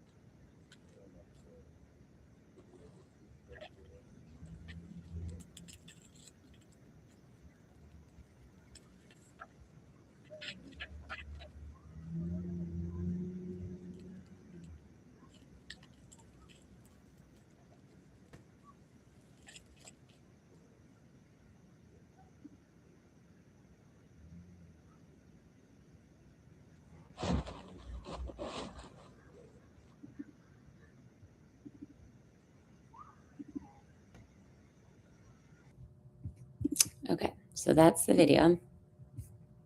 Let's go back down here somewhere. Okay, so we've got our timestamps, right? Now let's rewind the clock a little bit. Oh no, sorry, wait, this is right after. This is 23:50. So I've now left. So now they were going back in, and this is when they retrieved the weapon. His weapon that was never out during any of this. And I didn't know where it was. And if they had taken him, he would have come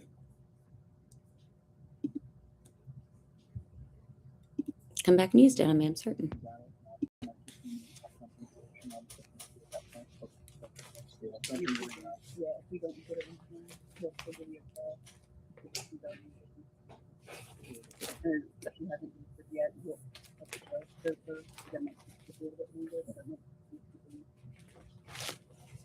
Okay, so there we go. So it's like midnight, 6 minutes after midnight. No, yeah. Okay. All right. Poor Dan. What a poor guy. You too. You too. Poor Danny. He plays the martyr so well. Okay. Now we are going to go back in time. So during the that he claims to be locked out, so he told the police he'd been locked out for several hours by the time he called at 10:10.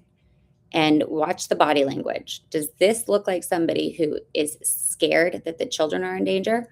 Not to mention, listen, he says that the kids were screaming and he was worried for their safety, so he called the police. Listen.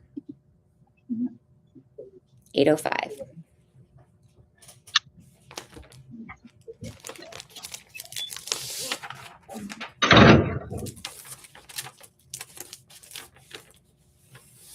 All right, so that's him coming out of the house, one, when locked out.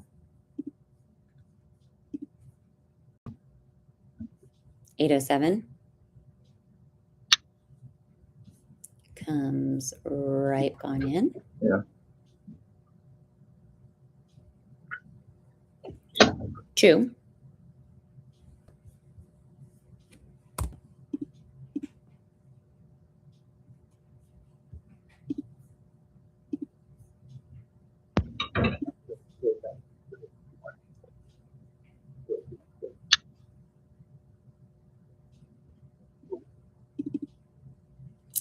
Three.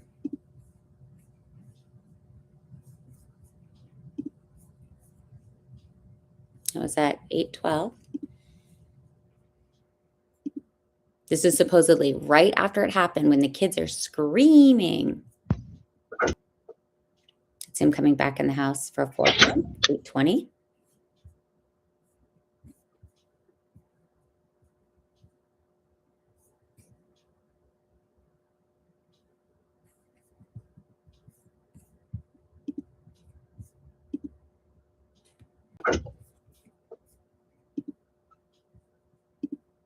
Fifth time. 8:21.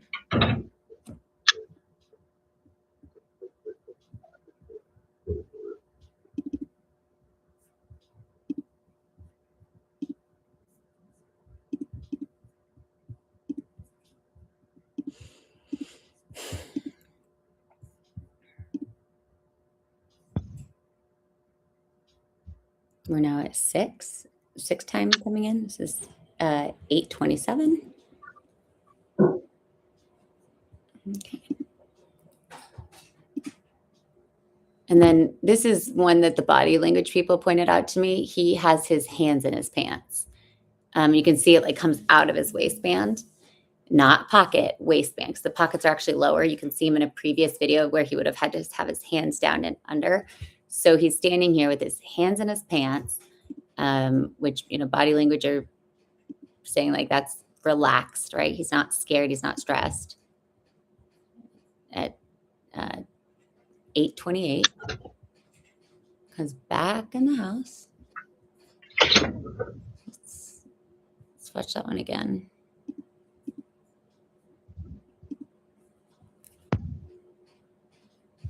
Okay, see, brings his hands out of his pants to go into the house. Out of his pants. Not out of his pockets, out of his pants. Because it comes up, not. Yep. Okay. And then 9:01. So this is about an hour before he calls the police. So he's been in and out of the house 9 times since I asked him to leave.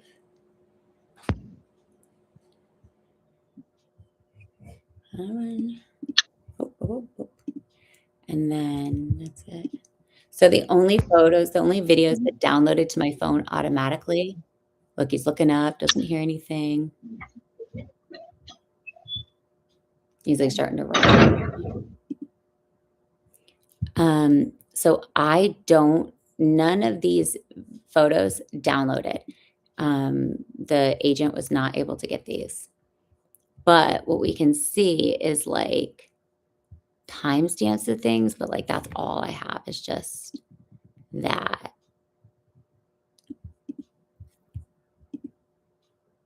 And then these ones, but like all you can see is like a timestamp on the day and the time. But like you can't see like the videos. He has these videos. So these videos that show everything he has, and he did not turn over. You know how we know? What's this one? Oh, it's just like a full compilation. Okay, so how do we know? Well, let's go back over here. Doe and his wife have been arguing about an ongoing issue in regard to a parks maintenance worker. Doe stated he took the children upstairs to give them a bath, get them ready for bed. While Doe was bathing his 7-year-old daughter and 1-year-old son, Seibel came into the bathroom and pushed him while he was crouched down next to the tub. Doe stated Seibel pushed him and took the children to the master bedroom to finish bathing them. Didn't push him. I bent down to pick up the baby. He shoved me, and then I was on the phone with my brother, and I'd given Dan the phone, bent down, picked up the baby because I was like, Augie, you need to tell him to like, get out of here. Or I said, or I will call the MPs. I was never going to call the MPs. Doe did not receive any injuries from the accident and did not require medical aid. Okay, so no physical injuries and no allegations of abuse of the children. Child endangerment, not abuse. And he's saying that he didn't receive any injuries. Doe said he and Seibel have been having ongoing issues for the last several months and are trying to determine if they're going to legally separate. No, we had determined we were legally separating. And when I play you guys all the audios that led up to this night, you'll be like, yeah, like he was the only one that was not getting the memo that it was done and he needed to start to give me space. Doe and Seibel have been married for 16 years, have a few instances of yelling at each other. Doe said that while he and Seibel were arguing, she kept telling him to leave the residence and she wanted space from him. So why not just give me space? Sergeant Huntley remained with Doe outside the residence while Sanders and I contacted Seibel inside the house. Lieutenant Sanders and I contacted Seibel, identified by my driver's license, who provided me the following statement. Seibel and Doe had been arguing about parks maintenance workers who showed up at the residence. They've been having ongoing issues with the same parks maintenance worker. Okay, so is that not what he also said? Doe and his wife Elizabeth Seibel were arguing about an ongoing issue in regards to a parks maintenance worker. Yep. And whether or not he had a master key. Seibel said she and Doe were legally separating. And yeah, so I'm very clearly like, no, we are separating. Like we live in different bedrooms. Like this is happening. He's not getting the memo. And at this time, do not share a bedroom in the residence. Seibel said while she and Doe were arguing, she was telling him he needed to leave the residence to give her space. Doe took the 2 younger children upstairs and started to give them a bath to get them ready for bed. Seibel wanted to have her children with her, so she went into the bathroom and took the kids out of the tub and into her bathroom. Seibel stated at no time did she touch Doe. At some point, Doe left the residence, but Seibel did not know when he left. So he left when I was in the bath with the kids. And when I'm saying like I didn't touch him, she asked if I pushed him, if I hit him, and I was like, what? No. And so she puts touch here, but like there's no violence, nothing. The 3 children were, so right there, if I had not let them interview the kids, she said that they would have left. But because I let them in and they wanted to talk to the kids, I was like, absolutely, you can talk to the kids. I didn't have anything to hide. This was when they woke up Evie. She was dead asleep. And obviously there's I've already requested. There's no body cam. There's no footage. There's nothing. So it's literally Officer McIntyre, Lieutenant Watch Commander Samantha Sanders, and my word against my word, and the corroborating video evidence that I have. But of course, none of that ever got to be played in court because I was silenced. There were 3 children in the residence at the time of the incident. The oldest child, 10-year-old, stated she did not see anything physical happen between her parents, but she heard them yelling and was scared, so she hid under a blanket fort downstairs in the common area of the residence.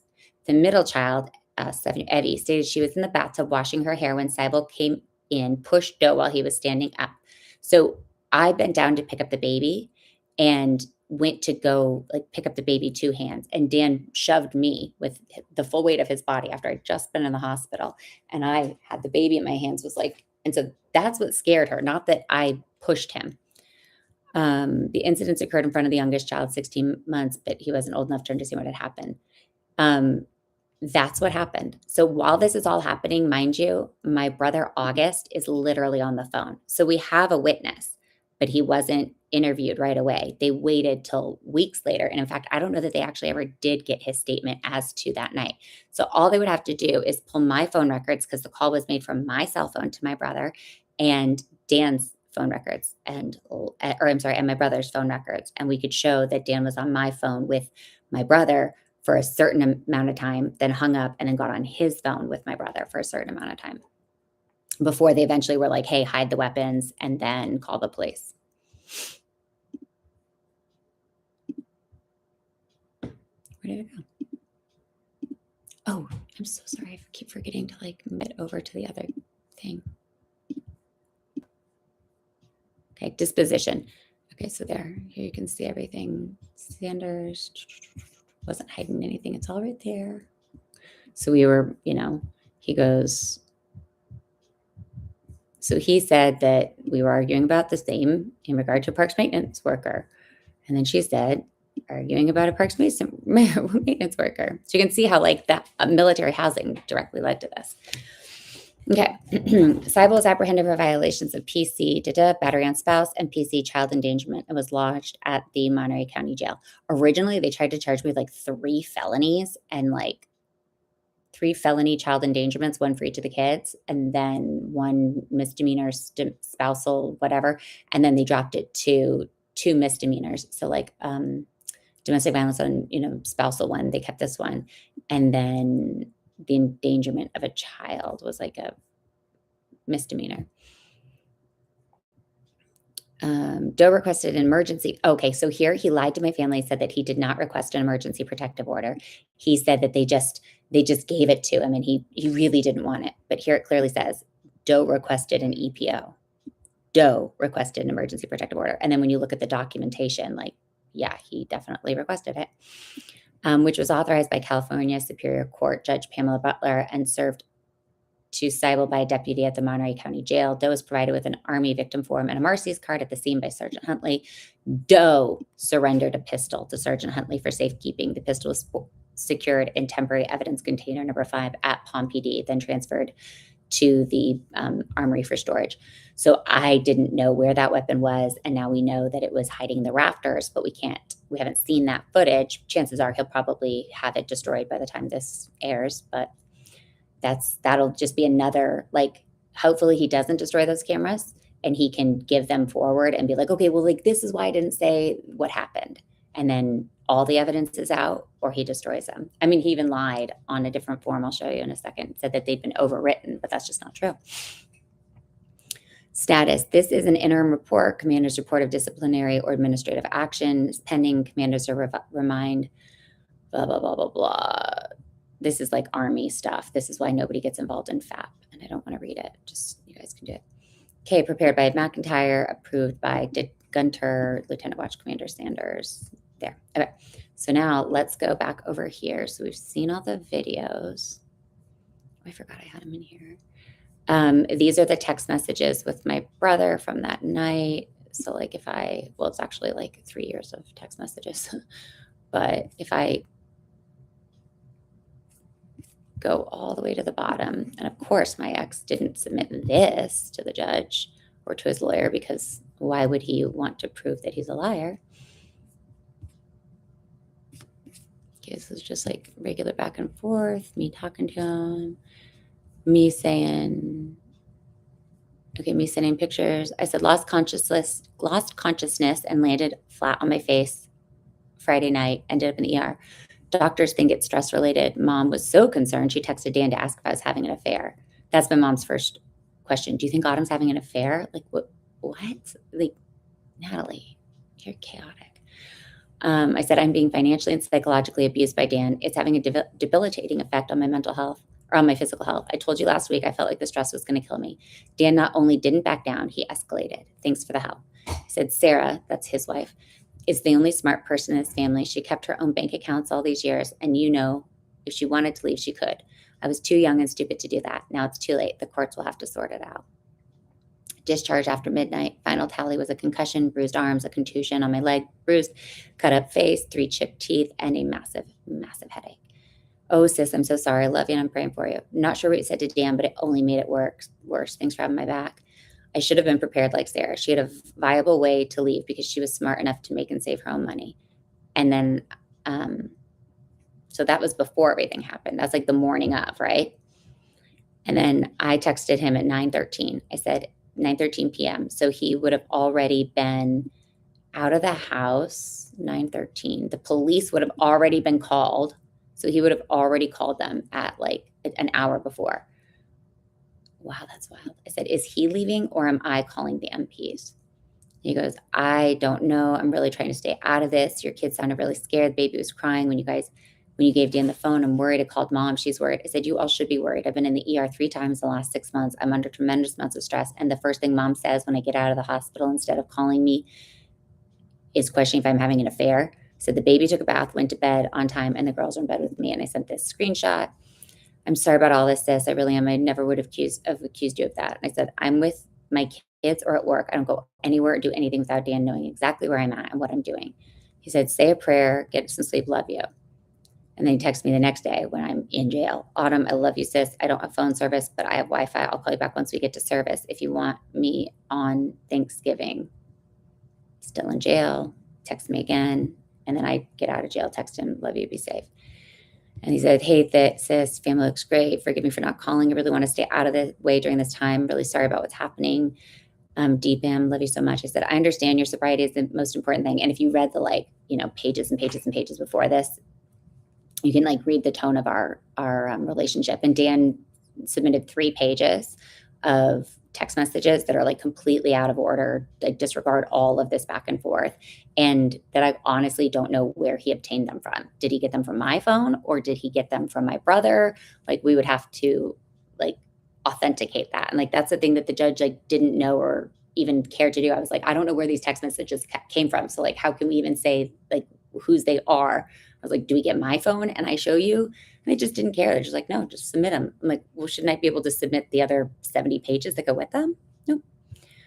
I said, I understand your sobriety is the most important thing. And then I said, Dan filed 2 restraining orders against me, the temporary restraining order and the emergency protective order. He turned into a temporary restraining order and then pressed the criminal one against me after this. So this was actually the 3rd one. I didn't even know a 3rd one was coming. I said, did you tell him to call the MPs the other night? And then my mom called me and was you need to tell your brother you're sorry. You're stressing him out. He's going to relapse. So then the guilt of the victim comes back on me. Mom wants me to tell you I'm sorry. I will tell you I forgive you instead. I will always love you, but you will need to add me to your amends. I was there for you in your darkest hours. When he was he's a raging alcoholic and was going to kill himself and had pulled a gun and the cops came and they took his kids and the whole thing. I was there for you in your darkest hour. His wife got put under investigation. He got put under investigation with CPS. And yeah, I've got the text to prove it. I was there for you in your darkest hour. You betrayed me and mine. I love you and I forgive you. Okay. And I said, I will still always be there for you whenever you need me. Your sobriety is the most important thing in your world. My kids are the most important thing in mine. I know you understand that. He goes, I do. I said, to clarify, was mom on the phone with you, your sponsor, and Dan on Monday night before the police were called? No. When was mom notified? Maybe I misunderstood. I thought you said she was on the phone with you and Dan and your sponsor on Monday night. No. So did you not talk to mom at all on Monday night? Mom is making it seem like when she got the call from me in jail was the first time she realized anything was happening. And then this is when my brother's like, oh shit, Autumn's going to bust us for all being in cahoots. But don't worry, Dan already did that with his marriage journal where he like very meticulously said, oh, Augie's scared that Autumn's going to find out that he helped me. And Natalie's scared that she's going to, so I got you guys, like, you're liars. And I'm a historian. So checkmate. Spoke with my sponsor. I am getting too involved and can't come down or send money. I had no clue about the restraining order, but my sponsor said he can't change what's in place. I love you. I'll pray for you. Please eat something, get some sleep. Good night. So this is when Dan was like, I don't know why she got a restraining order. I didn't do it. But you guys can clearly see on the arresting report, it says he requested the restraining order. Because if you don't get the restraining order, you can't get them out of the house, can't get them out of the house, can't start the whole thing. I said, that sounds about right for somebody in recovery. Did you talk to Dan? No, sponsor said not to. I said, okay, so can we ask your sponsor how this recovery thing works? We are supposed to be there for you 24/7, but you're not required to be there for us? Or better yet, since he's calling all the shots, telling you to rely on family and giving life-altering advice, why doesn't he call me directly? And you can just keep me on your men's list because now your sponsor has someone he needs to make amends with. I said, what's his name and number? I'll call him. I said, I do want you to stay sober, but I will continue to forgive you until you are strong enough to heal the pain that you and your sponsor have caused. Tell him to put me on his amends list. His advice devastated my family. I said, your actions have deeply hurt me and my children. I forgive you. Stay sober. I love you. Goodbye for now. And then I wrote him again a little bit later because we had talked a few times on the phone. I said, Austin wrote a very nice letter to the judge on my behalf. If you're planning on writing one, it'd be very beneficial for me to have it Sunday night for my lawyers to present to the judge on Monday. I said, these are my kids we're talking about, Augie. You know I'm a good mother and an excellent aunt. I've kept a relationship with your estranged daughter alive in the hopes of family reconciling someday, but respected your wishes for the entire family to keep our distance with her to keep you safe because she accused him of sexual assault, which when I found out that that was the allegation, I immediately stopped protecting. I didn't know how serious it was. And I said, and she said, she shows all the signs of a kid that's been molested. I've been there for your children and mine. I said, I've been there for my children and yours, and you need to step up as my brother and their uncle and be there for us now. It is the responsible thing to do. And she's like, I'm in AA. I said, what's your sponsor's name? Call me after. It's important. Can't do that. Sorry. Okay, you're going to be called to testify about the night of the 20th, 2023. You can inform the criminal defense attorneys of AA rules. Basically, because we need to figure out who this guy was. Was he also on the phone? Is he an exculpatory witness? All the things. AA is not like it's not like a cover. You don't get to just like commit crimes and then still be like whatever. Okay. Then here's the bar to post. Merry freaking Christmas. You encouraging Dan to call the MPs is the gift. Okay, because by now my mom had told on Augie and Augie had told on my mom and Austin had filled in the blanks and my other brothers had, everybody had circled the wagons and my dad, and blah, blah, blah. I said, you encouraging Dan to call the MPs is the gift that keeps on giving. Got a call from the MPs at 8:45 this morning to inform me I'm not permitted on any part of the installation in Monterey, Palm, NPS, La Mesa, or Fort Ord. And that was at like literally 8 a.m. when they called. On Christmas Eve, I was informed that I'm not even allowed to visit friends who live in on-base housing. So there goes all my holiday plans. I can't even go to my kids' school plays. And then I said, for your situational awareness, Natalie came to court on Thursday to testify against me in favor of Dan. If Dan doesn't settle and the case goes back to court in April, you and Sarah will be subpoenaed to testify that you do not allow your children around Natalie. And then like he sent my dad some money, whatever. Okay, so then we had a couple more interactions, like just like baby pictures. And then when was this? 9:42. Okay. So I wrote him, but when was that? March 7th. I said, I'm not surprised in the least at your cowardice, August. You leave me no choice but to make all of your misdeeds public. You've remained a silent bystander for too long, watching a woman. Where was it?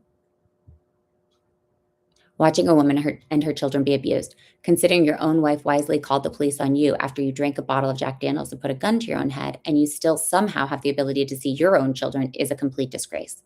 If you don't want to receive these messages, block me. This is my final plea for you to do the right thing and reach out privately to resolve these issues as a family.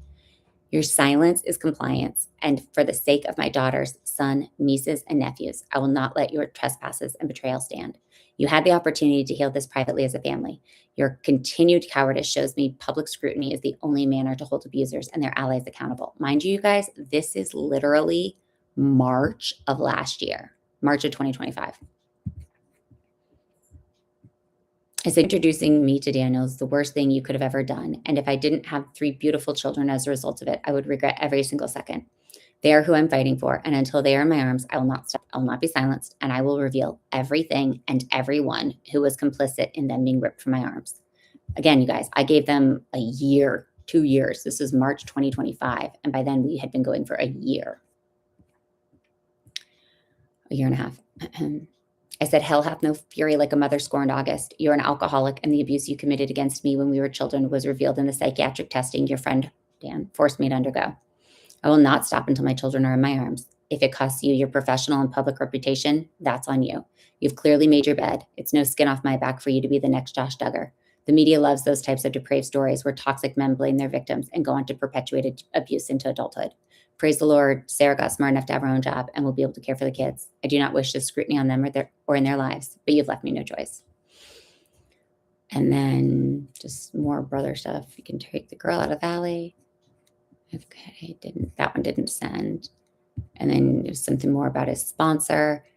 And then this is September 16th. So this is before I got my FOIA back, but let me check which date. He did an interview with them, with the military.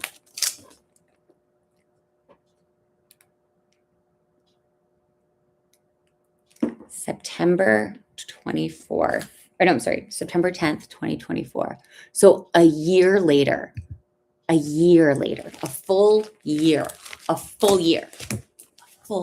finally called him out.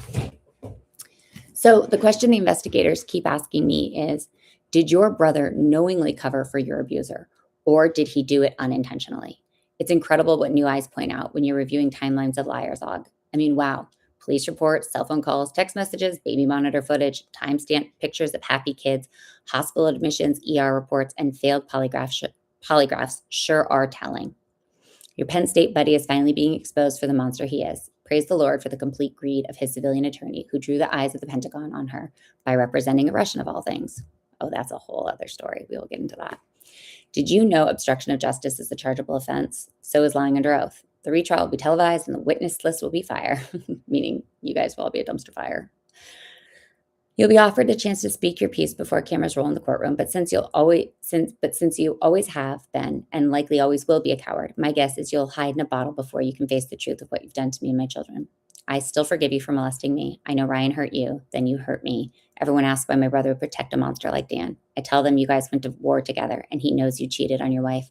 That's easier and less uncomfortable than saying, well, our oldest brother molested him and he molested me, and he was accused of inappropriate behavior by his daughter and even his own wife, Sarah Manelik. Yeah, that happened. That really happened. And I gave them years to come clean and they didn't. So let's just look at like a little bit more evidence real quickly. So I'm just going to do like 2 last little things where we can show you Dan's own words.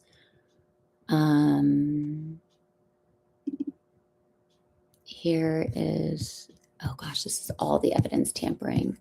Okay, that one's too long to go through, but let's do this one.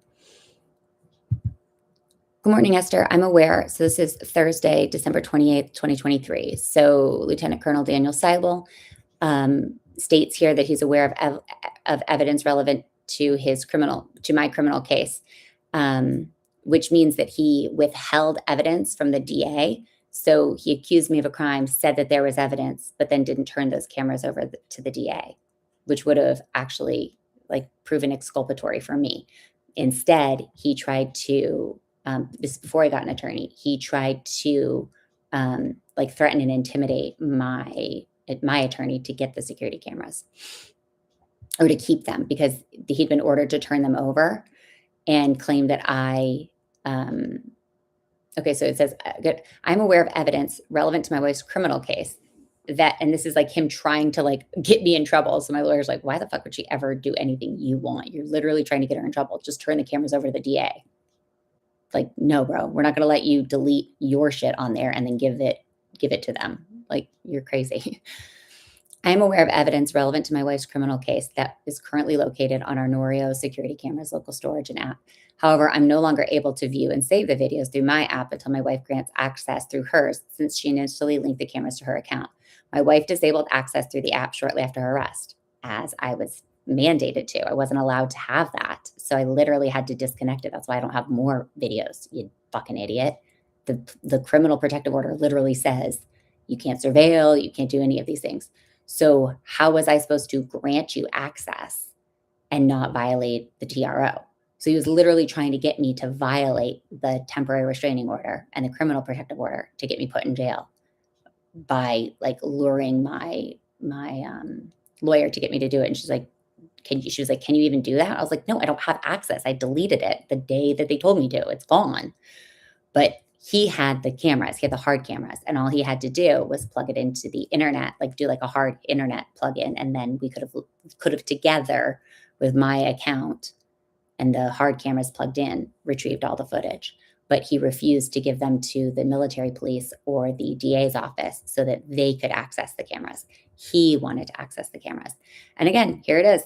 I'm aware of evidence relevant to my wife's criminal case that's currently located on security cameras. I'm no longer able to see it. She's got to grant me access and confirm completion by noon tomorrow. Okay, Dan.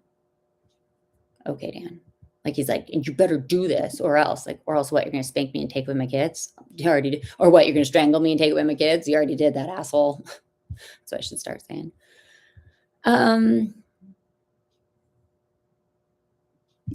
Here's a letter showing that Christopher Capozzi was our SJA. He knew about the abuse, didn't do anything. He'll be a Bivens Act person. Here's the minute order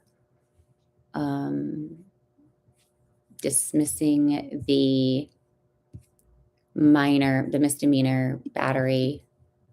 And then his lawyer never informed the judge about this. And reason for dismissal, furtherance of justice. Bail was exonerated.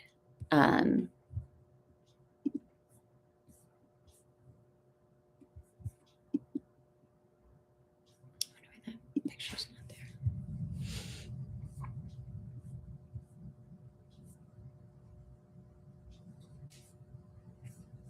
I need to get that picture. Hold on. For some reason.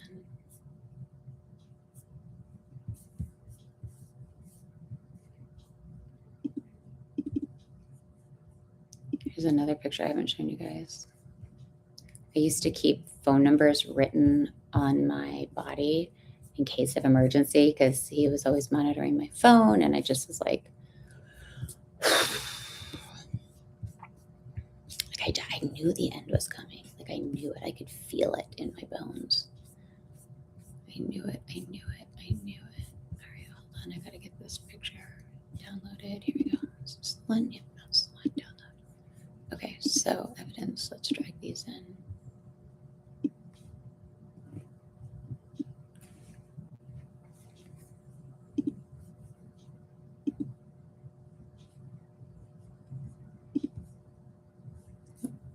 One. Wait, where'd the other one go? All right, we're going to go back.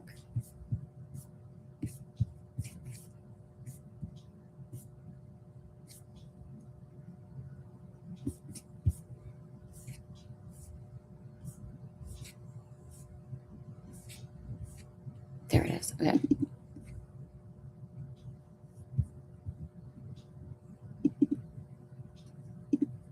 There we go.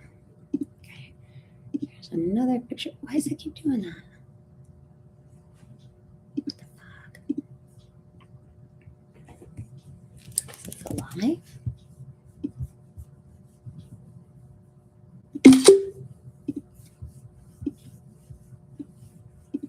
Let's make it. Okay.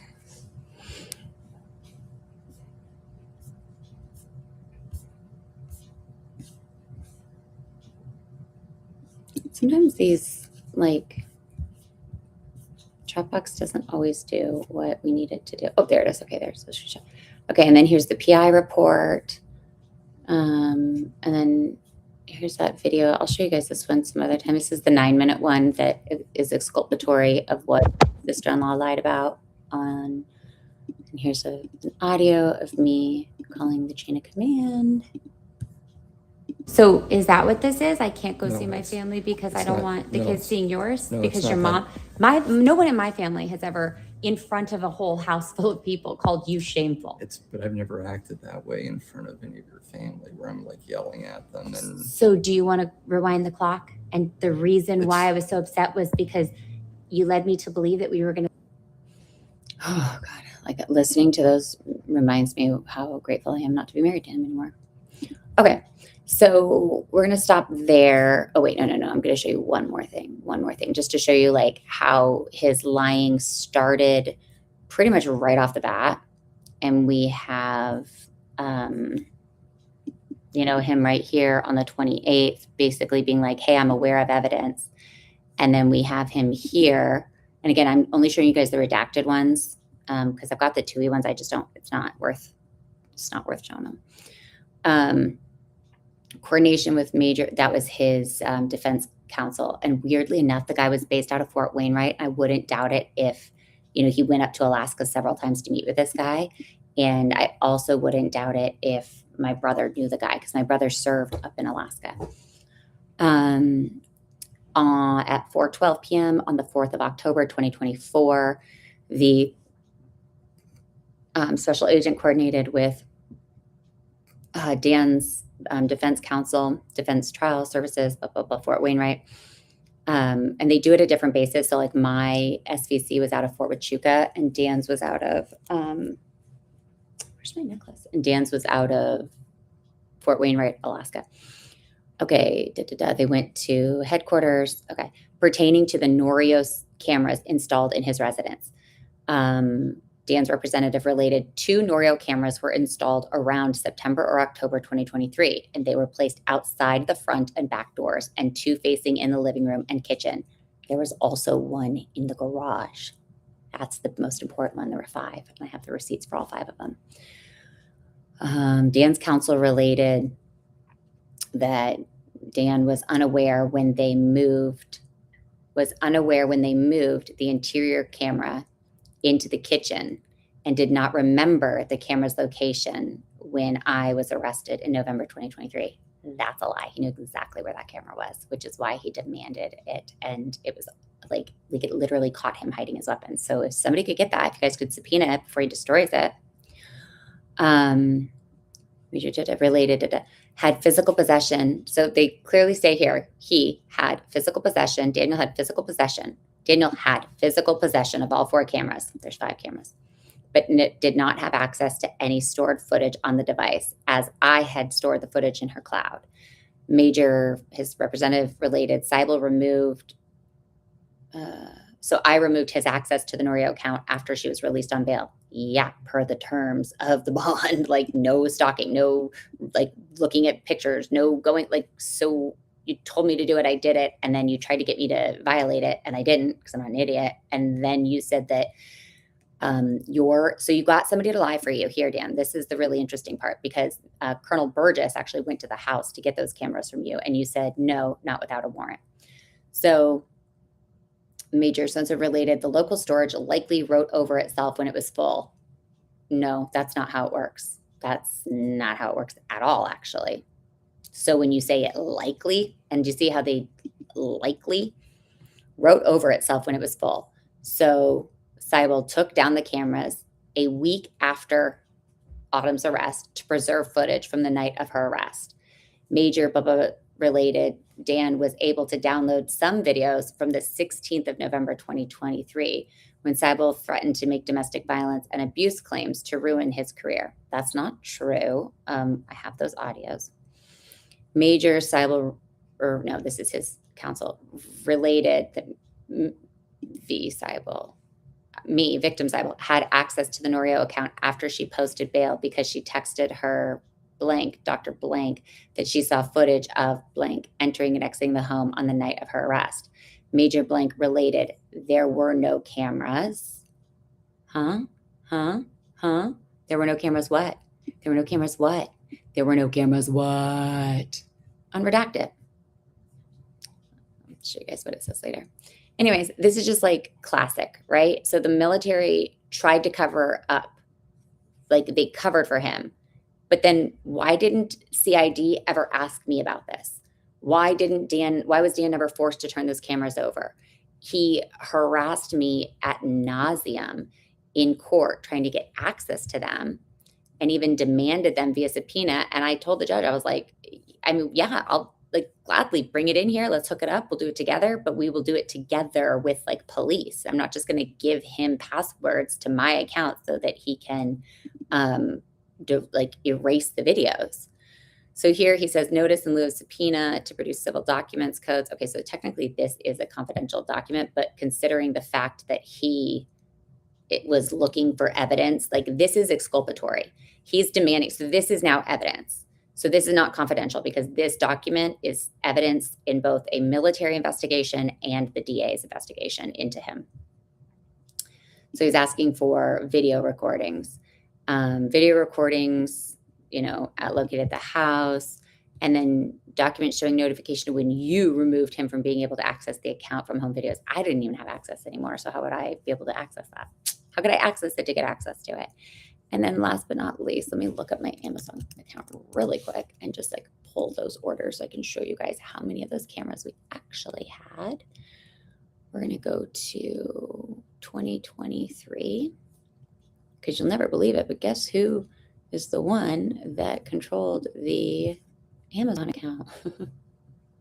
Guess who did all the family ordering? Oh my gosh, I also discovered that Dan's parents had like spent like thousands of dollars on an Amazon scam when I went back and I looked at all of the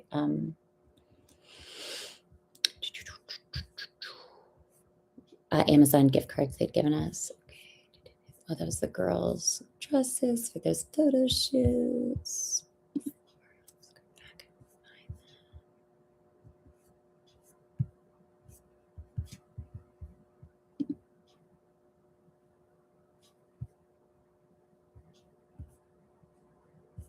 There we go. Okay. So return complete. So I think we got 3. I think I bought like 6. Here's 1, 1, 2, 3, 4.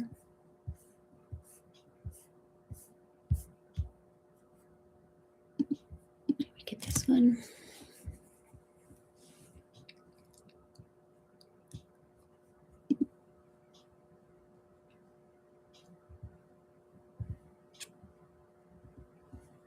Yeah, they came in 2 packs. Okay. Oh, did I show you guys this picture? Of how I always had to keep numbers written on my legs just to make sure I could call somebody. All right, so there's going to be more as I like get around to it, but oh, sorry, I wasn't even sharing that with you guys. Let me see.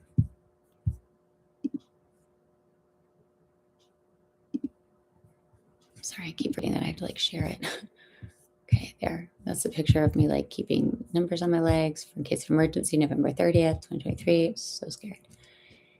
And that's a wrap, folks. Okay, so that's just like the first tranche of evidence and documentation. There will be more, and then there will be more, and then there will be more, and then there will be more, and then there will be more. And I'm doing all this to get ready for trial because I've got 1, 2, 3, 4. I've got 4 trial dates coming up. One for what do you call it? One for child support, one for the divorce, and then the 2 criminal ones. So thanks for watching. Bye.